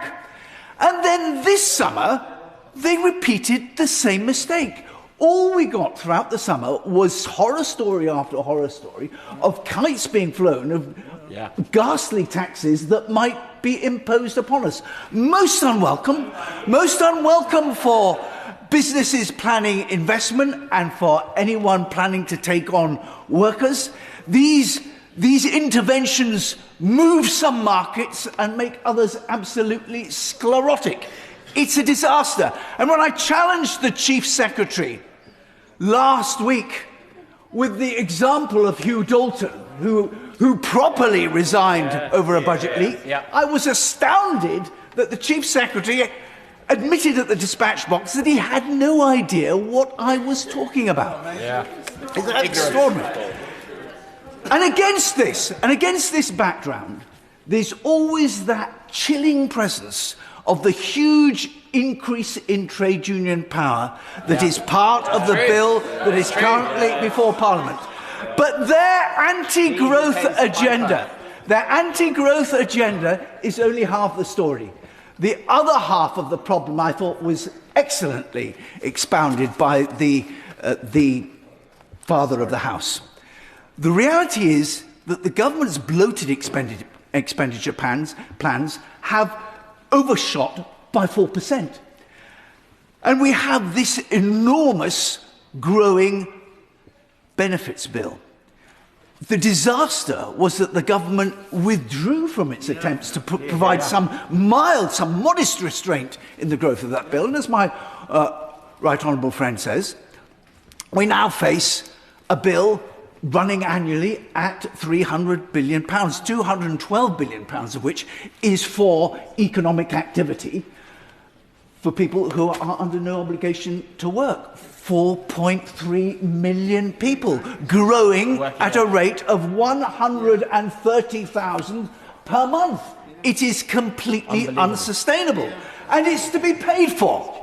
It's to be paid for by increasing taxes. Taxes that disproportionately attack those people who are already contributing the most.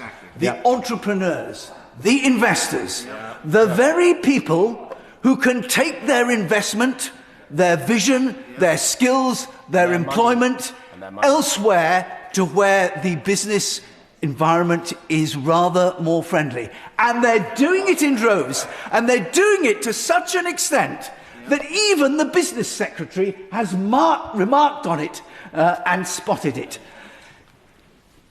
We are facing a situation increasingly where there will be fewer and fewer people able to pay for the bills of this increasing burden of people who are economically inactive.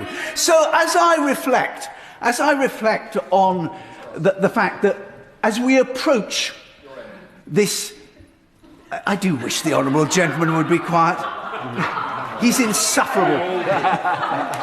As we approach government activity accounting for 45% of the economy, I always thought that, no, I'm not going to give way, I've reached my peroration. I always thought that the result would be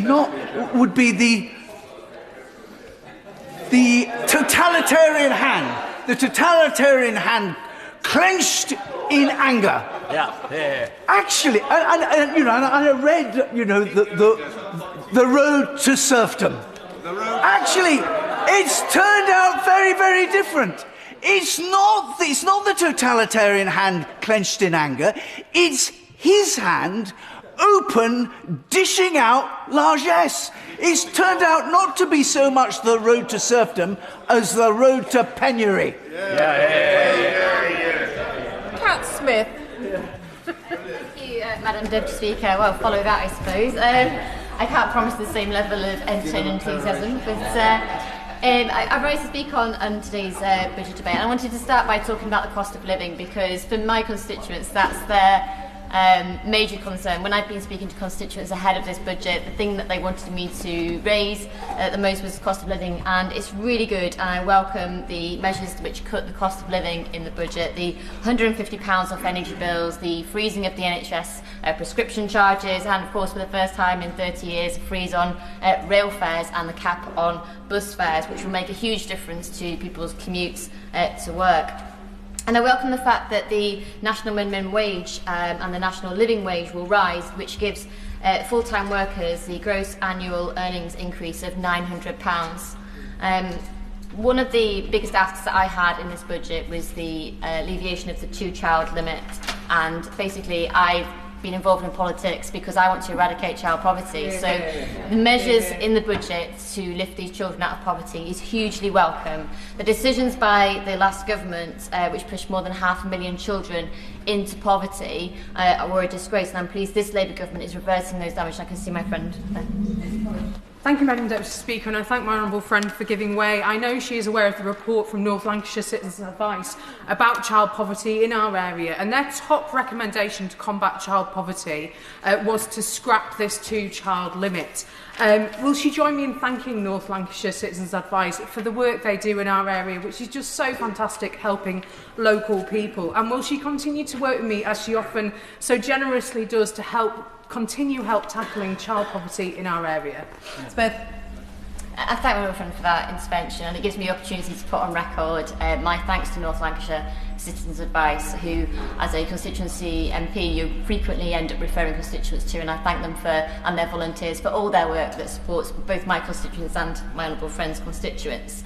I don't buy into the idea that those that are in need of state support are in any way irresponsible or on the take. I think the real scandal in our country is the number of parents who are both in work and in poverty. And I don't believe it is ever morally right to punish a child for the decision and choices of their parents, because that was the reality of the two-child benefit cap and its subsequent rape clause, which was absolutely abhorrent. And I'm pleased that in my constituency of Lancaster and Wyre, this is expected to benefit around 1,550 children who will be lifted out of poverty because of the measures in this budget. And this, alongside the expansion of breakfast clubs like that at Grosvenor Park Primary School in Lancaster, will go a long way to transforming the life chances of children in my constituency.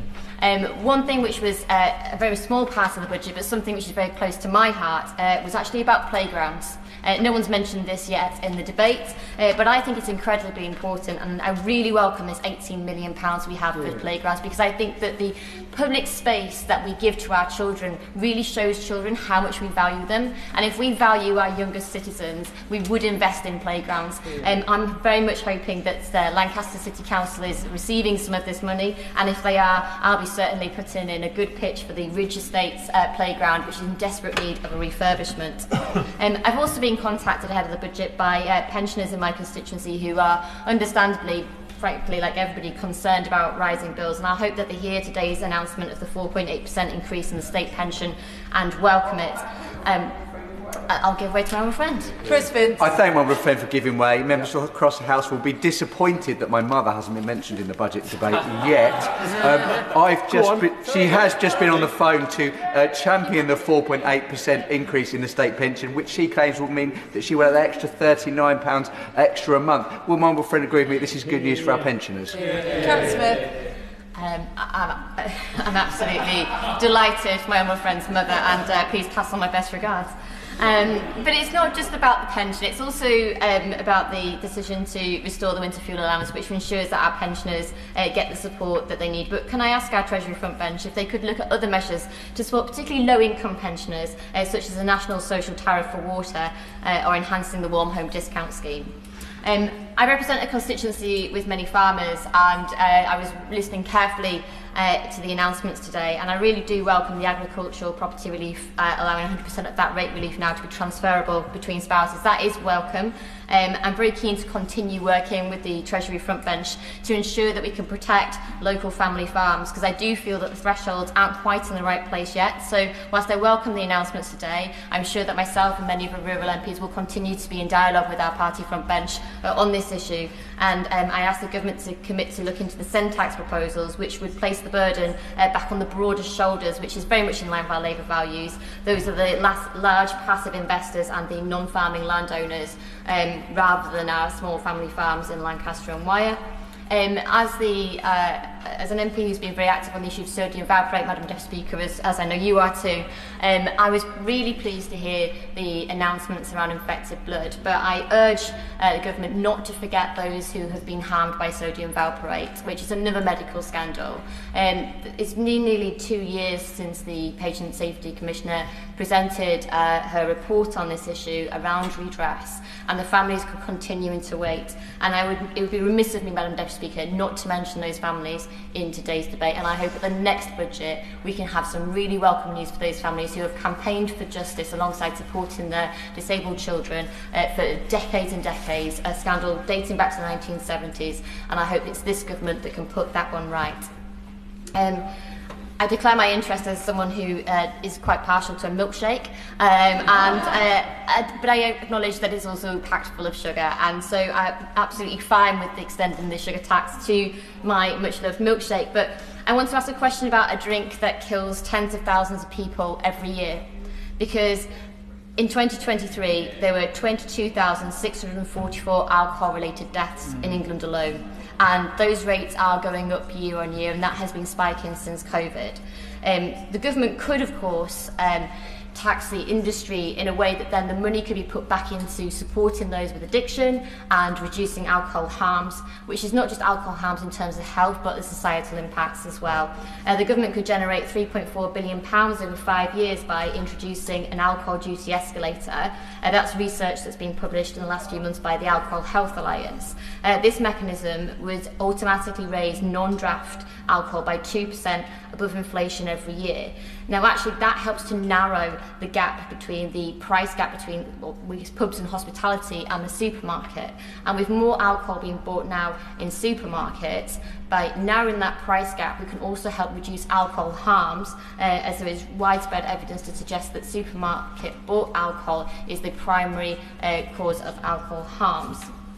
On wealth taxes, I understand that the government has had to put our public finances on a more sustainable footing due to the global uncertainty and irresponsible decisions made by the previous government. But I've had many emails and conversations with my constituents about this wealth tax issue. Measures that my constituents are advocating for include a wealth tax of 2% on assets over £10 million, reforms to existing taxes such as capital gains tax, and closing the tax gap by properly funding and resourcing HMRC to tackle tax abuse.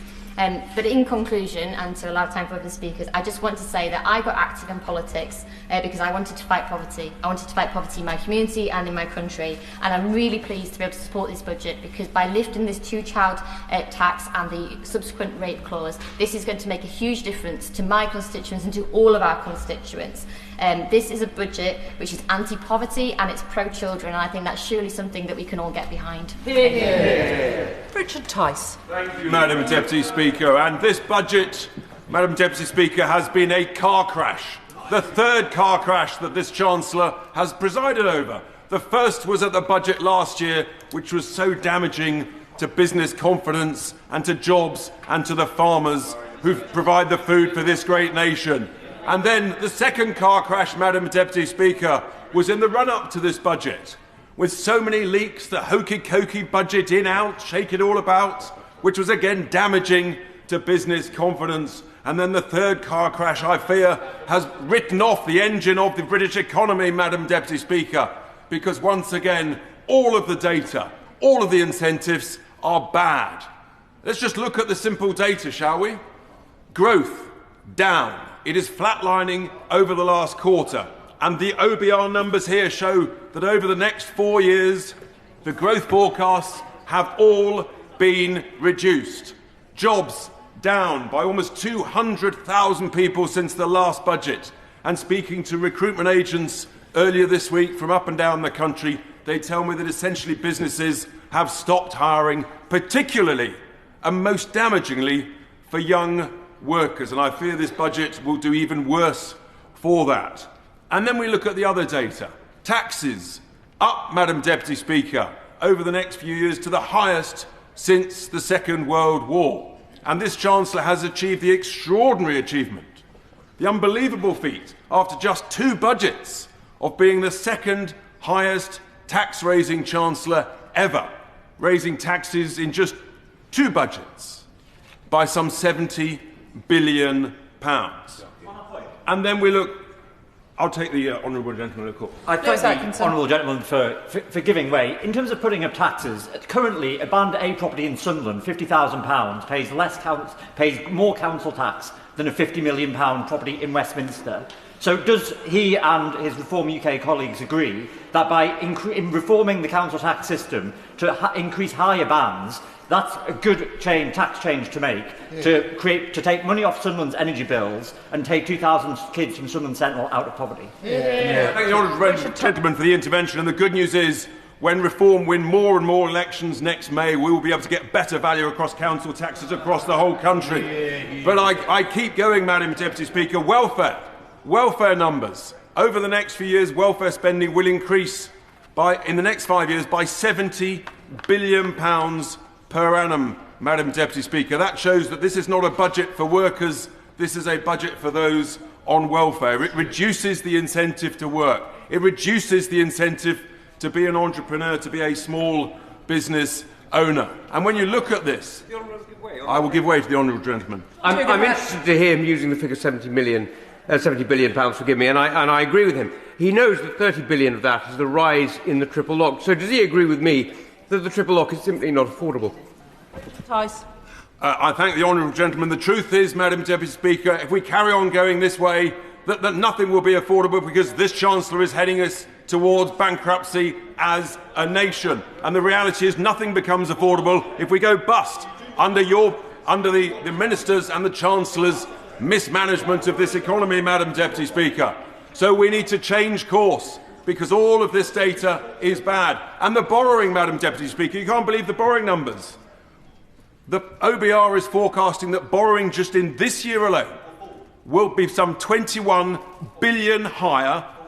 The Minister clearly doesn't know the facts of the budget that he is presiding as part of.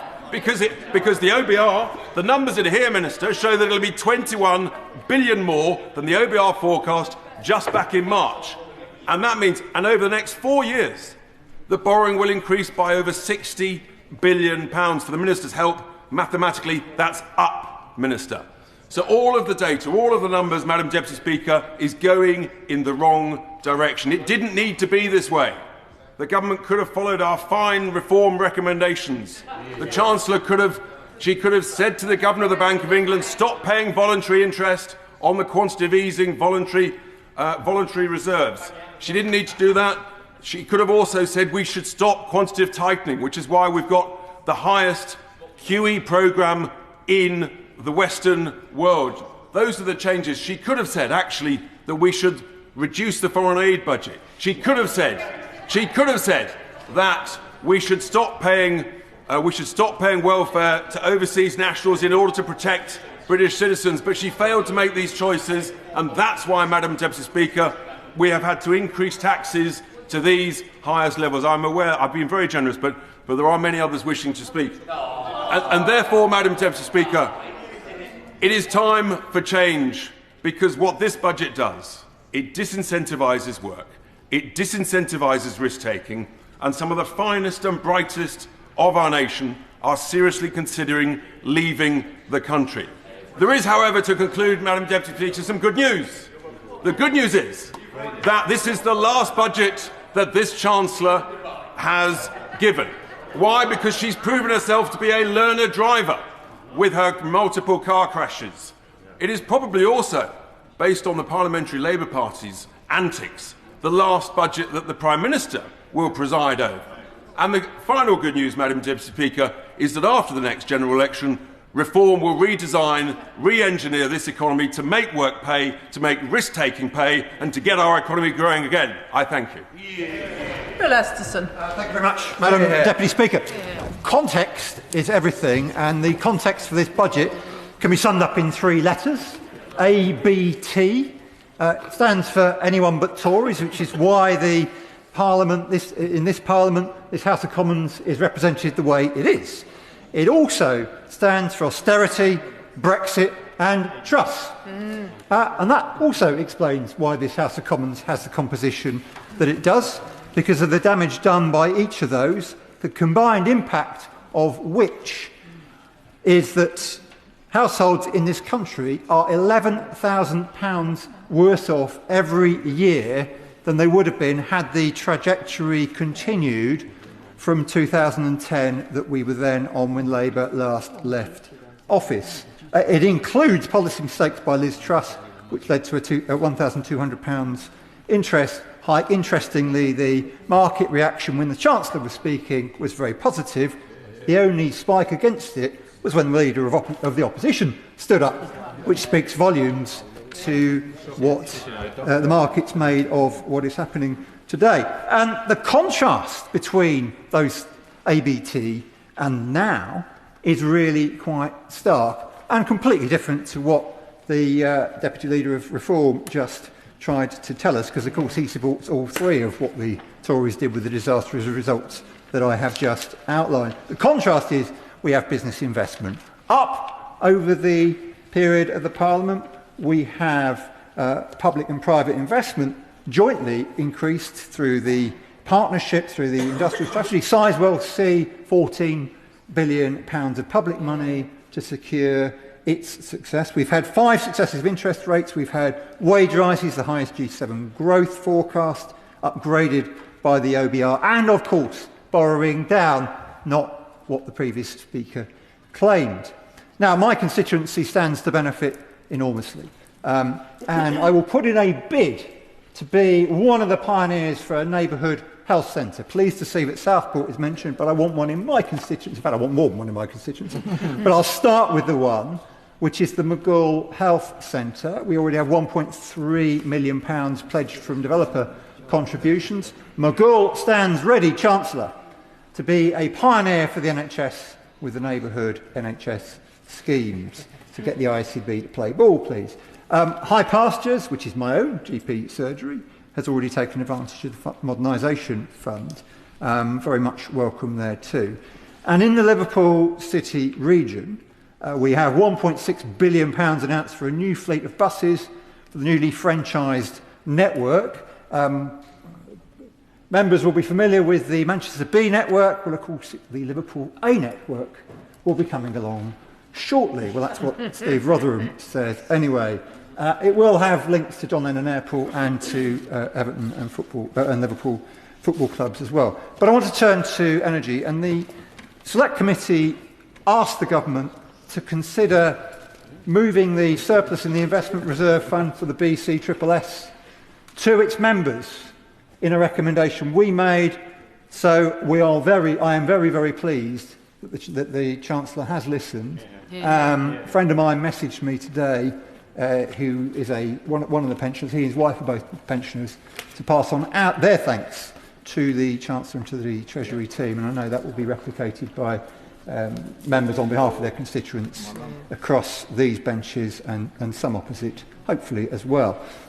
The very welcome decision to cut energy bills by £150, recognising the UK failure of the last government, where 97% of those recipients were worse off as a result. The price cap should fall in April significantly as a result of what the government has announced today on energy bills. And we have an extra £1.5 billion, taking the total for the Warm Homes Plan to £14.7 billion. And I would strongly recommend to the Treasury and to DESNES that they use that as widely as possible to ensure we have proper insulation and reduced usage as a result, to make the most of the money. I will do. I thank my friend for giving way, and he makes a really valid point about the importance of insulating homes. As you will be aware, my constituency of Harlow is a new town, so many of the challenges that houses face, they all face them at the same time. But it's actually those people that are in most poverty that are most able to insulate their homes. So this is really important to them. So it's another example of how this government is supporting those people most vulnerable. He's absolutely right, and the Warm Homes Plan will help those in fuel poverty the most by up to £500 with a combination of insulation, solar and battery installations as well. And by closing the gap between electricity and gas prices, which is what the money off bills will partly do, it will make it more attractive for people to switch to electric heating, whether heat pumps or other forms of electric heating. These are all going to help with our climate commitments at the same time and bring down bills. Now, the budget books contain a section on energy security. There's a recognition in the budget that secure, clean, cheaper energy is central to sustainable economic growth. But it is also true that it is absolutely essential for our energy security. Increasingly, it is clear that the threat from Putin, when it becomes greater than we are seeing at the moment in Ukraine, really can target the delivery of oil and LNG in tankers. With their submarine drones, that is a very, very significant threat. And we've already seen the threat to pipelines. The best way of addressing this energy security issue, because those tankers are coming from all over the world, very, very vulnerable, and you can see in the Straits of Hormuz what the Houthis are able to do. Just imagine how much bigger the threat is from Russia.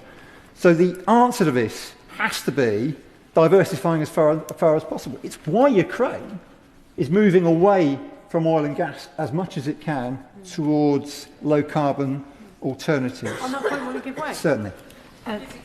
Thank you, Madam Deputy Speaker. I thank my honourable friend for giving way. On the point of energy security and making sure we have a diverse range of clean energy, does he agree with me, does he welcome alongside me the government's commitment to respond to the nuclear regulatory review within 3 months to make sure we can change the way that nuclear is regulated to ensure it is kept safe, it is up to date, and we can get building new nuclear? Well, she's absolutely right. And I mean, the committee very much look forward to looking at what John Fingleton has to say and what the government's response to him is. But the regulatory reform is absolutely key. We've got to speed up planning. We've got to speed up grid connections, which again is referred to in the budget, to address the very serious shortfall we have in grid capacity and the delays we have in grid connection. We've got to do the same about generating capacity too.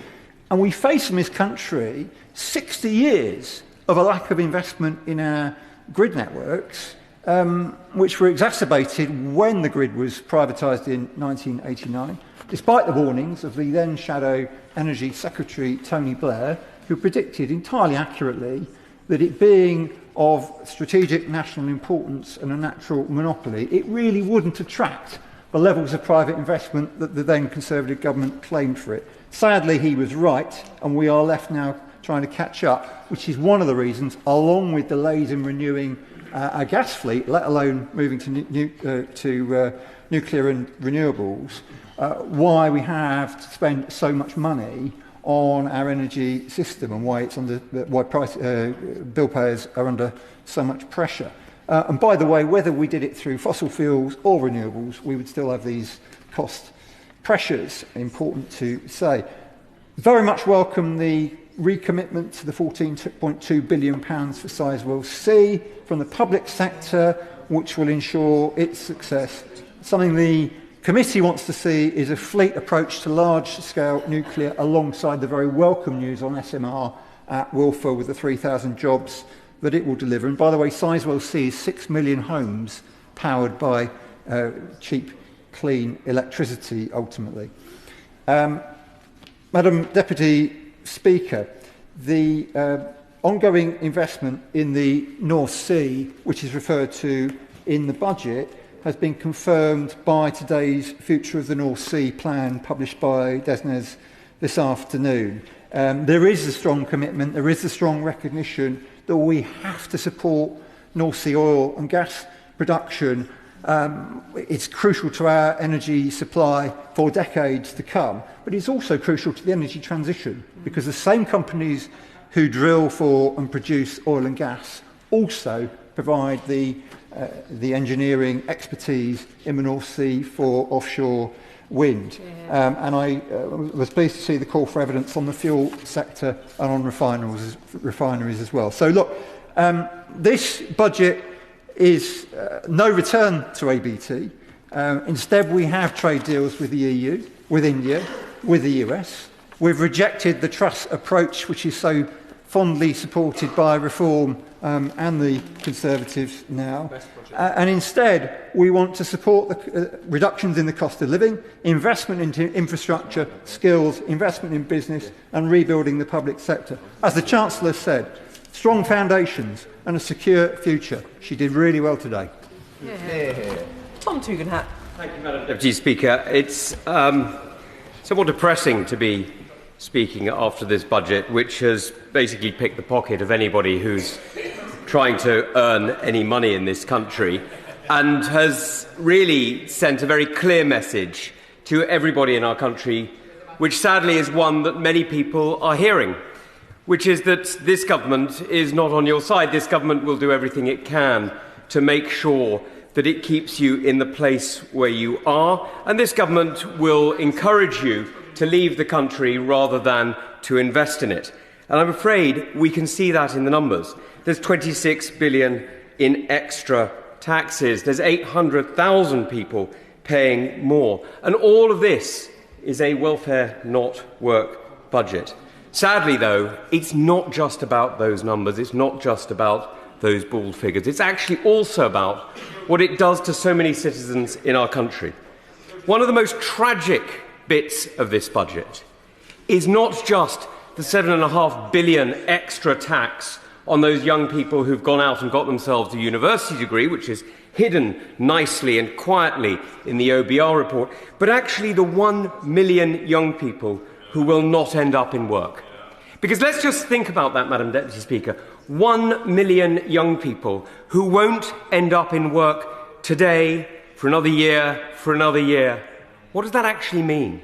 That means 1 million young people who in a few years' time won't have a choice because businesses won't hire them. They won't have a choice because the world will not be one that they're adapted to. And worse than that, they will have become, quite literally, slaves of the state, waiting for the man in Whitehall or the woman in Whitehall to decide what they get each month, each year.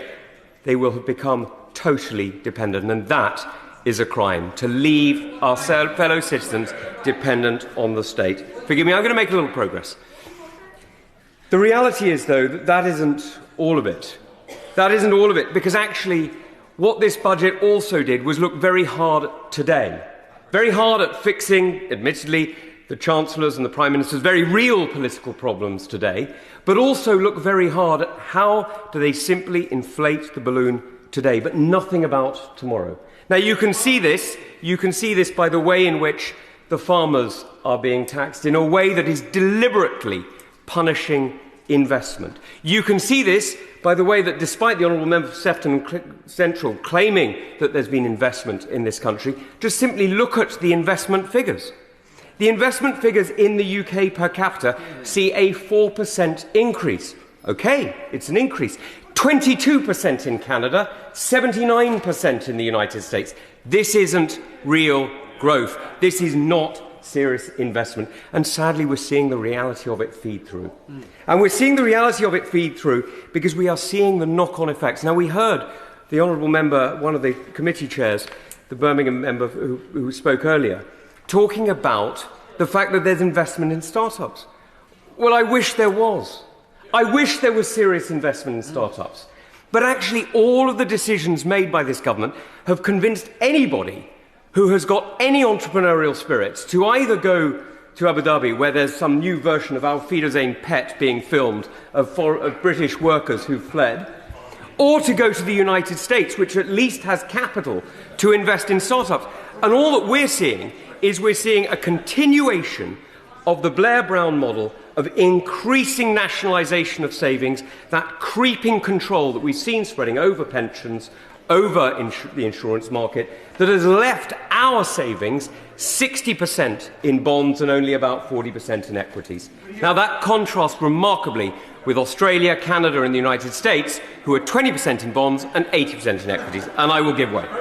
Voted me, but the member said when he was backing Liz Truss to be leader of the Tory party, I have no doubt that we will move with determination to make this country safe and more secure. Doesn't that rather undermine his claim for any credibility?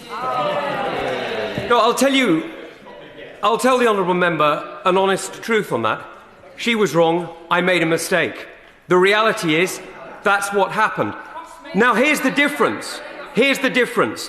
What she did, it's true, put pressure on the economy. What this Chancellor has done is increased debt levels to the highest ever and the cost of borrowing to the highest in the G7. There is no debate about that, so I'm not going to give way on that. Let me just keep going on this, because the reality is what we're looking at the moment is we're looking at the politics of today and forgetting about tomorrow.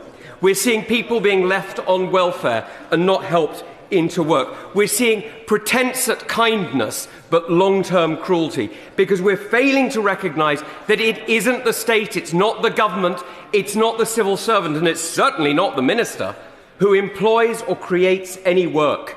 It's free individuals freely associating, freely structuring their lives in order to create opportunity for themselves, their family and their community. But guess what? This government doesn't believe in it, which is why we're now seeing tax levels at their highest ever, 38%, the highest since the Second World War. This is a remarkable theft of liberty from the British people. Forget about the digital ID, which is insane in its own right. But this is genuine theft of the liberty of free citizens to choose what to do with their resources. And that is an appalling decision. What we need to do is we need to look very hard at what the choices are. Because actually, we already see where this cost is going. Despite the Home Office estimates a few years ago that asylum seekers would cost £4.5 billion, this OBR tells us it's going to be £15.3 billion. That's a multiple of over 3. We're seeing any number of different areas where these costs are rising. And all this would be bad enough. All this would be bad enough. It would be bad enough in a normal situation where actually the reality was a bit of adjustment and you can get back to normal. But the truth is this isn't a normal situation. This is a situation that demands some frank honesty. And let me just lay it on the line. The honesty is the demographics of this country are going against us. We do not have enough young people for an ageing population. That means, I'm afraid, we do need to look at the triple lock. I have already been clear. Now, I know my front bench doesn't agree with me, but I have been clear on this, that we simply cannot afford the level of welfare payments that we are making. We need to be clear that health and pensions are now costing too much. We need to be clear that the security situation has changed. And I've heard the fact that we're now raising more on defence, but the reality is it's all in the never, never. I know the Army are now, even now, talking about cutting the number of soldiers in our Army. The Navy are talking about cutting the number of ships, and the Air Force talking about cutting the number of airports. I've heard that from friends who are serving today, so I look forward to seeing what he gets out of the budget round when he gets to it, because the reality is, while our enemies are arming, we are talking. It is simply not serious. And my last point, if I may, is about technology. Because the reality is, for all that I've been talking about, there is one thing that is going so far against us that we're not even on the same field, and that's technology. Just look at the rise of AI across this world. Look at the only 2 countries that are serious players in it, the United States and China.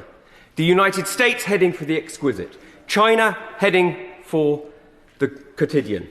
What you're seeing is a radical change in the way that the economy is working. And here, what are we doing? Here, we're defending old jobs, we're punishing ideas, we're keeping back growth, and we've got a government that simply doesn't understand that we have only a few years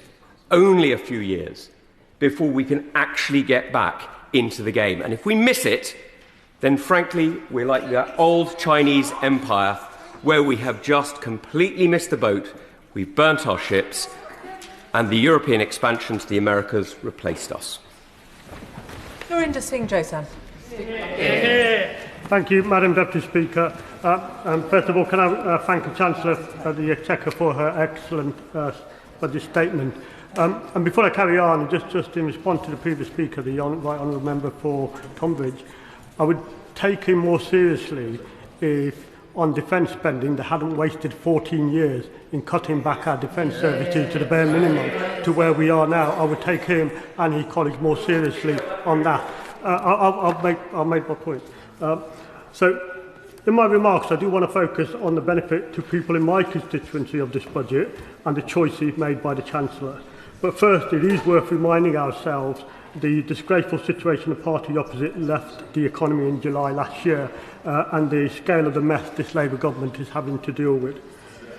An economy that was broken, high interest rates, high unemployment, borrowing and debt beyond our means, growth stagnating, strikes across our public services and various sectors, an NHS on its knees, record waiting lists, crisis in midwife services, in mental health services, and I could go on, and a debilitating cost of living crisis with no plan to make things better for ordinary families in my constituency.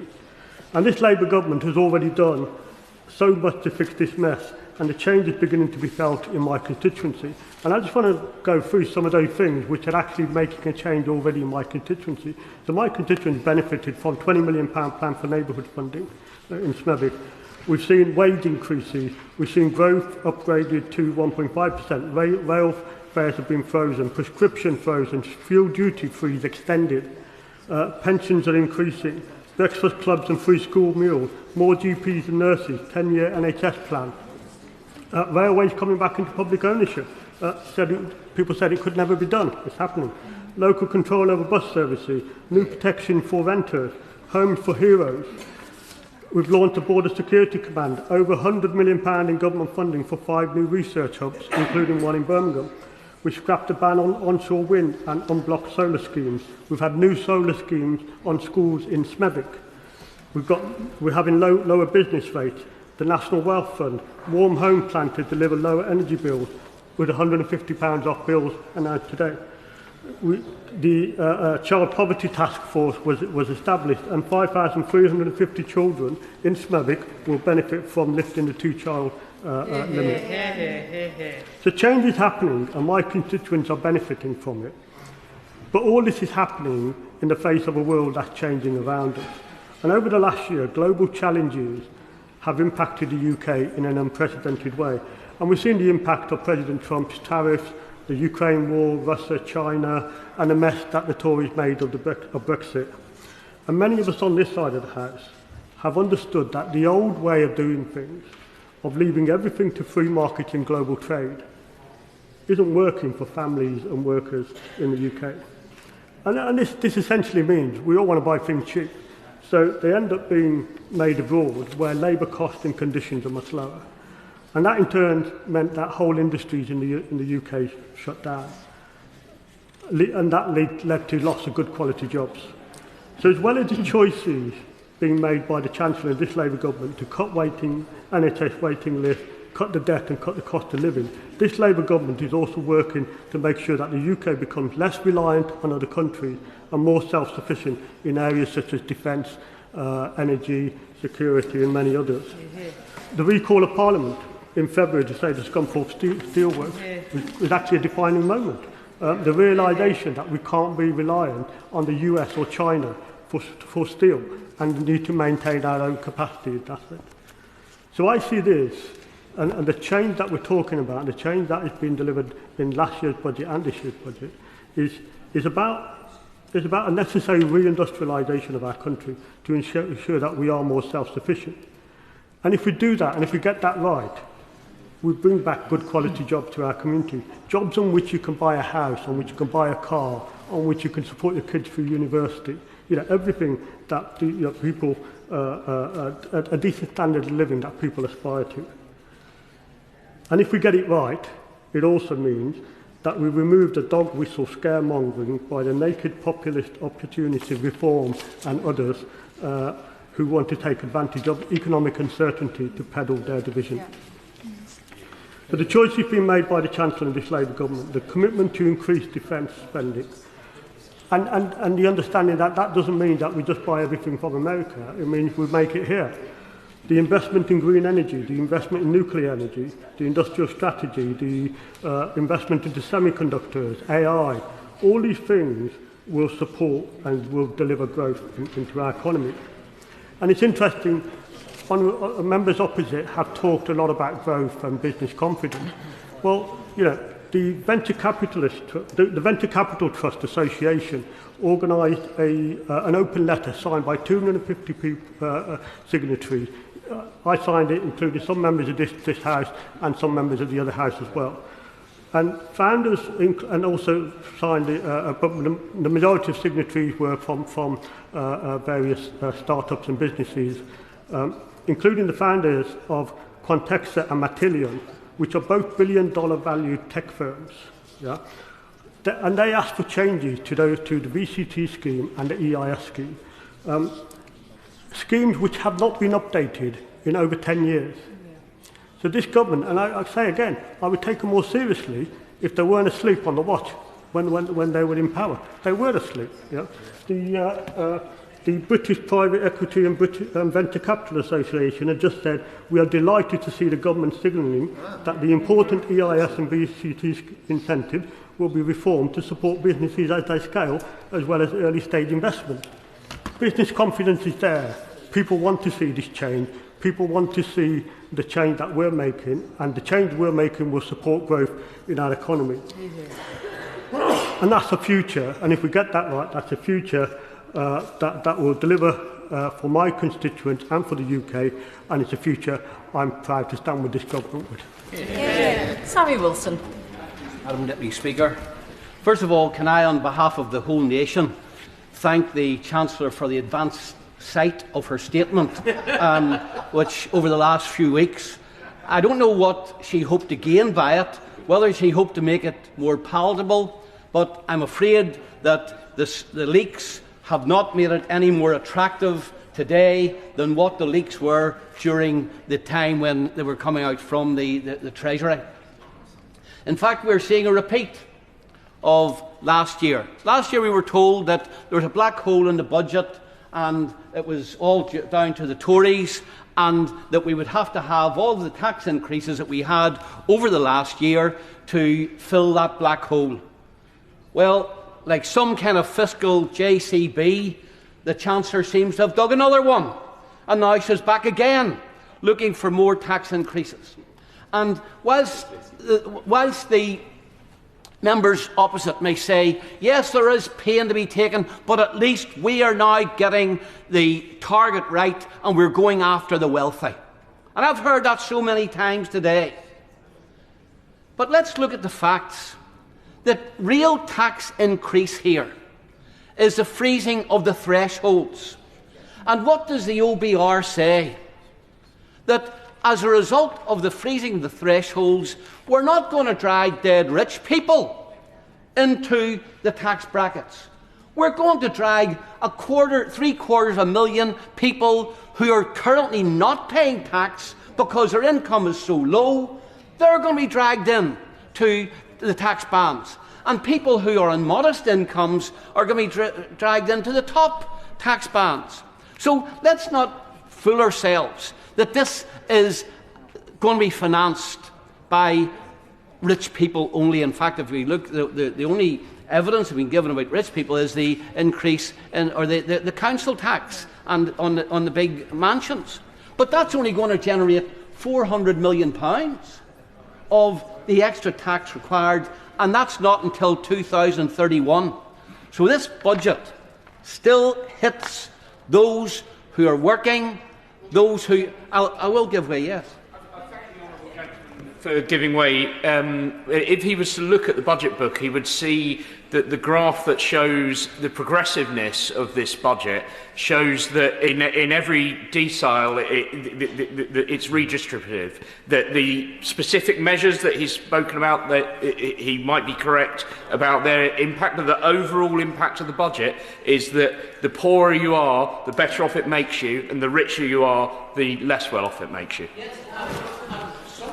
Severe impact is a result of taxes being taken off people who are on modest incomes to give for welfare increases.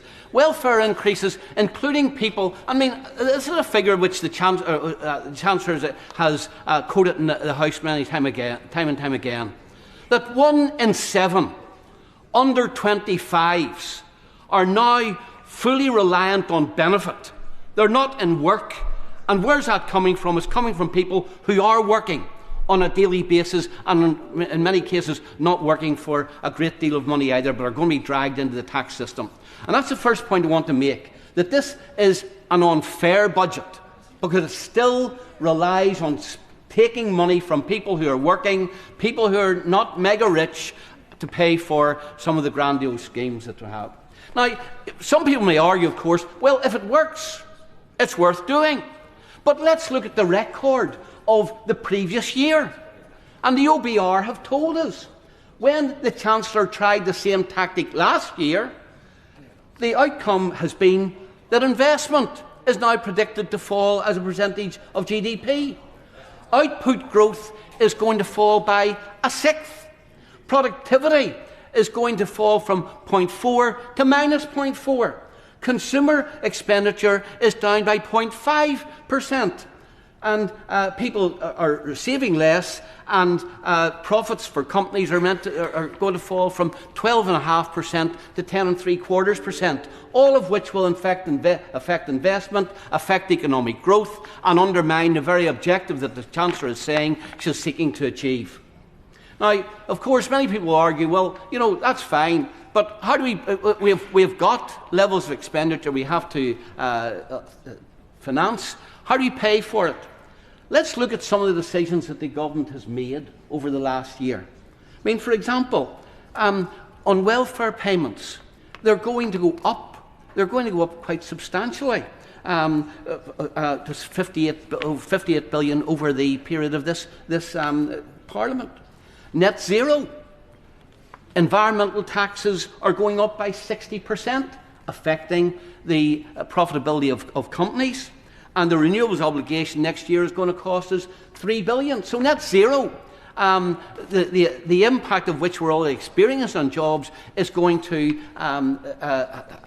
lead to further costs, and whether or not those are the kinds of things that we should be spending money on at a time when we've got an abundance of fossil energy in this country, I think many people would question.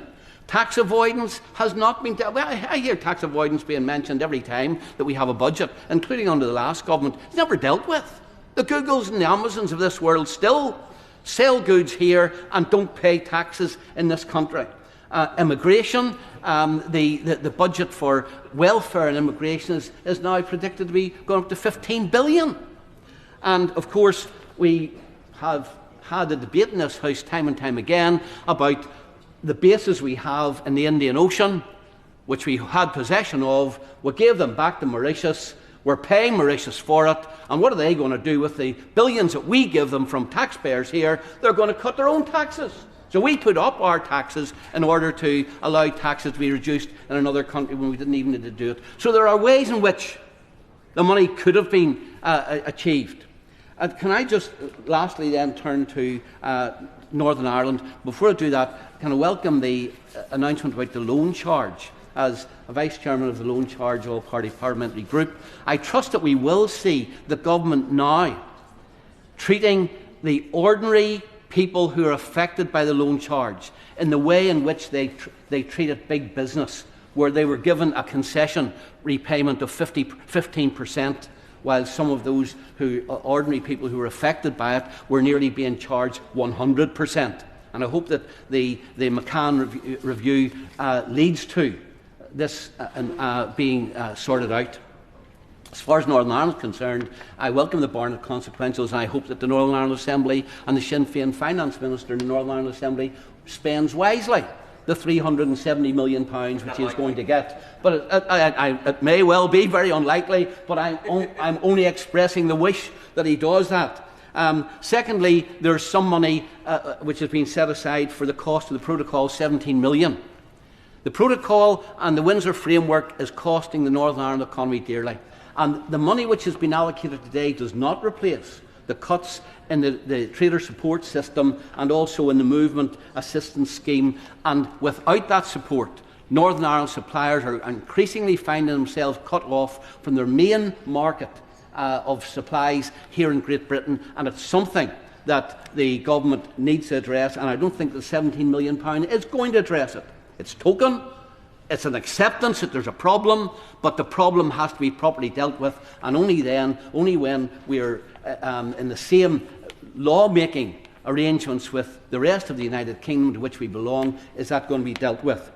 The other issue, and I noted the wording, that when it comes to welfare changes, they'll be funded by the government at Westminster because annual managed expenditure is funded from here. But when it comes to the concessions about reducing electricity bills, it simply says that the government will work with the executive. And I think the Chancellor does need to give clarification. Or is the Northern Ireland executive going to have to be expected to fund the reductions in electricity bills while it's funded through Great British Energy and the rest of the United Kingdom? Can I just say one last thing? That we have no vested interest in seeing the government fail, because we're not going to be an alternative government. But I don't believe that this budget is going to deal with the issues that need to be dealt with, and that we're going to find the Chancellor back with the same problems next year. Matt Weston. Speaker, here we are 3 years on from the Tory Trust kamikaze budget. Worth recalling just how bad that was. Absolute carnage, interest rates rocketed, there was mortgage market mayhem, and people and businesses were of course left to pay for the Conservative chaos. That 49-day contract was an ideological experiment that will scar this country for many years to come. And it's worth remembering, Madam Deputy Speaker, that their catastrophic failure was hailed by the member for Clacton, who insisted, and I quote, it was the best Conservative budget since the 1980s. So much for economic illiteracy. There's much to be done in our schools, clearly. So it remains for this Labour government to clean up the mess of the last Conservative government. And it wasn't just the Trust budget. Successive Conservative governments failed the public, be at the lowest investment levels in the G7, despite having historically low interest rates, or stagnant wages and flatlining productivity. I'll give way. Thank my honourable friend very much for giving way. On that subject of investment, one of the things the Chancellor was really clear about in her speech is the way we need to continue to build capital investment in order to improve the long-term growth rate of the economy. Would you agree with me that projects like the Lower Thames Crossing, which will hugely reduce congestion and poor air quality in my constituency and create thousands of jobs and new opportunities for business, are a great thing for our economy? I absolutely agree with him, and I think this was one of the great failings of this last 15, 14 years was that with interest rates at record lows, that was the time to invest. Any business would have done that. And as a nation, that was the time for us to invest in our infrastructure at super record low interest rates. Unfortunately, that didn't happen. But returning to productivity, if we had continued at the rate of under the last Labour government as it came out of office, then the average worker would have been making £5,000 extra per year. But that is the loss in the productivity that we face. This past 15 years, in fact, we've seen national debt rocket from 2010 to 24. It increased by a third, leaving us now with paying more on debt interest than on defence. That's the reality. So I recognise what the Chancellor is doing, and I want to congratulate her for her determination in delivering for the British people. As she said, it's a budget that addresses the most important and pressing issues for people up and down our country. So I'm encouraged by the proposed changes in business rates, whether it be for the hospitality sector, our pubs, our cafes and so on, or small retail, but also taxation on dividends. It can't be right that unearned income pays considerably lower tax than earned income. The budget today has made some difficult choices, but we can tackle these problems and address the concerns of our constituents and the problems facing businesses, and we need to recognise the deep structural problems that undermine our economy. And without a doubt, the biggest worry for my constituents is the cost of living. Despite inflation having fallen, the price of goods is 28% higher now than in 2020. But take the weekly food shop, it is now 37% higher than just 5 years ago.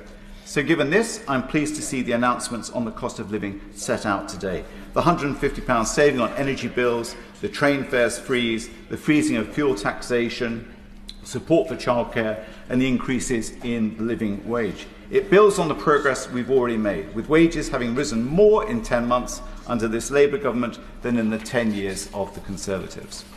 Let me turn to the automotive sector, which is really important, Madam Deputy Speaker, to my constituents in Warwick and Leamington, where thousands are employed either in companies such as Jaguar Land Rover, Aston Martin, or in the supply chain. I'm proud of the support the government has already set out. We've delivered 2.5 billion under Drive 35, a bold industrial strategy that provides clarity and long-term direction to industry, and 1.5 billion loan to protect the Jaguar Land Rover supply chain. But in addition, the US trade deal, huge for this country, and the India trade deal. And today, the 1.3 billion additional budget in the electric car grant is very welcome, as is the additional £200 million into EV infrastructure. As chair of the All-Party Motor Group, Madam Deputy Speaker, I've heard concerns from the industry, for example, around the 3p mileage tax on EVs. However, I hope that the additional support for vehicle purchase will help offset that along with the infrastructure grants. But we must not allow a repeat of what happened in New Zealand, where they saw a significant reduction in take-up in demand. I welcome the fact that the government's plans to change the employee car ownership schemes have been put on hold. They would have cost the industry £1.5 billion and would have risked 5,000 jobs. I thank the Treasury team for listening to members, given the importance these programmes play, not just in the vehicle manufacture, but they are absolutely essential over these coming years to help meet the manufacturer's targets under the ZEV mandate.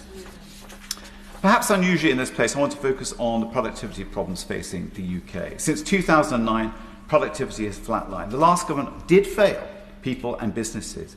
How can it be that the UK productivity has fell so far it is now 20% lower than in the United States or Germany? It's in fact 12% below France. I've never believed productivity is a puzzle.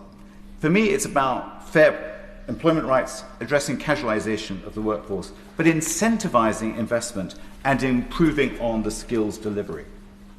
So I really welcome the measures aimed at young people, the free apprenticeship training for SMEs, the youth guarantee scheme. But also, if we are to improve productivity, we need people to be fit to work. And that's why sorting the NHS workforce, ending the strikes and getting people back into work has been so important.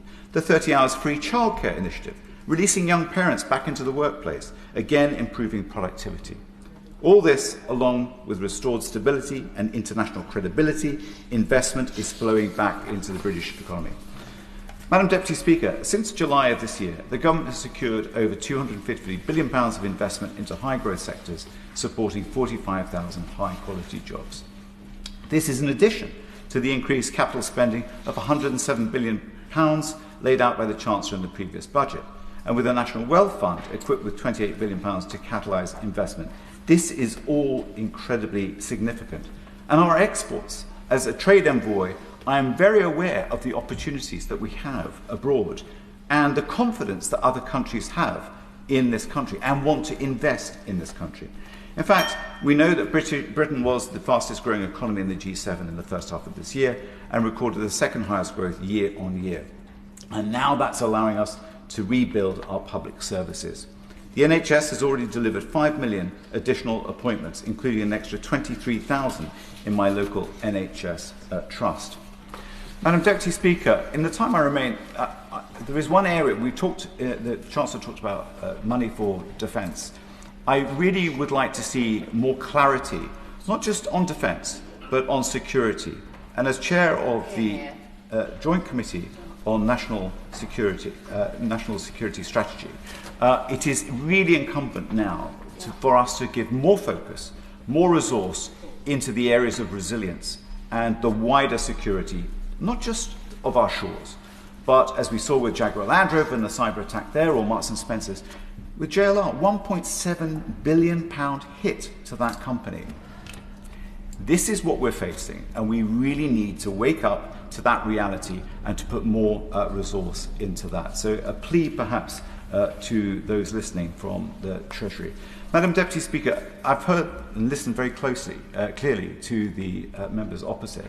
I do fear there's a degree of naysay. We have got growth back into this economy. I think there's so much to be positive about in this budget. We are making good progress, but you know, we have to be patient. When you're rebuilding, it takes time to clear up the mess, and that's what we'll do.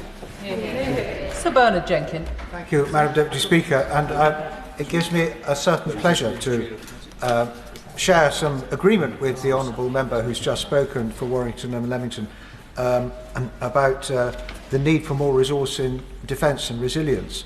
And for all the government's talk of increasing spending on defence, in fact, the vast bulk of the promise that they have made is after this spending period, and the small increase that's been allowed for in the spending plans that we have is not even sufficient to make up for the problems that the Ministry of Defence has managing its own programmes, and there's now a huge row going on in the Ministry of Defence about what they're going to have to cut in order to stay within the spending envelope that has been set by the Treasury. This is not a new problem, it's a very significant problem, but also underlines, I have to say, the need for the Ministry of Defence to adapt to a very different climate, a much more warlike, a much more adaptive system for acquiring military kit.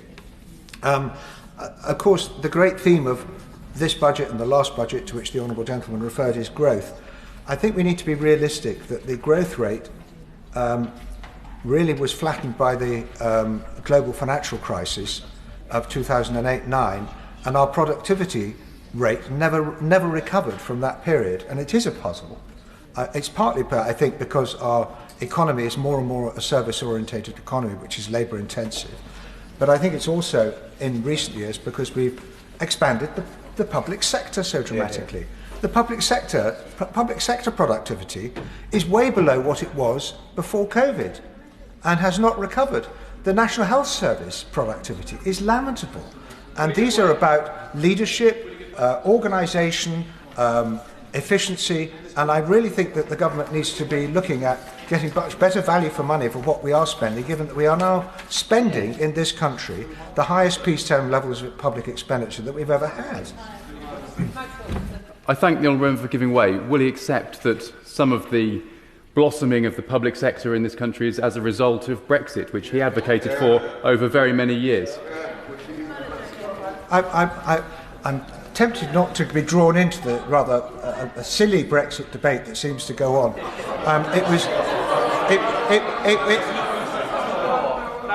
It was notable that the government spoofed towards this idea that they were going to make Brexit the scapegoat for the economy, but actually very little has come out of the government on that.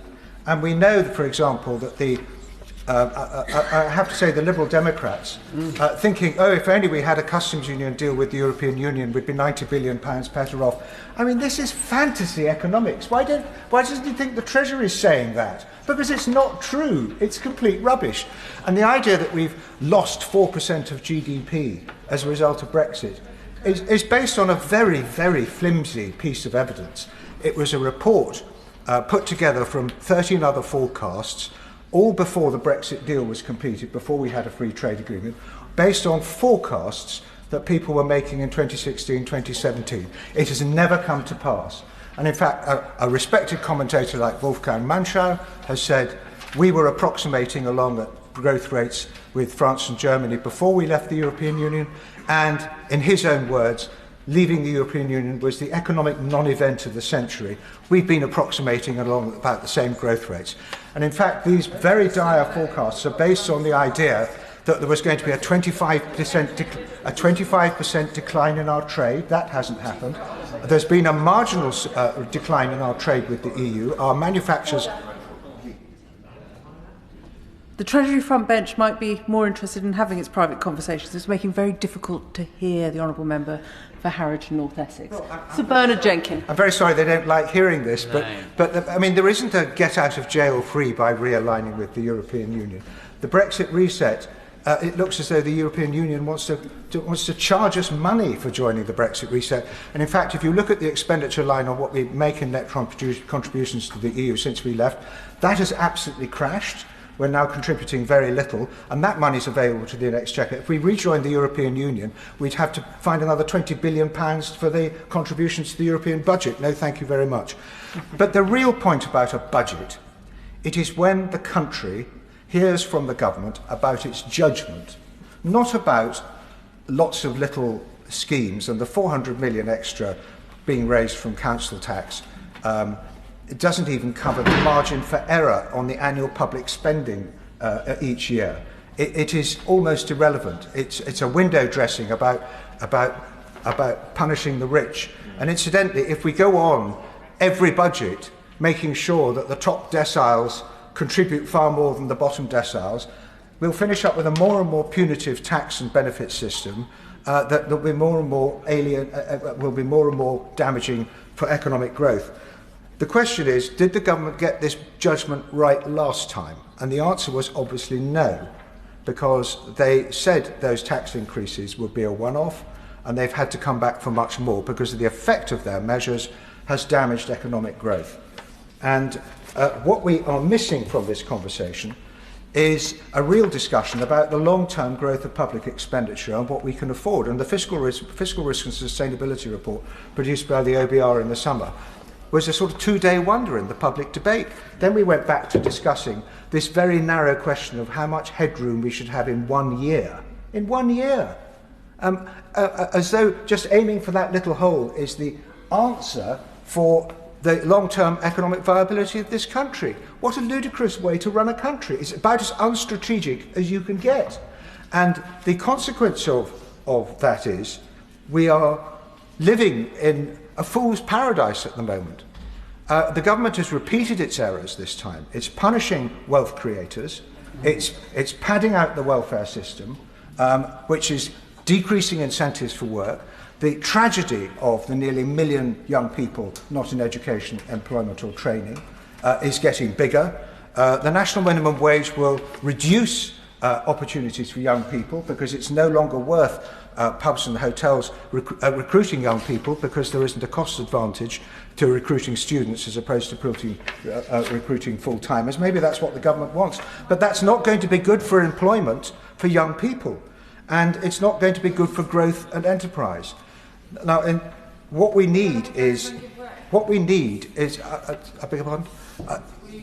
I'll give way, yes, certainly. I just want to speak up for, as the mother of somebody in that age bracket who works in a pub, and on his behalf say thank you to the Chancellor. Well, I won't be thanking her and her government on behalf of all the young people who thought they were going to be able to get jobs in the hospitality sector and now won't get them. Now won't get them. They won't get, the students won't get the part-time jobs to help to pay off their student loans. So these issues have to be balanced. I'm not going to give way again. But the point is, this budget is going to once again prove that higher spending, higher borrowing, and the debt's still going up, by the way, and higher taxes are not a route to growth and prosperity and employment and happiness and security. This is a government once again proving that socialism doesn't work. And we're heading for a terrible reckoning on the basis of the long-term fiscal forecasts produced by the OBR. There is going to be a crunch. Last year, the government sent the gilt rates rising. This year, the gilt rates are way above the level that was provoked by the Liz Truss budget. This budget, these two budgets, are much worse than the Liz Truss episode, and the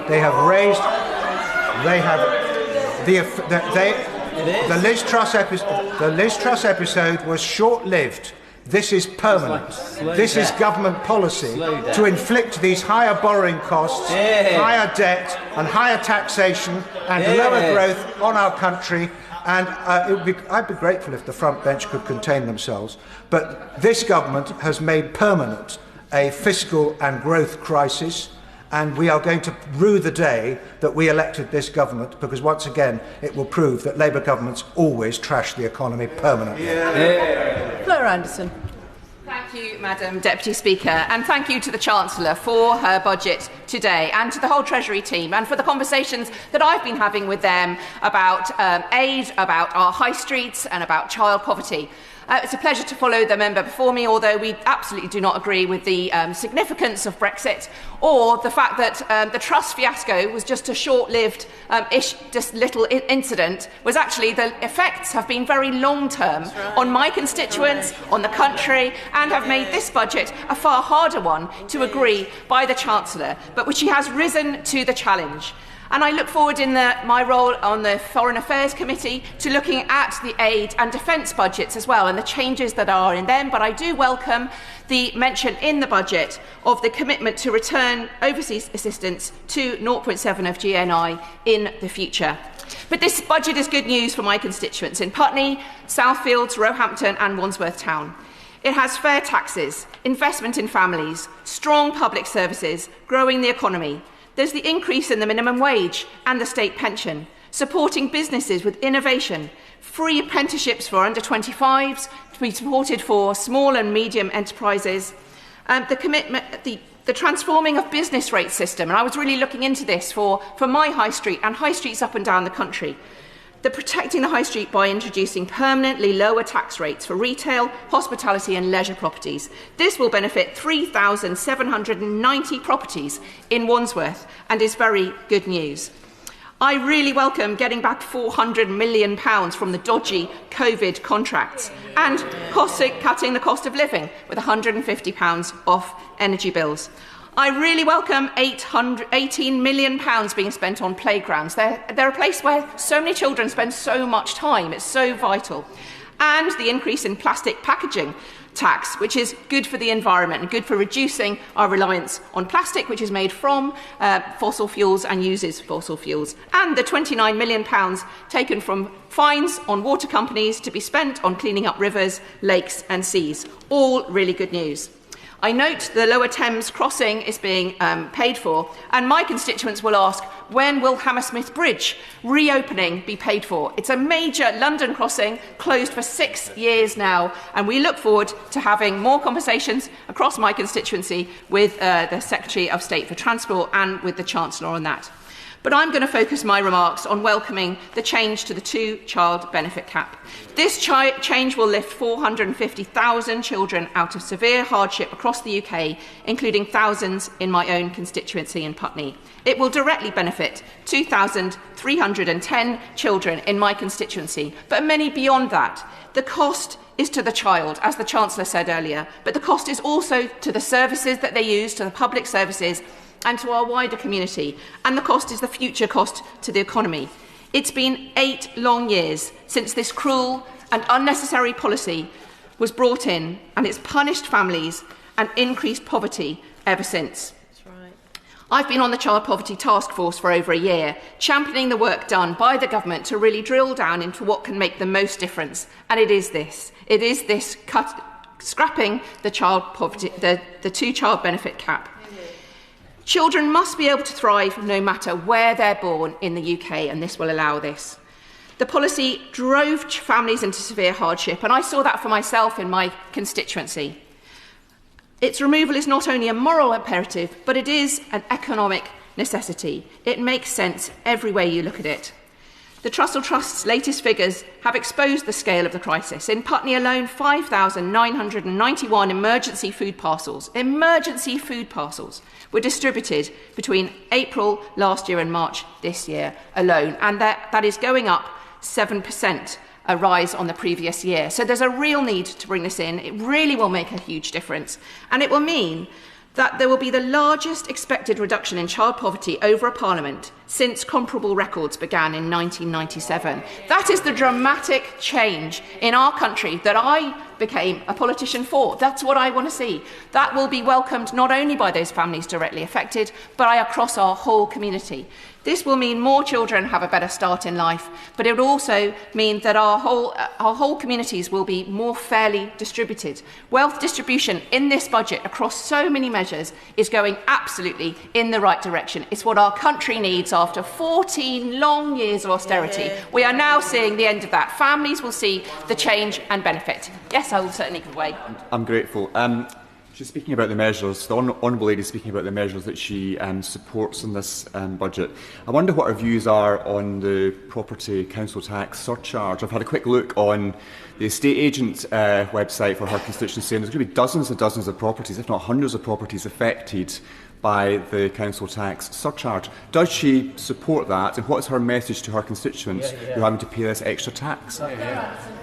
Estimated about 4% of homes will be affected in my constituency, and I've really looked into this, and I think that the way that that surcharge is being added to their bills is a fair way of redistributing our tax. This is for a very small amount of people who are able to afford this, and what do we get in return? A fairer society, better public services, the NHS that people will be using. We get all of those benefits in return for a small minimum amount that will be fairly distributed, and being done on council tax instead of other ways that were being talked about, I think is the fairest way to bring this in. Across the whole of this, the many changes in the budget, we are looking for good things for our families, good things for businesses, good things for hard-working people, to make their lives better, to bring down their bills and to increase income. And I also think the increase in skills is such a necessary part of this budget. So, in conclusion, Madam Deputy Speaker, this is a welcome budget for Putney, it's a welcome budget for London, and it's a welcome budget for the country. Thank you. Just to let members know that I will drop the time limit to 7 minutes after the next speaker. Llyn Osmedi. Madam Deputy Speaker. Today should have been an opportunity to offer some hope to deliver for Wales. Unfortunately, the Chancellor has failed to do so, and our communities will still feel vulnerable. We have been promised action on the cost of living, but nothing has been said about the unfair standing charges, which see communities like mine on Ynys Môn paying £58 a year more than the UK average. One way to offer immediate relief for families with the cost of energy is to cut VAT on energy bills to provide immediate relief and review unfair standing charges. The budget has not addressed the travesty that Wales is a net exporter of energy, yet 25% of all Welsh households are in fuel poverty. To change this, Wales should have the powers over the Crown Estate, equivalent to Scotland, so that the millions generated in profit from our natural resources can be returned to our communities rather than Whitehall. Money for the NHS in the budget is always welcome, but this must be put into context. Wales's public services have received the lowest day-to-day spending increases of recent Westminster governments under Labour. Today was another missed opportunity for this government to deliver for Wales. Classifying the HS2 and Oxford-Cambridge Rail as an England and Wales project is denying Wales £4 billion. Rail spending per capita in Wales stands at £307, whilst in England it's £432. This is a clear injustice the government has failed to address today. The leaking and briefing in the run-up to the budget and today's unprecedented early publication of the OBR Economic and Fiscal Outlook has made a mockery of the process. The speculations has caused unhelpful volatility to businesses and the markets. Uncertainty on business and government borrowing costs and delays to interest rate cuts are undermining the very growth that our public services need and provide no stability for businesses to flourish. This comes at a time when businesses in Wales are already suffering from the incoming hit of the inheritance tax, which is estimated to cost over 9,000 jobs in Wales. Yet the Treasury has still refused to conduct its own specific Welsh impact assessment. Today's announcement doesn't take away any of the financial burden that our family farms feel. And can I just say, today I have received a message to tell me that the Welsh farmers who are facing the terrible consequences of the inheritance tax are actually considering taking their own lives. That is the reality of this government's attack on our family farms. Measures on the cost of living are welcome.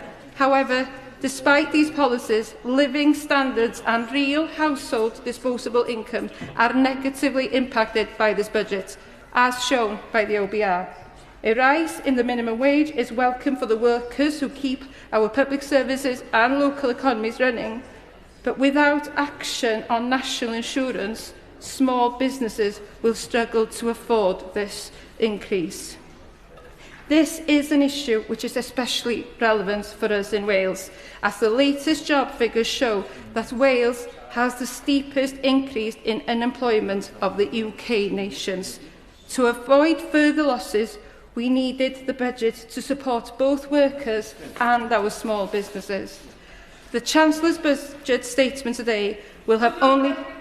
Yes, of course. I'm grateful to the honourable lady for giving way. I'm just interested to know whether she is welcoming of the fact that the Youth Guarantee will benefit hundreds of young people in the Nice-Mont constituency, precisely and indeed with free support for apprenticeships for the under-25s, support small and medium-sized businesses who want to recruit and train young people in Nice-Mont. Thank you for the question, and I'm quite grateful for the opportunity to answer the question as well. Small businesses is the majority of our economy in Wales, and then it's extremely important that we can give them the ability. But if that business can't afford to employ, because apprenticeship you need a skilled workforce to give them the training opportunities, but if you don't have the skilled workforce in place, the apprenticeship won't have the same training opportunities. So you need a whole package, and the national insurance has had a detrimental impact on small businesses in Wales. So it needs a more strategic vision if you are going to support small businesses. The Chancellor's budget statement today will have only compounded the confusion of Welsh households and businesses and what the government's plan means for them. The truth is that Labour today has not offered any hope for the people of Wales. Uma Kamaran. Thank you, Madam Deputy Speaker. I commend the Chancellor for her statement today, setting out how this Labour government is committed to building a stronger, more secure economy, protecting and investing in our NHS, reducing the national debt and taking measures to drive down the cost of living. Today, my constituents in Stratford and Bow will be welcoming so many of the measures that the Chancellor has announced, not least investing in our energy security, bringing bills down, apprentice training for free for small businesses. That's 6,500 SMEs in Stratford and Bow who can take this up. An increase in the minimum wage for 18 to 20-year-olds, an increase in the living wage, a renewed commitment to Ukraine, and, of course, where the wealthiest pay their fair share. Madam Deputy Speaker, I want to speak particularly on the important decision to abolish the Tories' two-child benefit cap, delivering on our defining moral mission to cut child poverty, a mission that the Chancellor today set out in her statement with clarity and conviction and Labour values. Appalling rates of child poverty in communities across our country are a moral stain, one that should shame every member of this House. The British public want us to bring down child poverty, but they also want the return of a social contract, so that each of us asks what we can do for our country or our state, not what our state can do for us. It's an issue, however, that continues to blight our communities in Stratford and Bow. From Labour's breakfast clubs to Labour Mayor of London Sadiq Khan's free school meals and the Chancellor's extensive package today, it's Labour politicians leading the way, governing by our values and unpicking years of devastating Tory austerity. Madam Deputy Speaker, in East London, our landscape has changed dramatically over the past 2 decades. The work of an Olympic legacy that has made East London the best part of the UK for social mobility and opportunities for young people. For the next generation of children growing up in Stratford and Bow, their background won't hinder their opportunities to succeed or excel. Indeed, as a proud East Londoner by birth, I've seen it firsthand, and I know what the promise of London means to families like mine. And yet, while there are more opportunities, it doesn't negate the fact that we have some of the highest levels of children growing up in poverty. Tragically, almost half of the children in Stratford and Bow are growing up in poverty. It's an experience that all the evidence shows produces poorer educational outcomes, physical and mental health challenges, shorter life expectancy, higher infant mortality and childhood illness. The list goes on. And it's a problem that shamefully grew under the last Tory government. The last Parliament was the first on record where living standards fell. The Tories opposite should be ashamed that this was their legacy.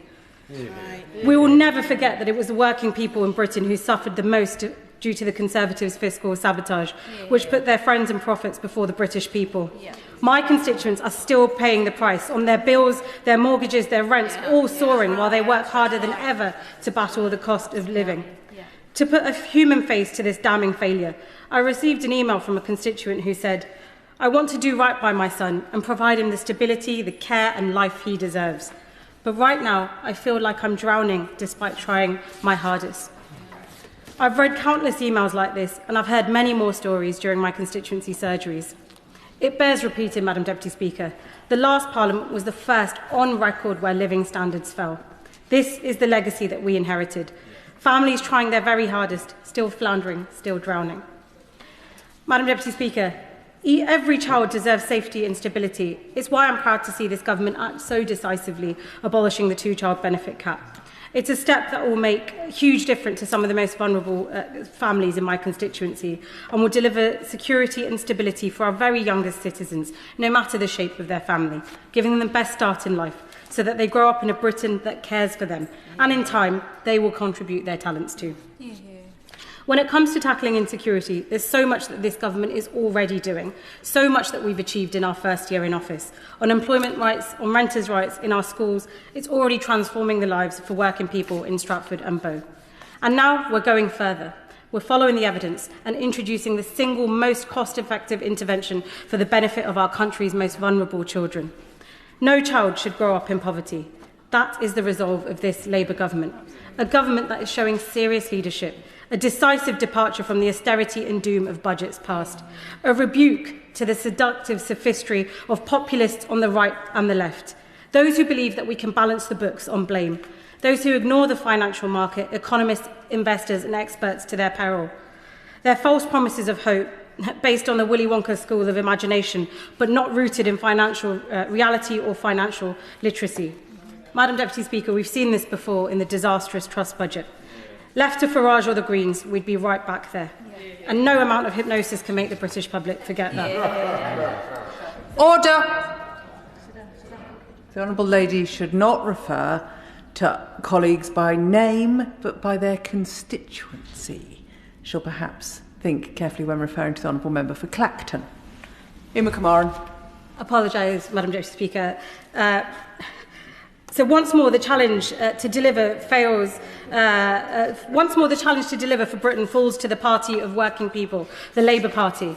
This budget is a Labour budget, one that will cut waiting lists, tackle the national debt and prioritise the cost of living pressures, one that puts working people first.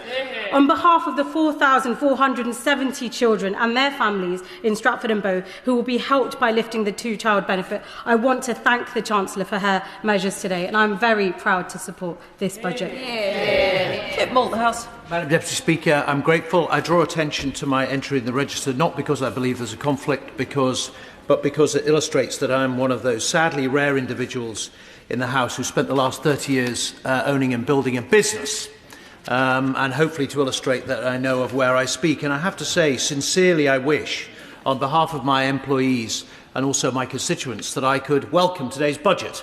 Before I am a Conservative, I'm a British citizen and I want the country to win. And we all of us should hope that any budget that's delivered by any chance of any party puts the country on a sound footing for a prosperous future. Sadly, I'm afraid, today's budget was most redolent to me of the omni-shambles budget of 2012. And we have to admit, as a party where we've made mistakes in the past as well, that was a budget that was attempting to be politically smart to satisfy its own backbenchers, but in the hours and days that followed, quickly unravelled. And I'm afraid I have to tell Labour members I think exactly the same is going to happen with this budget, because it is filled with contradictions and incoherences.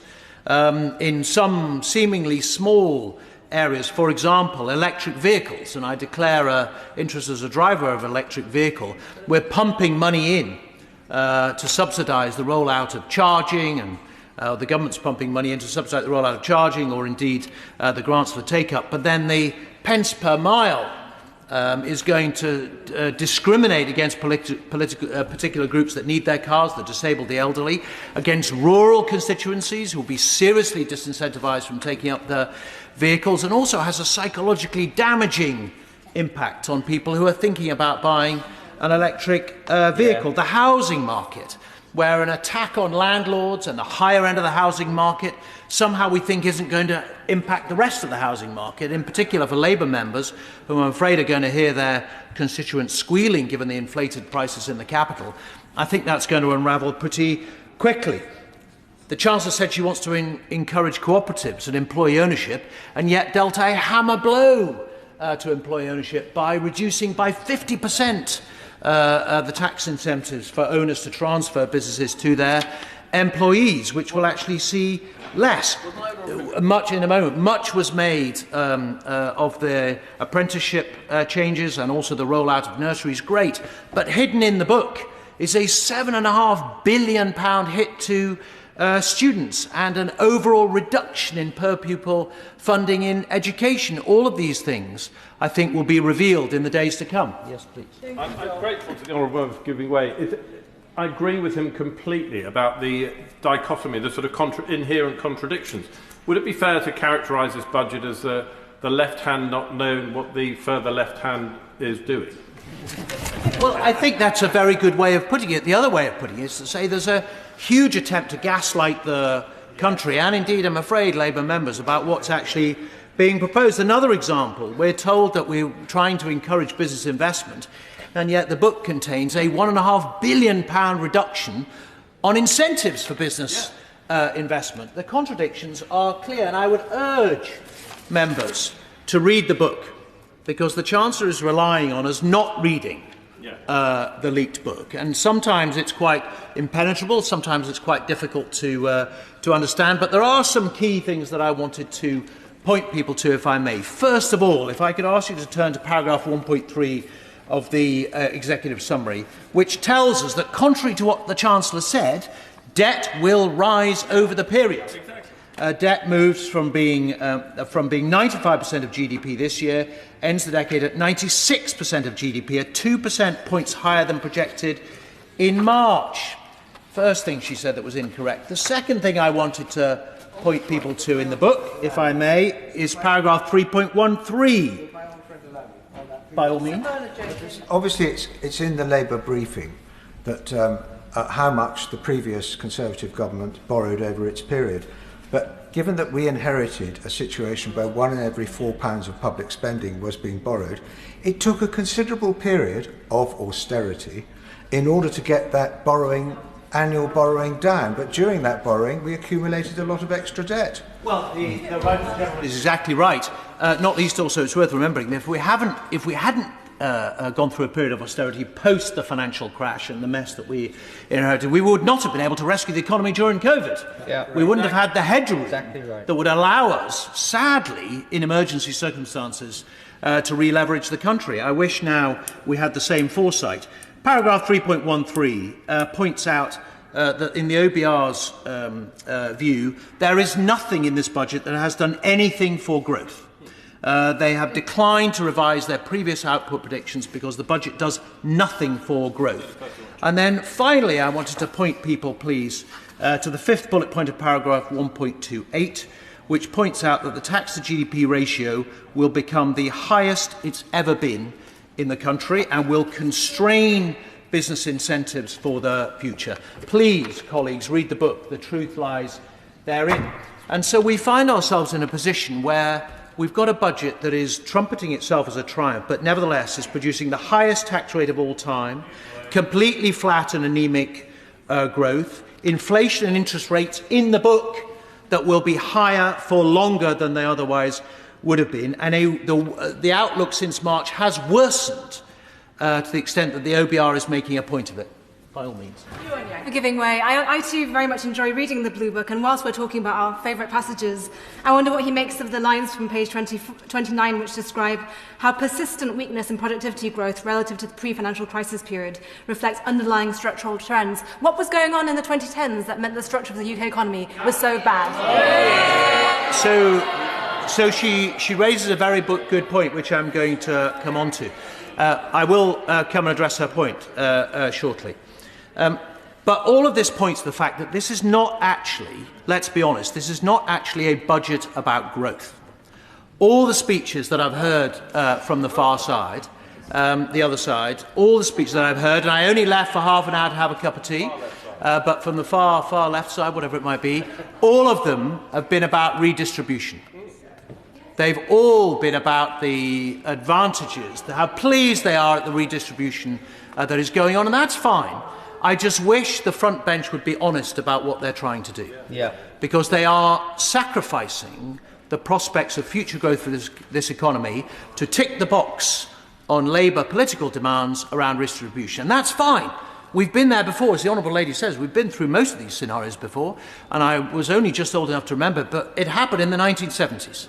Right? This is when we last had an openly redistributive government. Forget Tony Blair, he was not about that. An openly redistributive government, and we saw what happened to growth as a result. Now, to me, Madam Deputy Speaker, there were four things broadly missing from this budget. The first thing was that there very obviously is no governing philosophy of the political economy that any of us can discern. There is no plan or strategy. There's maths, there's kind of inputs and outputs, and there's political box ticking, but there's no sense of what kind of economy we are trying to build. There was a nod towards it in the desire to review Enterprise Investment Scheme and VCTs, but really it's kind of trying to keep the lobby groups in the city happy. Really, there is no plan to build a kind of energetic economy. The second thing was, and a number of members have raised this on this side of the House, there is no comprehension on how this government, and I have to say sadly, the previous governments, have damaged the return on risk. A number of members have said that capitalism relies on risk, on people going out there to invest, to risk their own money, to buy businesses, and they do that calculating the return they're going to get. If we continue to tax the return, to regulate the return, to make that return less attractive, then fewer and fewer people are going to take a risk. And so if we want a scale-up economy, one that's going to take advantage of the science and technological inventions that we're so good at producing, we have to tail back the impositions we put on risk and make it worthwhile. The second thing is frictional taxes. We didn't have any talk about frictional taxes, but the Chancellor was trumpeting growth this year. The only reason we had a bump in growth this year was because of the stamp duty window closing, where people rushed, I won't, I'm running out of time, rushed to fill the void, and we saw a bump in the first half. Since then, it's been tailing off. We have to focus on the fact that frictional taxes do enormous damage. And then finally, we are at the bottom of an ellipse of human achievement, particularly in this country. If we don't get capitalism right in the UK to take advantage of it, as we did during the Victorian era, we won't build the wealth for the centuries of the future, and we won't live off or our children won't live off the profits of this period. Chris Evans. Deputy Speaker, the two groups in society most affected by poverty are both the young and the old. And I think it does say something. It speaks to Labour Party values when Harold Wilson once said of our party, our movement, that we're a moral crusade if we're nothing else. And that is what separates us from the parties opposite. The simple fact is I do not buy the Liberal Democrats' reinvention as cuddly and social believers in social mobility, especially when their leader sat in the same coalition government that overseen austerity. Equally, I do not believe that the Tories still understand what they did to the economy, and in particular, the people they plunged into poverty. That is the real legacy of the Tory government. And I think the important thing is when we are supporting young people. Yes, it is amazing today that we are allowed to say that 450,000 children will be lifted out of poverty. That is an achievement in itself. But we also are with them on that journey, ensuring a youth placement for the long-term unemployed between 18 and 21, ensuring that small businesses can give them apprenticeships. These are important achievements. But further to that, I would say it is amazing that we've been able to raise the state pension limit for so many pensioners who for so long froze under the Tory government, had to make the choice between heating and eating. These are not things we are talking about in the abstract, but they're actually happening in constituencies like mine. but I think the proudest achievement, and the one thing this Chancellor should be remembered for. Last September, I chaired a meeting in Caerphilly of all those pensioners affected by the British Coal superannuation scheme. I wrote to the Chancellor and I asked that the 2.3 billion that was in an investment fund was transferred to them immediately. I am proud today that we are standing here as a Labour government bringing about that legacy. For these people who worked underground, they kept the country moving. They knew intolerable suffering as they moved after the industries, the industrial disease that they had after they come out of work. These are the people that made Britain great, and we should honour them. But the problem is, we've heard today all sorts of blames of why we're in the problems we have at the moment. But it comes down to one thing, that for 40 years we're in the grip of a failed economic theory. And still today we see it. We hear it all the time, that we can cut taxes, keep public services at the same level, or improve them. And there's no consequences for that. There's only one outcome, more borrowing. Now that has gone on under previous governments over and over again. Eventually, we have to pay the piper. The fact is, we have to pay the piper. Now, I hear the honourable member is chuntering from a sedentary position. I will take the intervention. I'm grateful to the honourable member for giving way. What does he say? What's his message to the people who have been made unemployed since the Labour Party came to power? I'm trying to think. What could he? If you ask me specifically a question, I'll probably answer it. But what does he mean by people who've been unemployed to the government? You know, that's what I'm talking about. You know, this is the reason we are where we are. We are sitting on a debt mountain, and we have to pay the piper. And the fact is, you say unemployment rises. Where specifically? What sector? Give me the sector. Give me the sector. No. Hospitality. What do you want to say? So we're just talking in abstract. Again, we're talking in abstract, yeah? Yeah, that's what we're talking about. You're going to give us. It suggests that the number of jobs lost in hospitality since last year's budget, just over a year ago, now exceeds 110,000 as a result of the Chancellor's choices. For you, I've got to say it's a bit rich to talk about job losses, right? In the 1970s, let me give the honourable gentleman a history lesson here. In 1970, they said unemployment would never reach 1 million. Under the Tories, in the golden years of the Thatcher years and the Major years, it reached 3 million unemployed. 3 million people were unemployed. And also what happened as well, let's not forget what they did. They moved most of those unemployed into incapacity benefits. So if we're talking about a benefit bill, it actually rests at the door of the party opposite. That's the truth. That is the absolute truth. More people claim incapacity benefit under the Tory government. They failed to bring about an economic plan. Those people lost their jobs because of heavy industry leaving. They didn't plan for it or bring anything about. They just put people in the scrap heap. And that is why we have the problems we have today. But the fact is... Sorry, I didn't catch what the honourable gentleman said there. Did he want to make an intervention? I don't mind. You know, I'm taking them. Go on. That's the third one I'm taking today. Go on. I'm grateful to the honourable gentleman for giving way a second time. The Chancellor said on Sky News, it's on me now, okay? But I would just be grateful if he could set a date when this government is going to take responsibility for the country, because I've got plenty of things I could be doing in Spelthorne. I'll go away and I'll come back when he's prepared to take accountability and responsibility for the state of the nation under this government. You know, when I came in 2010, all I ever had, whenever we spoke, was people saying apologise. Why doesn't the Tory government apologise for the mess they find themselves in now? Let's be fair, let's start from there. We have had 14 months. The party opposite had 14 years. 14 years the party opposite had. Yes? Yes, we are in charge and we're taking the action we need to take. Well, I don't understand what the honourable gentleman wants to do. Does he expect us to stand there and do nothing? Walk away? Is that what he wants? You know, and I think at the end of the day, this is going nowhere. What we need to talk about is the fundamental problems of this. We've heard a lot of analysis of what's wrong on the opposite benches, but what are we going to do? We have to grab the nettle with this. The fact is, net zero is here. Now, when you hear a lot of people along the opposite benches saying net zero, it's causing us problems. But the simple fact of the matter is, it's here. There are countries way ahead of us. We have an opportunity to be a green superpower. We can invest in nuclear. We can invest in nuclear energy. We can invest in tidal power. We can invest in renewables, carbon capture technology. These are the waves of the future, along with the AI. This is where the jobs will come from. This is where the growth will come from. We have to pick winners, but we have to have the political will about it as well.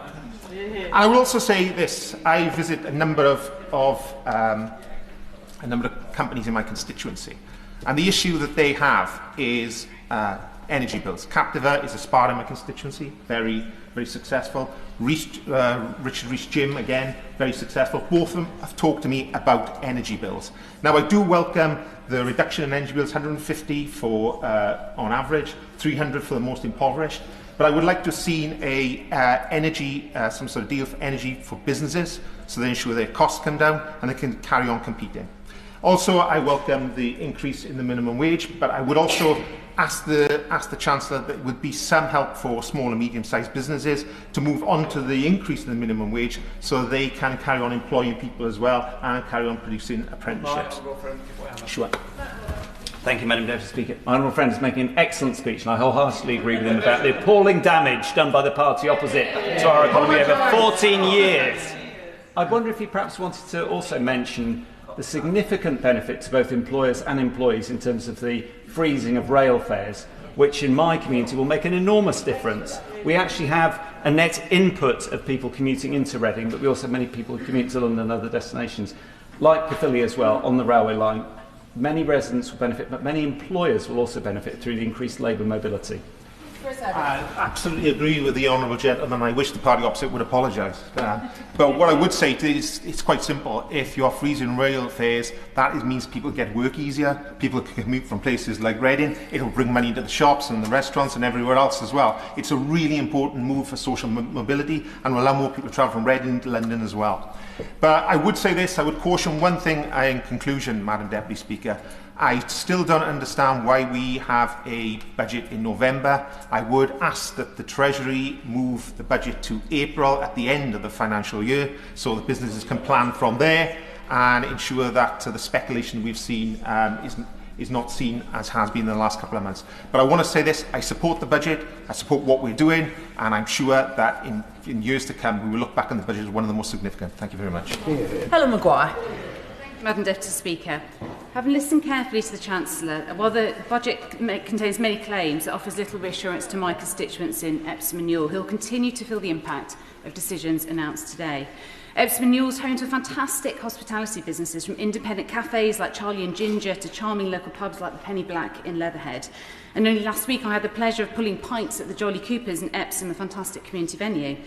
But hospitality businesses are still reeling from the increase in employer national insurance contributions announced in the last budget, a rise that's placed real strain on already tight margins. The Liberal Democrats are clear we want to see an emergency VAT cut of 5% for hospitality, accommodation and attraction businesses until April 2027, funded by a new windfall tax on big banks that would have raised £30 billion. A transformative measure like this would have driven a footfall, eased pressure on prices and given our high streets the breathing space that they desperately need. And instead today, bankers are celebrating as there was not a single new tax on bank profits, despite bank profits having doubled in the past 5 years. Yeah. Madam Deputy Speaker, middle income earners in my constituency are being squeezed from every direction. Mounting household costs, spiralling food prices, eye-watering rail fares just to get to work. And now this government is piling on yet another burden with the freeze on income tax thresholds.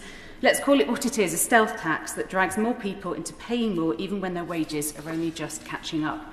And if that wasn't enough, the government's cut to the pension salary sacrifice scheme shows no regard for the longer-term consequences on people's future pensions. It's fundamentally wrong to disincentivise pension saving, especially when so many have already been forced to cut back during the cost of living crisis. How does this government expect working people to save responsibly for retirement when they're effectively being taxed for planning ahead? It's hard to see how this won't affect ordinary people.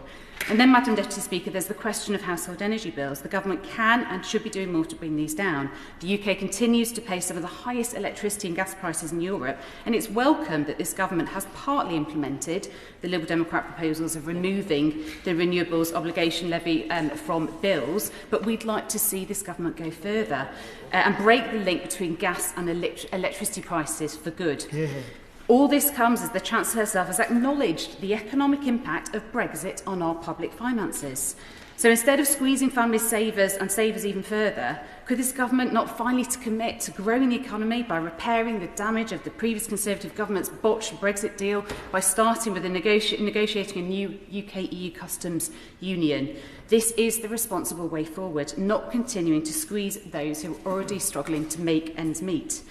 Madam Deputy Speaker, St Helier Hospital is literally crumbling. Large windows are held together by masking tape. Corridor floors are sinking into the ground. This is simply unacceptable and has been going on for years. NHS staff are left to treat patients in abysmal conditions, and today the government didn't say anything about the delayed New Hospitals programme promised to patients, or to pledge new investment so that we can go further and faster on tackling the patient backlog.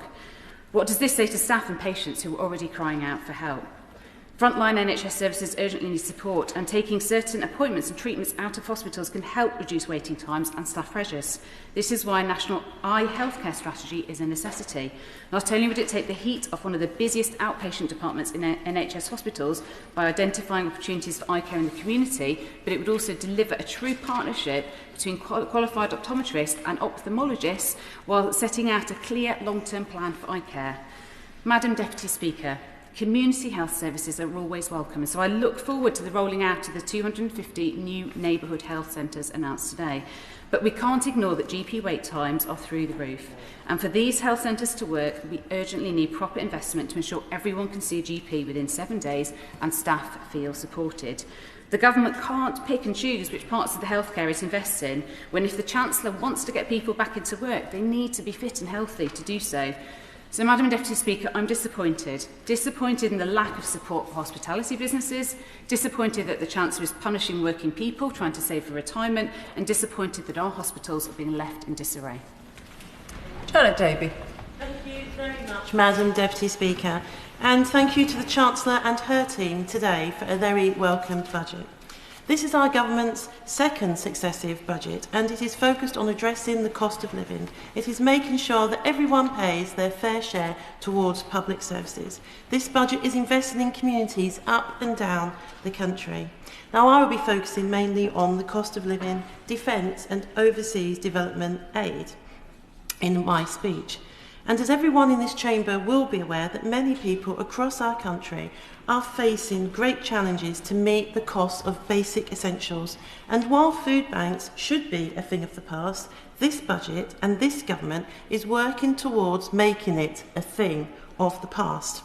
By focusing on getting children out of poverty, by getting young people into work through apprenticeships, and by bringing down energy costs. Now, Madam Deputy Speaker, I am a strong believer in prevention. I believe that prevention is far better than cure. And members on this side of the House know that, which is why this government is investing and is focusing on early family help, early intervention. And this is why lifting the two-child benefit cap is so significant. And I actually hope that the whole House will agree that no child should be hungry or go without basic necessities. But according to what I've heard so far from members on the opposite side, on these opposite benches, I'm not so sure this is true. So I just wish to make it known to members on the opposite that actually child poverty damages the UK economy long term, and child poverty means that children are less likely to perform than their peers in education and indeed employment. And lifting the two-child limit is therefore better for the economy, and it breaks the cycle of disadvantage and deprivation, and it improves the life chances of children nationwide. This improves all of our children's situation nationwide where they are experiencing child poverty. James. I just want to confirm that this party are very, very supportive of the two-child poverty gap in relation to the changes that government has proposed. Child poverty levels in Northern Ireland are some of the highest in all the United Kingdom. There's somewhere, I think it's between 30 and 35% of children are in poverty. So this will bring them out of poverty and help people to adjust to a better lifestyle. So our party are supportive of it. We put forward, agreed with the amendment put forward by the SNP. So today, good news for those children in poverty in Northern Ireland. my honourable friend for his comments, and I thank him for his support for this Chancellor's budget in lifting the two-child limit, and I absolutely agree with what he said. But I also just wanted to remind members what my honourable friend for Hackney South and Shoreditch said, that 70% of children in poverty have parents that are in work. So it's not that parents aren't working, that doesn't mean that children aren't in poverty. That's why this government is doing everything it can to get children, to lift children out of poverty. And I'd just like to remind people as well of the Children's Act 1989, which talks about the welfare of the child being paramount. And as memory serves me correctly, part of Maslow's hierarchy of needs, the first one, I believe, is food. So actually getting children out of poverty means we're able to make sure no child goes hungry and actually has their basic necessities and means met. This government is very much committed to that happening, which is why I'm delighted that this is in the Chancellor's budget. Thank you, Madam Matt Rodder. Speaker. My honourable friend is making an excellent point. Is she perhaps ready to move on to the importance of breakfast clubs? I had the pleasure of welcoming the Prime Minister to Reading last week and the education section when they visited a breakfast club, which is providing excellent support to many, many children. The programme to expand them is really valuable. It's going to invest in our young people and will make huge differences to families. It will also help employers by helping mums and dads get to work earlier. I thank my honourable friend for his comments, and yes, I will be coming to breakfast clubs indeed. Absolutely, how could I miss that out? The Resolution Foundation estimates that scrapping the two-child limit would bring 330,000 children out of poverty and prevent a further 150,000 children from falling into poverty over the course of this Parliament.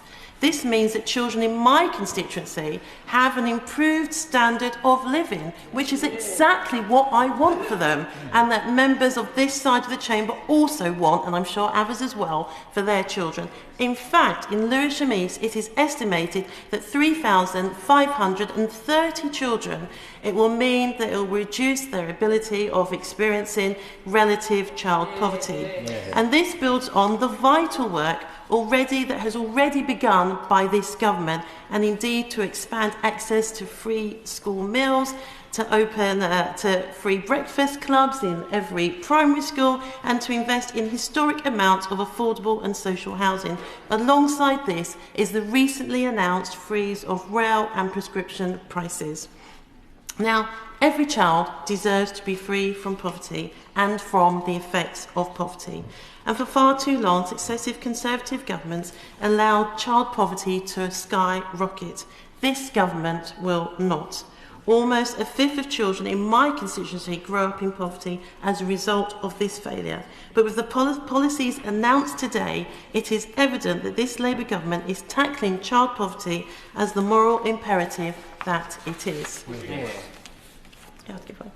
I'm grateful to the honourable member for giving way. Does she acknowledge that whether parents get their money from income or from benefits, that having inherited 2% inflation, this government has taken it up to 3.6%, and that reduces the amount of money and the value of that pound in parents' pockets?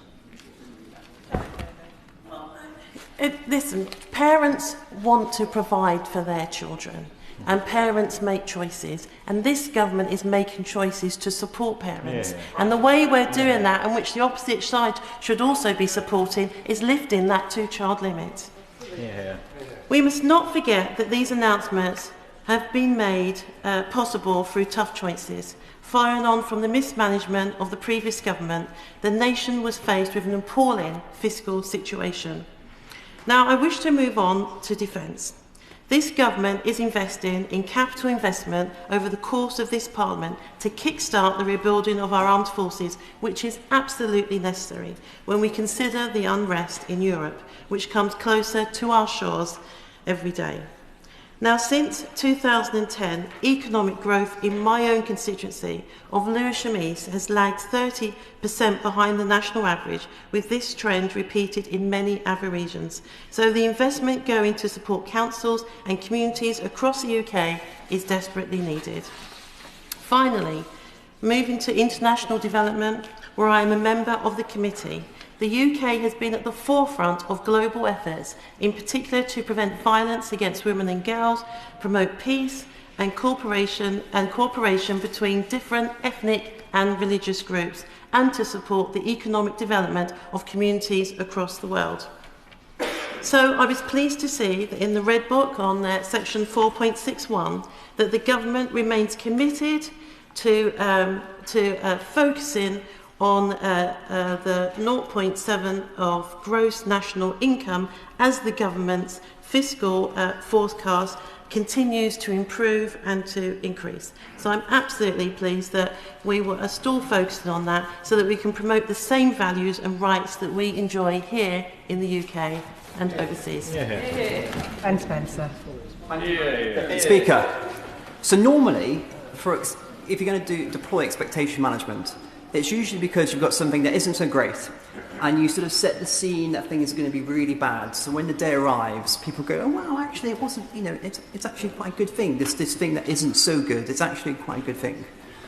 But what we've seen in expectation management around this budget is 6 months of doom and gloom and terror. My constituents, everyone I know, dreading what is going to come out on the 26th of November. But worse than that, we've seen crashing business confidence. We've seen taxes of all different shapes and forms floated. I'm surprised that we haven't seen a tax on taxes itself been floated by the Chancellor or the Department in the recent months of budget. We've seen U-turn on the budget before it's been announced, and then we've seen an announcement on the budget half an hour before the budget was even delivered. Go on. The honourable gentleman for giving way, but would he not agree that it wasn't a U-turn? It was that there were actually better economic statistics that meant that the hole that the Chancellor was trying to fill was smaller, and actually that's something people on both sides of the House should be welcoming, that the economic numbers were better. I find it quite bizarre that anyone would attack the Chancellor for actually finding herself in a better situation. All of us, our economy would be worse, and our constituents would be worse off if we'd been having to look down the barrel of any change to the headline rates of income tax, quite aside from the manifesto pledges that we had made. Well, I thank the honourable member for his intervention and suggest he looks at the OBO report, which, as I mentioned, was released half an hour before the Chancellor stood up, which goes into detail about why that statement is entirely false. Look, in Surrey, we are one of the biggest contributors to taxation revenue, and it's my constituents who are going to be particularly hit by these budget measures, if not targeted by these measures. And I hear their frustrations all the time about the amount of money that we contribute, but yet the lack of reciprocity when it comes to investment in Surrey so that we can continue to be an economic powerhouse. And my constituents, they worry about the future, but particularly they worry about what this means in terms of opportunities for their kids and the debt that we are laying on them because of decisions being made today. Sadly, this budget and the one before it shows that Labour is totally unable to rein in spending. We have yet another budget of higher welfare paid by tax. Now look, there's been a lot of focus in this debate on poverty and childhood poverty, and I think that's absolutely right. It's a really important subject to tackle. It is important that we help all families and everyone out of poverty in the best way going forwards. But you work towards resolving child poverty by ensuring people have jobs, by focusing on the tax. Go for it. Honourable member for giving way. So he agrees with us on the points in this budget of investing £16 million into a cutting-edge STEM centre in my constituency to enable us to repair the post-conservative scarring that we've felt as a community as we've seen the hollowing out of our manufacturing sector. She'll have to forgive me, I don't know the details in terms of the specifics in terms of her constituency, but what I can say in terms of broader macroeconomic details is that the reduction in employment as a consequence of national insurance contributions mean that there's more children who have parents who do not have jobs. I can see she would like to intervene. Why? I wonder if he would address the point that 6 in 10 of the children in families affected by the two-child benefit limit are in families who have jobs. I wonder if he would address himself to the situation of my constituent who lost her husband. She was working, he was working, they had 3 kids together. They were working and still they were affected by the two-child benefit limit. It is facile in the extreme to talk about getting jobs as just the route out of poverty. It is not just the route out of poverty. What I'm so pleased the Honourable Member raised the point about people who are in work but still poor, which is a point I was going to come on to in terms of tackling child poverty. So if you just wait a second, I can respond to her questions in full. I just want to focus on the sort of more macro cost point to begin for the moment. Food inflation has gone up to 4.9%. That is, for people, especially people who are poorer, food costs are a big chunk of their daily spending. That is a direct result of decisions to raise national employment contributions. Turns out, taxes on businesses get passed on to working people. Energy costs, and we're still, who knew indeed, energy costs, which we're still waiting to come down, are a big chunk of everybody's outgoings. And property costs also are a big chunk of people's outgoings, reducing and putting more pressure on the private rental sector, particularly landlords. The measures in the budget today in terms of increased taxation, in terms of property revenue, is only going to be passed on to the consumer vis-à-vis people who are renting, and yet another cost pressure. I wish the benches opposite would think through not just step 1 of a budget intervention, but what happens in step 2, 3 and 4 in terms of impact on their constituents. The other way you deal with child poverty is to look at cliff edges.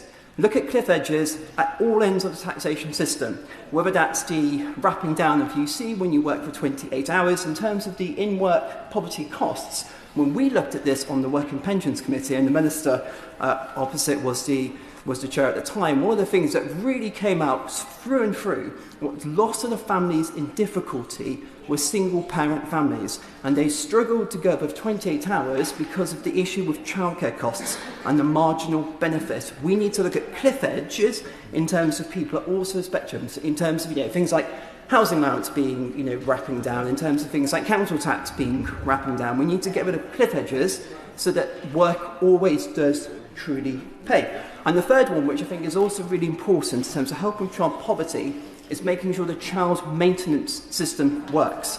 There are plenty of families who have a parent who is not supporting their child who should be. That is absolutely scandalous, and that needs to be fixed. Wholeheartedly that the child maintenance system needs reforming. Does he agree with me that in 2010, when the Conservative and Lib Dem coalition brought in a £50 entrance fee for people who were trying to get the money that their absent parent of their child was refusing to pay, to access that system, the £50 entrance fee was wrong? Was that a bad decision by his government at the time? I'd invite her to look at the reports that were released as Parliament in terms of looking at reform in terms of child maintenance, and particularly the barriers that were set up in the system, both in terms of direct payments and the indirect payment system. I think all of us would agree across the House the child maintenance system absolutely needs reform. The issue with the two-child benefit cap, though, is most parents, if not I think all parents, would like to love their children and would like to have more children should money, time, things like, I stand corrected, but people make decisions in terms of when planning their families, in terms of the resources they have, whether that's personal resources, whether that's the time, whether that's the money to go forwards. It is fundamentally unfair to say to one group of people who are making difficult budgetary decisions or otherwise in terms of having more children, you're going to be more taxed so you can pay for other people who are not subject to those difficult budgetary decisions because they're not employed at the moment. It's fundamentally not fair. I'm sorry, it's not fair because other colleagues won't get in. This budget is unfair. Fairness is about honouring promises made and delivering on government's responsibility to govern for all. Fairness is about making sure opportunities are available to everyone, not just those who work hard, so that those who work hard to grasp them aren't penalised for their efforts. Taxes should be used to improve security, services, growth and prosperity, not to garner political support. And finally, fairness is not mortgaging away our children's future on an ever-spiralling amount of debt. Yeah. Jim McMahon. Thank you, Madam Deputy Speaker. I think today we've heard across the House where the divide in this debate really is, in that there is a train of thought that we've seen on the other side that says if you continue to do what we've done over the last 14 years, things will surely get better. Well, all the experience over the last 14 years of the previous government was that is madness. Things did not get better, and for working people in this country, things got materially worse, and so a different course is needed. And in the range of very difficult and competing interests that the Chancellor had to face, of which has been well rehearsed, I do believe that this budget provides balance and respite for working people in this country. When taken in the round, the two-child benefit cap will help 6,000 children in my constituency. And for all the talk of, well, if people would worked a bit harder, things would be better, 60% of those households have at least one person in work. So these are people who are rolling up the sleeves, they're doing everything that's been asked of them, but they still can't get on in life because of the wage levels in the jobs that they occupy, many of which, by the way, are foundational for our economy and important.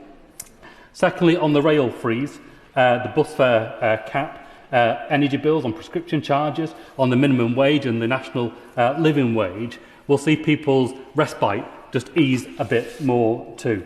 But I suppose the thing I want to talk about is the thing that really made my heart sing as a cooperator in this House, which was that the Chancellor of the Exchequer talking about cooperation and cooperative businesses at the dispatch box in the main budget.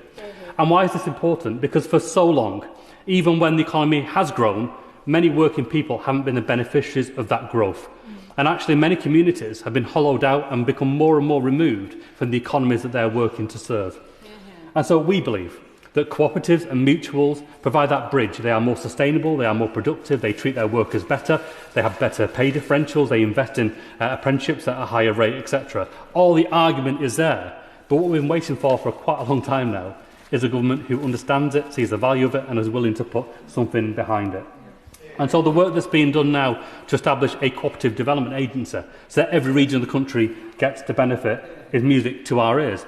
The work that's being done through the Mutuals and Cooperative Business Council, where those voices and those interests around the country are being brought together under the support of the Department for Business and Trade and Treasury, is absolutely essential for doubling the size of the cooperative economy in the way that we know can make a huge difference. And of course, community ownership of local assets through the English Devolution and Community Empowerment Bill will mean that those kind of years of constantly fighting to at least keep what you have now means that communities can begin to look to the future about what they can build together. And of course on business rates, because cooperatives and mutuals, like every other business in the economy, rely on a thriving economy and a local community that has disposable income to spend in that local economy. And the business rate relief for retail, hospitality and leisure will be a big boon to our high streets, our town centres, our pubs and many other parts of the economy too. And it's no surprise that today the Cooperative Group have announced £1 billion of investment in the UK because they believe in the direction of the government and the country, and more importantly, they believe in the people of this country and want to get behind it. And I want to pay tribute to Shireen Chowdhury-Haque, the CEO of the Cooperative Group, for the work that she does in really driving that agenda. If you want to meet a business leader in this country, who of course runs a tight ship financially from a business point of view, but absolutely leads with her heart when it comes to that social investment, you could do worse than looking at Shireen and her team in the headquarters in Manchester. But we do need to go further. Firstly, our building society network and our credit unions have so much potential, but we can do much more with them. And I just say to every member of this House, there are more members of building societies and credit unions than people who voted in the last general election. So they're quite an important constituency to look after and support. And one very small change, I can see the Minister on the front bench who is working hard on this issue, would be actually to review the common bond in credit unions, so credit unions can grow, expand and offer a wider range of financial services to local communities too. There's a lot in the budget around councils and support for councils. And I would just say, if I kind of perceive this budget almost as a budget that gives communities the right to survive and to get through what has been a very difficult period and have respite. The challenge next then is, well, how do communities begin to thrive? How do working families stop worrying about every single paycheck because they're just about making ends meet and begin to think about a better future where they thrive and really enjoy life and get the most from it? And actually, for many people, local neighbourhood services are the foundation of public services in a local area. But let's be honest, for most parts of England, they have been eroded by pressures in adult social care, in children's services, in temporary accommodation, that has meant that neighbourhood services have been reduced as a result of that. And I would say whatever we think about our missions and our ambitions as a government, they're all important, of course. But we also need to accept is that if people open their front door and walk out onto the street and it doesn't feel and look better, we just won't get a hearing when we get to the ballot box the next time round. And for many parts of our movement, the elections are coming pretty soon down the line. So I would urge focus on that. But let's celebrate the move to further devolution. You know, the visitor levy that our mayors have been asking for, they're finally going to get that power. We see even more capital investment go into our regions and empowered mayors too, and that should be celebrated. There's a lot in the budget box here about investment in kind of British PLC, which is to be welcomed. But I do think that we need to be better at coordinating across government. I've asked questions of a number of government departments, whether it's a Home Office in terms of police vehicles that are purchased by local police forces, or DWP in terms of vehicles that are commissioned through the mobility scheme, or the Cabinet Office in terms of government vehicles that are procured.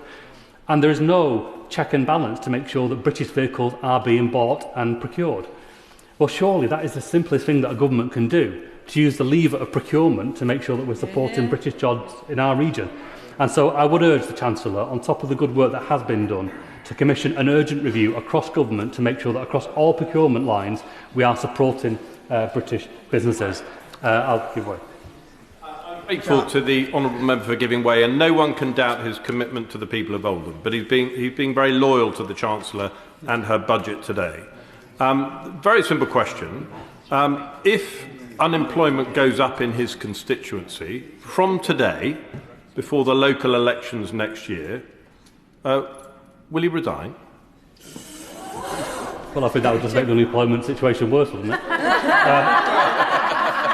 But if we look at the practical measures that are being taken in this budget, and I'm here to be helpful to the government, not make matters worse. Actually, for a lot of working class kids in my community, I was an apprentice when I left school. I didn't go to university. I went straight to work and earned a technical qualification. My two sons have followed the same route, and that is the route for many working class kids in this country. But only 16% of apprenticeships are actually advertised in July and August when kids are leaving school and looking for those opportunities. 16%. The system is not geared up to help young people succeed. And so when we look at a review of NEETs and why so many people out of work are not contributing to society, because the whole system is not geared up to support them in that endeavour.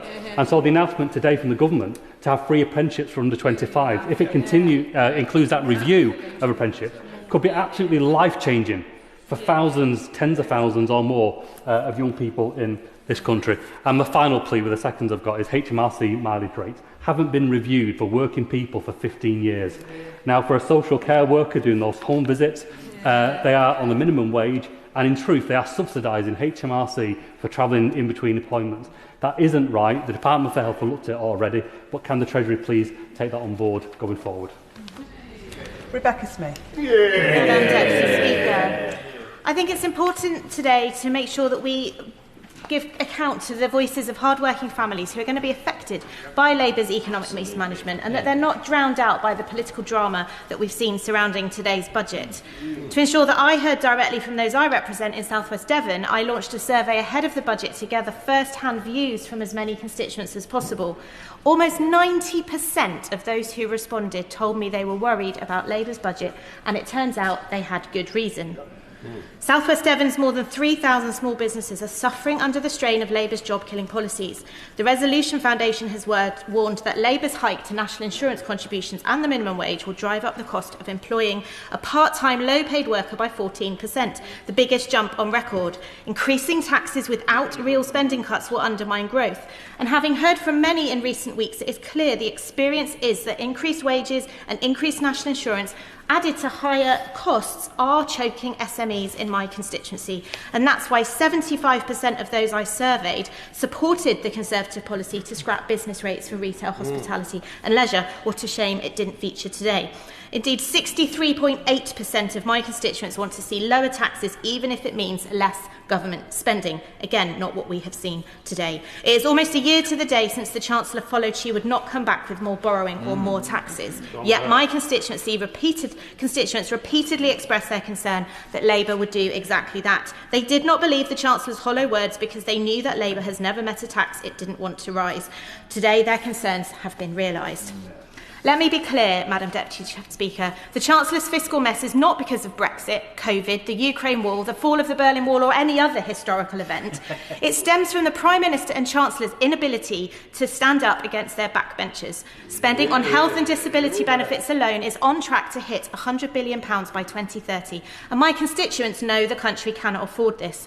The government has abandoned any meaningful reforms after a humiliating climb down from its flagship welfare bill.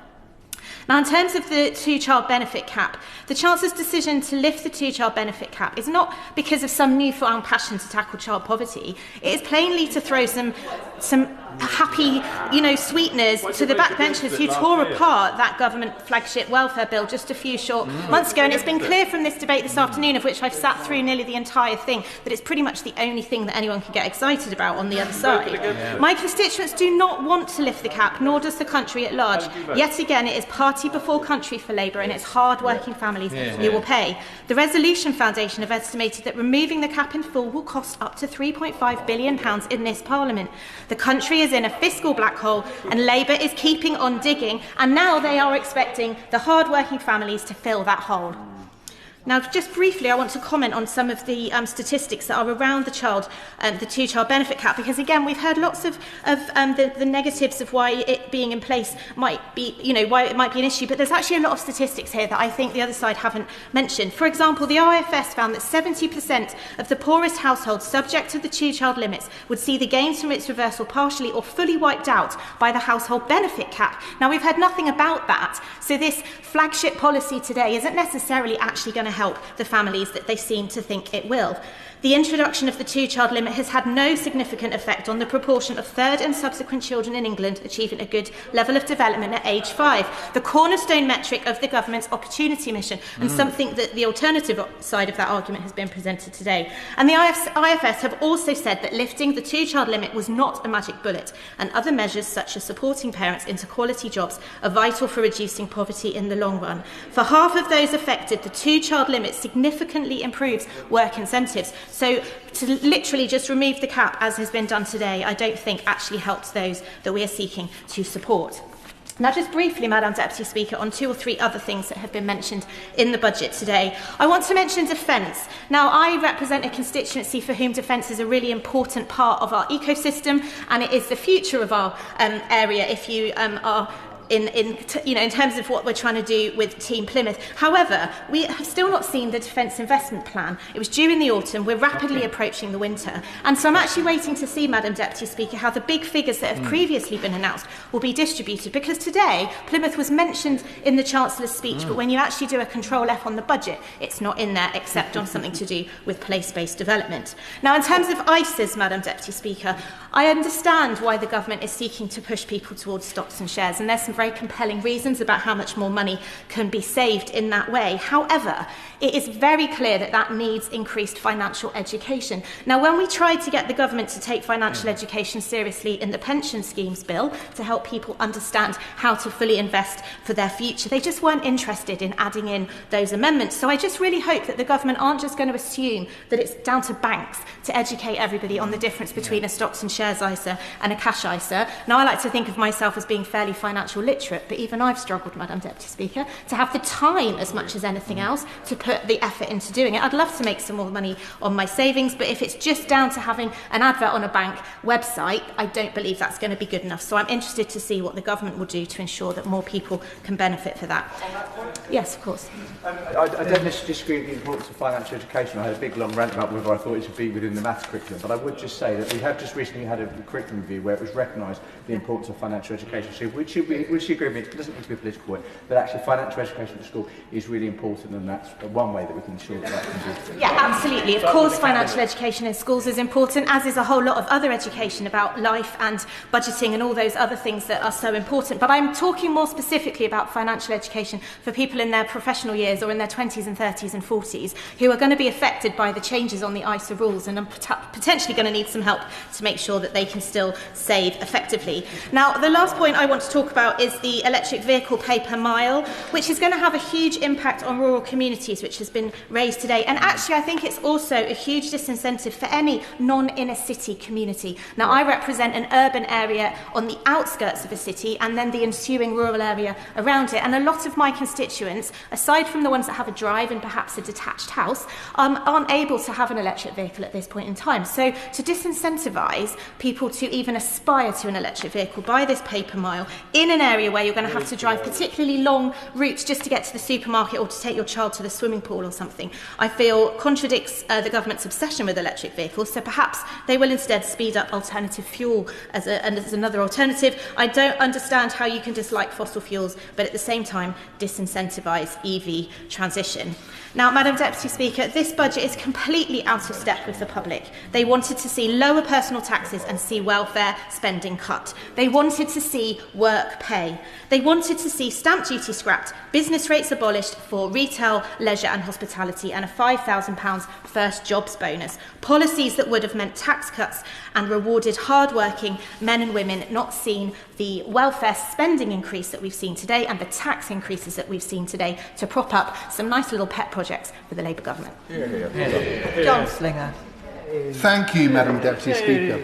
This Labour budget safeguards the priorities of the British people, protecting our NHS, reducing national debt and easing the cost of living.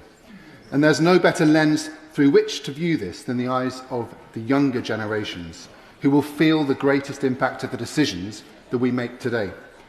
Of course, people are concerned about their material lives, but they are also emotionally and philosophically worried about the long-term future of the country, particularly having the feeling after 14 years of the Conservatives that things aren't getting better and that their children will not be as well off as they were, and a worry that they have that their children will not have the same, let alone more, opportunities. This is a primordial fear, as any parent will know. I think we all agree that we should be taking action right here, right now, to build back up so that this becomes a land fit for future generations. And this budget does that. It rebuilds this country in many ways, but I want to focus specifically on young people. So I'm delighted that my right honourable friend, the Chancellor, said that this Labour government is on the side of kids and will back their potential.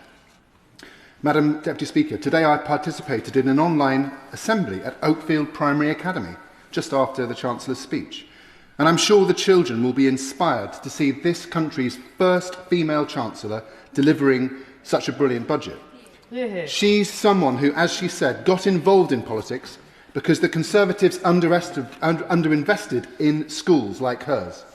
And she is, I'm sure, someone with young people's long-term interests at the forefront of her mind. So it is excellent that the Chancellor is prioritising the Youth Guarantee, and the measures announced today are beginning to turn the tide against entrenched intergenerational unfairness. This government is unleashing the talent of all our young people. 800 million over the next 3 years for the Youth Guarantee, guaranteeing every young person a place in college, an apprenticeship or personalised job support. Funding to make training for under 25 apprenticeships free for SMEs. Increasing the minimum and national living wage. 5 million for libraries in secondary schools, on top of 10 million to ensure every primary school in England has a library. 18 million to upgrade playgrounds across the country. And ending the two-child benefit cap, lifting 450,000 children out of poverty. The biggest reduction in child poverty over a parliament since records began. Of course I'll give away. I'm grateful to the honourable member for giving way on that point. Just for the record, why did the honourable member vote against lifting the two-child benefit cap when the SNP proposed it earlier? I mean, I'm a Labour MP, and I vote with the government, and it's as simple as that. So, lifting 450,000 children out of poverty, the biggest reduction in child poverty over a parliament since records began, and this will affect 2,020 children positively in my constituency of Rugby. An investment that is not just anti-poverty, but it's pro-prosperity and life chances for all our children. And more broadly, Madam Deputy Speaker, this budget has investment at its core in housing, infrastructure and skills. The Chancellor's decisions ensure £120 billion additional capital spending over this Parliament, with a 10-year infrastructure strategy, an NHS back on its feet after 14 years of that side in government, a benefit system that provides support for those who need it and help for people who can work to work, as I saw in a recent visit to the Rugby Job Centre, a stable economy with support for entrepreneurship and growth forecast to rise and inflation and borrowing forecast to fall. Transforming the business rate system to protect the high street, permanently lower tax rates for eligible retail, hospitality and leisure properties, and that will affect around 1,090 in my constituency of Rugby alone. The Chancellor rightly asked everyone to contribute. We all share a responsibility in this House, in boardrooms, in businesses of all sizes, in organisations, to invest in our young people, and I am glad to see this government sending a clear message here today. Only on Monday, when one young person at Ashlawn School in my constituency asked me my views on the pension triple lock, I pointed out that while we must of course help pensioners, and we are doing, when thinking of allocating resources most fairly, our young people have a very good claim for more support. So, if you'll indulge me, Madam Deputy Speaker, I am calling for a youth triple lock, 3 measures beyond the youth guarantee that will focus attention on the needs and voices of young people. My suggestions would be free bus travel, inflation beating and maintenance loans for students, additional help for young people with housing, but that is for another day. And we're going in the right direction, as this excellent budget shows.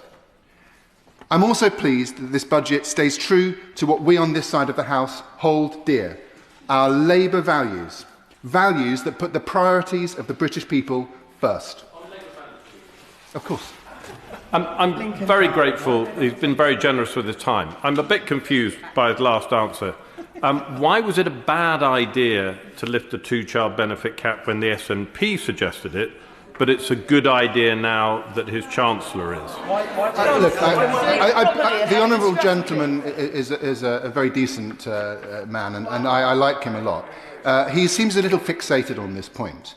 What my right honourable friend, the Chancellor, has done has taken really difficult economic decisions and fiscal decisions so that she can lift the 2-child cap, and not only that, do many other things. And we are getting child poverty down, and I'm proud of that, and I will always support it. So we are protecting our NHS. We are reducing the national debt and borrowing, and we are improving the cost of living. And, Madam Deputy Speaker, to unleash the potential of our country, we must place the needs of young people ever higher up the political agenda, and that is something that I intend to do in this place. While some talk this great nation down, we get on with the job of building it back up, laying the foundations on which to grow in the long term, and most importantly, enabling our citizens, especially our young people and future generations, to thrive and play their part in building a fairer and far more prosperous country for all. Thank you. Mike Ward. Thank you, Madam Deputy Speaker. And this budget underlines the cost of a Labour government that's making bad choices that are hurting working people. Once again, the government talks about growth, but it is clear that the biggest growth that will come out of this budget is in people's tax bills. This is a budget that takes £12 billion from people who work and those who've spent most of their adult lives working hard, doing the right thing, and gives it to people on benefits. It's a budget that doubles down on the mistakes that the Chancellor made in last year's budget that have killed jobs, that have damaged our high streets, and that have made our country poorer. And the proof is there for all to see in the OBR forecasts, which were helpfully published early. It meant that, unlike last year, when the Chancellor told this House that the OBR were going to back up her claims of a £22 billion black hole, when actually when you read the document, it said nothing of the sort. Today, we could see, as she was delivering the budget, the gaping chasms between the Chancellor's claims and the reality contained in the report. For the OBR is clear that it is downgrading growth forecasts. Not since Brexit, not since anything that's happened under the last government, but since March. These are downgrades under this Labour Chancellor, caused by this Labour Chancellor. It's on me. The Chancellor boasted that this year's projections increase expected growth to 1.5%. Now, that's still less than was being predicted at the time of last year's budget, when she stood up and told us that 2025 would see 2% growth. But she was silent about growth forecasts being slashed for every subsequent year of this forecasting period. Now, the OBR says that inflation will stay higher for longer. At a time when other countries' cost of living is falling and inflation is at low levels, we are the outlier. That is the result of the Chancellor's choices. And they are clear that despite the claims of the honourable gentleman from Rugby a few moments ago, they are clear that debt will rise as a proportion of GDP, not fall. A direct result of the Chancellor's extra borrowing. And they are clear that they expect the cost of that borrowing to be higher, to cost the public purse more money each year. While long-term borrowing rates have fallen for most major economies since July of last year, the rate that we must pay on UK government bonds has risen, costing of course. Will he then, given his interest in the bond yields, celebrate today's rally in yields, as well as the increase in value of the sterling and the increase in the FTSE with me and my other Labour members? I think the honourable lady is extremely brave to come to that point so early, given the levels the bonds are still trading at. But the OBR report is clear that the extra cost of that borrowing that is not replicated in other major economies amounts to an extra £3 billion a year by 2030, more than the OBR expected just in March. So in short, Madam Deputy Speaker, we are paying what I understand the markets call a moron premium because of the Chancellor's choices. So, of course, I would give way. Well, so whilst we're talking about bonds, would you agree with me that given the fact that we have an unusually large amount of index-linked gilts in the market, that actually, given the fact that the inflation is running at a higher rate than it was when the party opposite came to power, actually the cost of paying off this debt is going up at a disproportionately fast rate, thanks to the policies of the party opposite? Absolutely right. I mean, my honourable friend hits the nail on the head. The only thing I would go slightly further is, of course, it's not about paying off the debt. It's purely about servicing additional borrowing. And this has real consequences for working families. And perhaps the most concerning part of the OBR's report is in paragraph 1.9, where they say that growth in real household disposable income per person is projected to fall from 3% last year. Falling from 3% last year. Not to 2%, not even to 1%, but to 1/4 of 1% on average for the next 5 years. I will make a little progress, I can see at the time. Now, the difference between 3% per year and 1/4% per year in growth in disposable incomes adds up to £2,700 per family less in disposable income because of the Chancellor's choices. Now, we needed a budget for jobs, but instead this was a budget about saving the Prime Minister's job by giving his mutinous backbenchers the welfare rises that he had forced them to vote against just last year. If they really wanted to support jobs, they would have undone some of the damage that the Chancellor did last year, particularly on hospitality. And I know a number of members have raised this issue of hospitality and the business rate reform. Before the election, the Chancellor was clear that business rates were going to be reformed. It meant that pubs and restaurants and cafes would have lower bills. Instead, what we've seen is that the owners of cafes, pub landlords, restaurant owners saw their business rate bills more than double in April. And what we have heard today from the Chancellor, because of the effects of revaluation and the fact that she has decided to only go with that reduction of 10 pence on the multiplier instead of the 20 pence that was signalled when they introduced the legislation last year, is that when the new regime comes in, although the business rates bills have only just doubled, we will again see the bills for those pubs and cafes increasing again. This is a bad deal for hospitality. It will have a devastating impact on our high streets, and it is only made worse by the decision of the Chancellor to increase alcohol duties, which will hit pubs again, make it more difficult for our pubs, our bars, our responsibly licensed venues to compete with supermarkets selling, piling them high and selling them cheap, of course. I'm grateful to the honourable member for giving way. Does he share my concern? I believe that we have lost 90,000 jobs from the hospitality industry just since the last election, the last budget. And whilst I do my bit to try and save the British pub industry on my own, does he worry like I do that today's budget is just going to make hospitality harder and harder? Well, I thank the honourable gentleman, and Madam Deputy Speaker, I will briefly.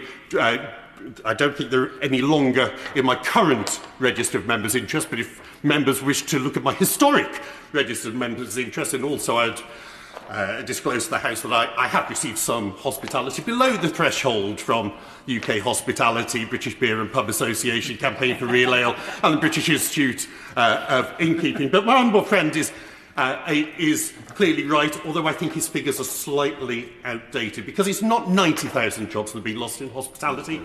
The latest figures from UK Hospitality suggest 111,000 jobs in hospitality lost since the budget. Wow. Now, these are, as the Safeguarding Minister indicated earlier, these really are jobs that ought to be an opportunity for social mobility. But instead, the Chancellor's choices have been destroying those opportunities, just as the budget and the measures that have been announced today, the taxes that she's been piling on businesses and working people across the country, will continue to destroy other opportunities, making our communities weaker, making our economy poorer, and making our families less well off. Hear, hear. O'Maskell. Thank you, Madam Deputy Speaker. Indifference to poverty, as we have just heard, marks out the political divisions of our time. The task to restructure our economy to ensure those who serve and work hard are not exploited by profiteers and the powerful is our mission. And today it is clear which side Labour is on. Leveraging resources from accumulated wealth, not simply income, must be the economic pivot that this Parliament determines, and holding wealth accountable, not just the fruits of hard labour. And that's why I welcome such measures today, like the surcharge on council tax. As John Maynard Keynes said, the difficulty lies not in new ideas, but escaping the old ones, such as the notion that the success of growth will trickle down to provide economic security which generations have failed to receive. Unlike economic engineering, as we have seen today, economic neoliberalism has been a failed experiment, holding people back and holding people down in poverty. Now 14 4.5 million people sitting below the poverty line. Today, 4.5 million children sitting in poverty. And tonight, 180,000 children not sleeping in their own bed. 1 million children in destitution and dependency, not given dignity or decency. A shameful legacy we inherited from those on the right. So today is monumental.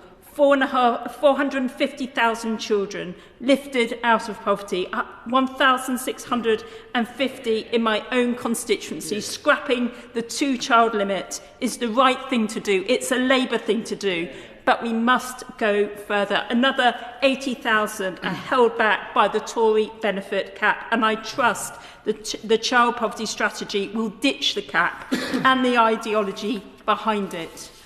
When a baby came to York Hospital with hypothermia, when a mother begged me for formula because she had no milk, we must recognise the impact of pregnancy and baby poverty. Low birth rate, malnutrition, impeded development. From cold and damp homes we get poor lung health. And therefore, I urge this government to look specifically at women during their pregnancy and their babies, to say that we will prioritise them, to lift them out of poverty, because it will make a life course of difference. And as we seek to abolish child poverty here at home, I plead with government to recommit to 0.7% of GNI for overseas development aid. Every child's life must be of equal worth. No matter where they are born, cutting aid will be catastrophic for infants, and we must not contemplate this. Instead, restore our commitment to 0.7%. The moral injustice of the social determinants of poverty must be addressed. It is my conclusion, after a decade in this place, that holding power and wealth in Westminster and Whitehall fails to realise the opportunities across the towns and cities of our country. A pound spent by government has limited reach, but when infused with the partners and people in locality, it stretches further and deeper into the solutions to transform people's lives. Government must trust our communities and invest to return better health, better education, better employment and opportunities for all. So today I challenge government to embark on a radical devolution of the nation's resources out to our communities, making the finances work harder, reach further and restructure services with transformational local partnerships and relationships. And I urge government to review the broad rental market area. Housing injustice is a major cause of poverty in York. The local housing allowance has fallen far below rental costs, nearly 50%. A review is essential, while more social housing a priority. We must examine this. Enabling local revenue raising is also critical, and that's why I do welcome the tourism levy at just a price of a cup of coffee. In York, we will raise £7 million. After years of lobbying hard for this measure, I really do welcome it. Now, I also want to urge the Chancellor to look at cities like York. We are struggling. It may have an affluent core, but much is extracted, leaving York as a very high cost of living, low-wage economy. 8 communities in York sit in the lowest quintile nationally. The government funding formula are failing us across the board. We get the lowest funding of any unitary authority, yet are far from the most affluent. One of the lowest settlements for health, for schools, for SEND, for police and fire. The cumulative impact has caused significant impediment. In coming to York, school heads cannot believe the inequity. We have far less health and care. We need more police on our streets, and our brilliant Labour local authority is on its knees. Mixed with decades of fiscal oversight, the cumulative impoverishment has driven a cultural change in York. Sadly, the new fair funding formula is just not fair for our city. And therefore we are experiencing disadvantage. And I want government to look at the inequity, to understand the matrices, why they're not working for a city like ours economically, and how Treasury can rebalance them.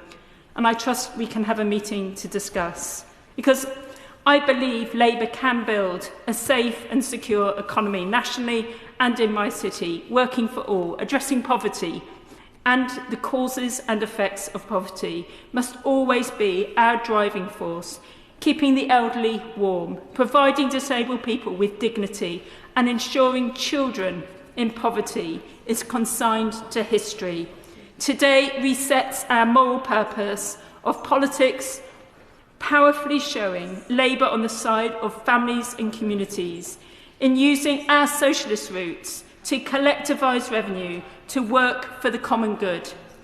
Poverty in all its forms destroys the hope we long for and the opportunities we need.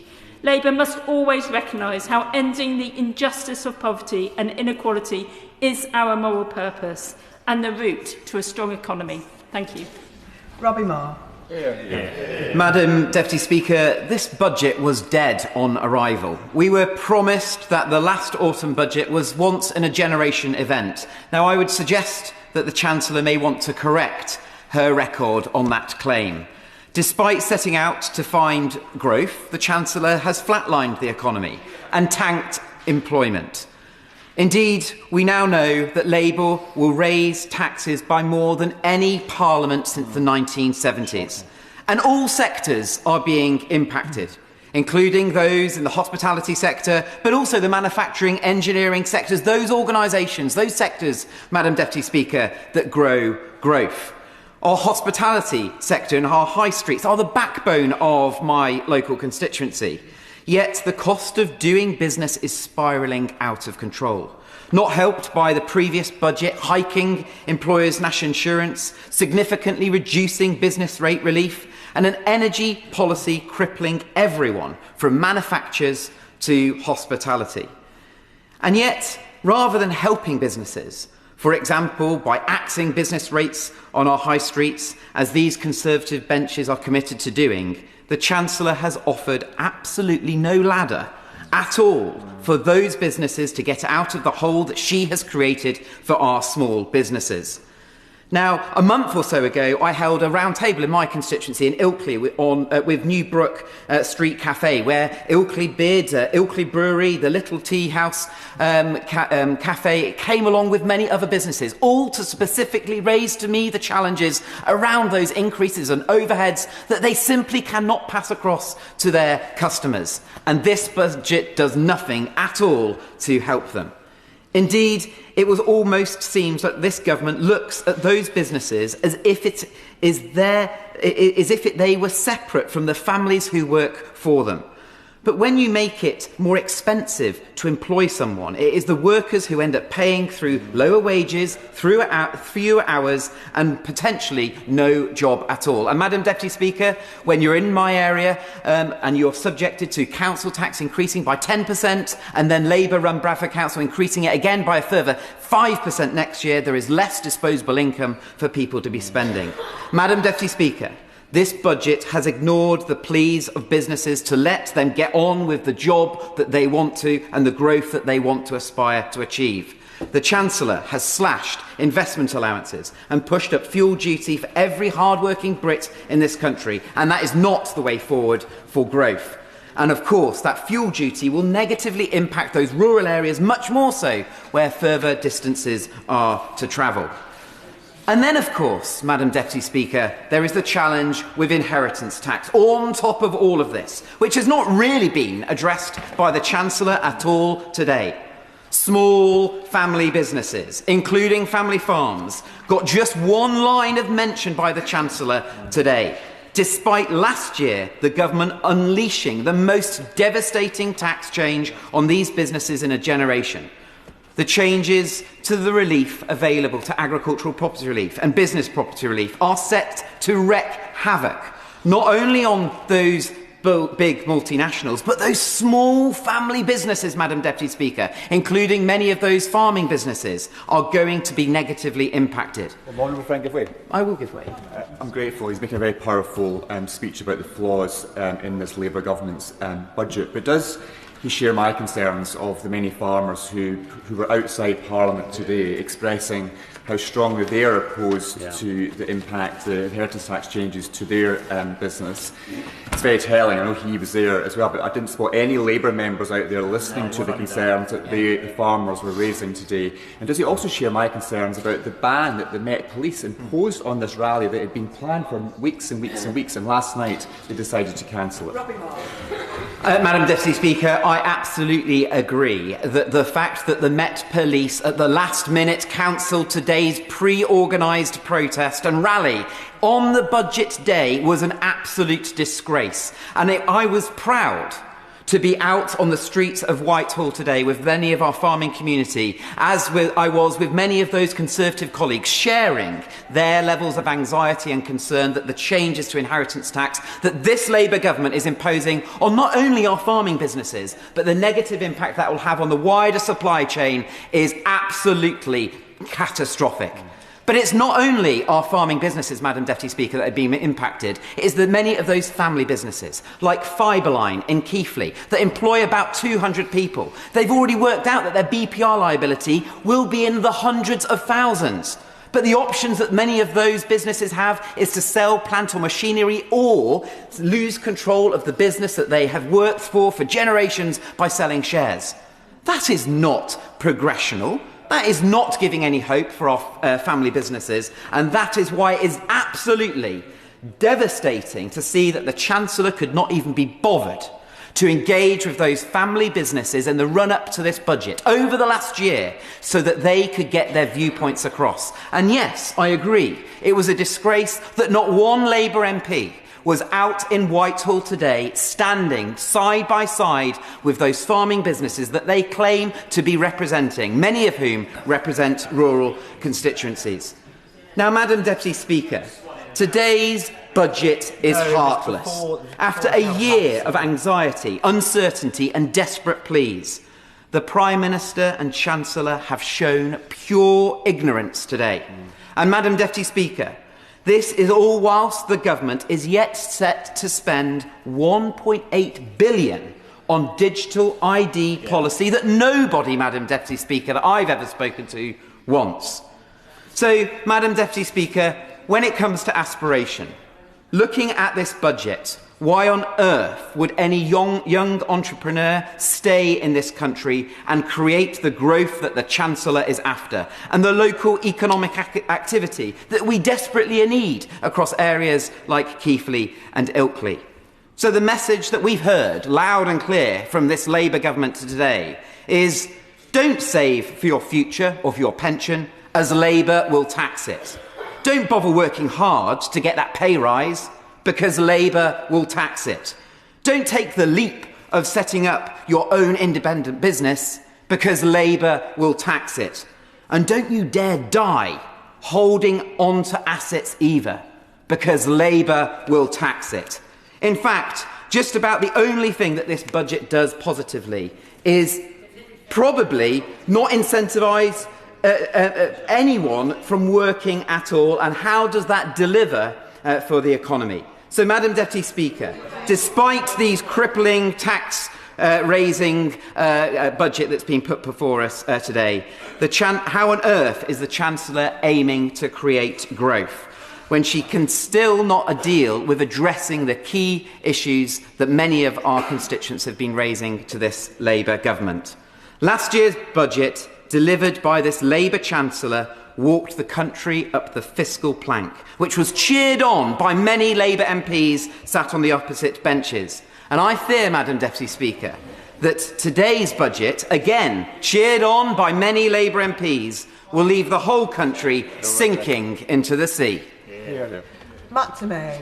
Thank you, Madam Deputy Speaker, and it's a pleasure to follow the member for Keighley and Ilkley. I thank and congratulate my right honourable friend, the Chancellor, on behalf of my fellow residents in my constituency of Watford and Bushy North. The Chancellor has made tough decisions needed to get Britain's future back, just as we promised we would at the general election campaign last year. The scale of the task of dealing with the toxic legacy left to us by the Conservatives is truly enormous. From the black hole at the heart of the nation's finances, running on fumes, to a decade and a half of failed productivity and pitiful investment in public services. Last year, my right honourable friend put the country on a firmer footing by fixing the foundations and reversing our seemingly terminal decline. In Watford, private enterprise and public sector employers are both significant for our local economy, with people commuting into Watford to work as well as into London and the surrounding areas. We all know that our efforts are paying off, with a succession of interest rate cuts experiencing the highest growth in the G7 earlier this year, wages up more than 10 months under her stewardship than in 10 years of the Tories, as well as the massive investment in capital projects and huge investments into the NHS. This has directly benefited my constituency, and therefore my fellow residents and I are grateful for that. Watford's population skews young compared to similar towns in the UK. So to see her announcement that young people on national minimum wage will receive an 8.1% pay rise is welcome indeed, and will make a big difference to people in Watford, especially on the back of the previous increase. All of this has been achieved against a backdrop that has been phenomenally challenging. But let us not forget that modern economic history did not begin with the Conservative government in 2015, Madam Deputy Speaker. Oh no, it was 2010 under the Conservative coalition government with the Liberal Democrats that the rot truly set in. Austerity, the bedroom tax, public services that we all rely on sliced and diced, opportunity for almost everyone severed from hope and cast aside. I welcome the budget's commitments to stand by the government's investment in the NHS and the capital infrastructure. And it was under the Conservative Liberal Democrat coalition that Labour's previous plans to build Watford Hospital were ripped up under the austerity programme, and my hometown has been waiting for it ever since. Now finally we will get the change as promised. I cannot tell you, Madam Deputy Speaker, how ecstatic we are to have a proper commitment backed up by actual funding from a Labour government to finally rebuild our hospital. So I thank my right honourable friend, the Chancellor, the first female Chancellor in our nation's history, while she has once again taken the tough decisions that will right our economy and put us on the path to prosperity once more. Thank you. I beg to move that the debate do now be adjourned. The question is that the debate be now adjourned. As many as of that opinion say aye. Aye. Of the contrary, no. I think the ayes have it. The ayes have it. Debate to be resumed what day? Tomorrow. Tomorrow.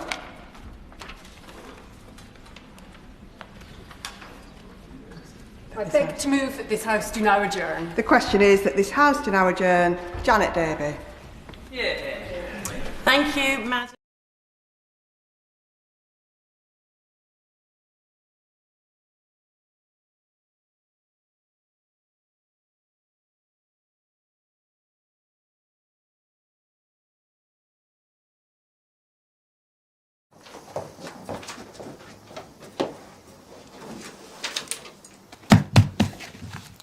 Hello and welcome to Broadcasting Scotland. My name is Lewis McGlynn.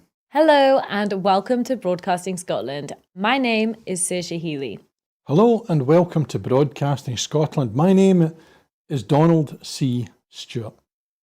Broadcasting Scotland is Scotland's independent broadcaster, providing factual news, reporting on the issues important to the people of Scotland. We are committed to public service broadcasting, and with your support, we will produce even more programmes. Provide opportunities for young people interested in media production and broadcasting, and challenge preconceptions of what Scottish media looks like, amplifying Scotland's voice and reflecting its communities. We can already deliver high-quality live news, and we will create the highest quality programmes for you to enjoy, but we can only do that with your support. So please subscribe to and share our channel or donate to Broadcasting Scotland via the link in the description. Thank you. Thank you. Thank you.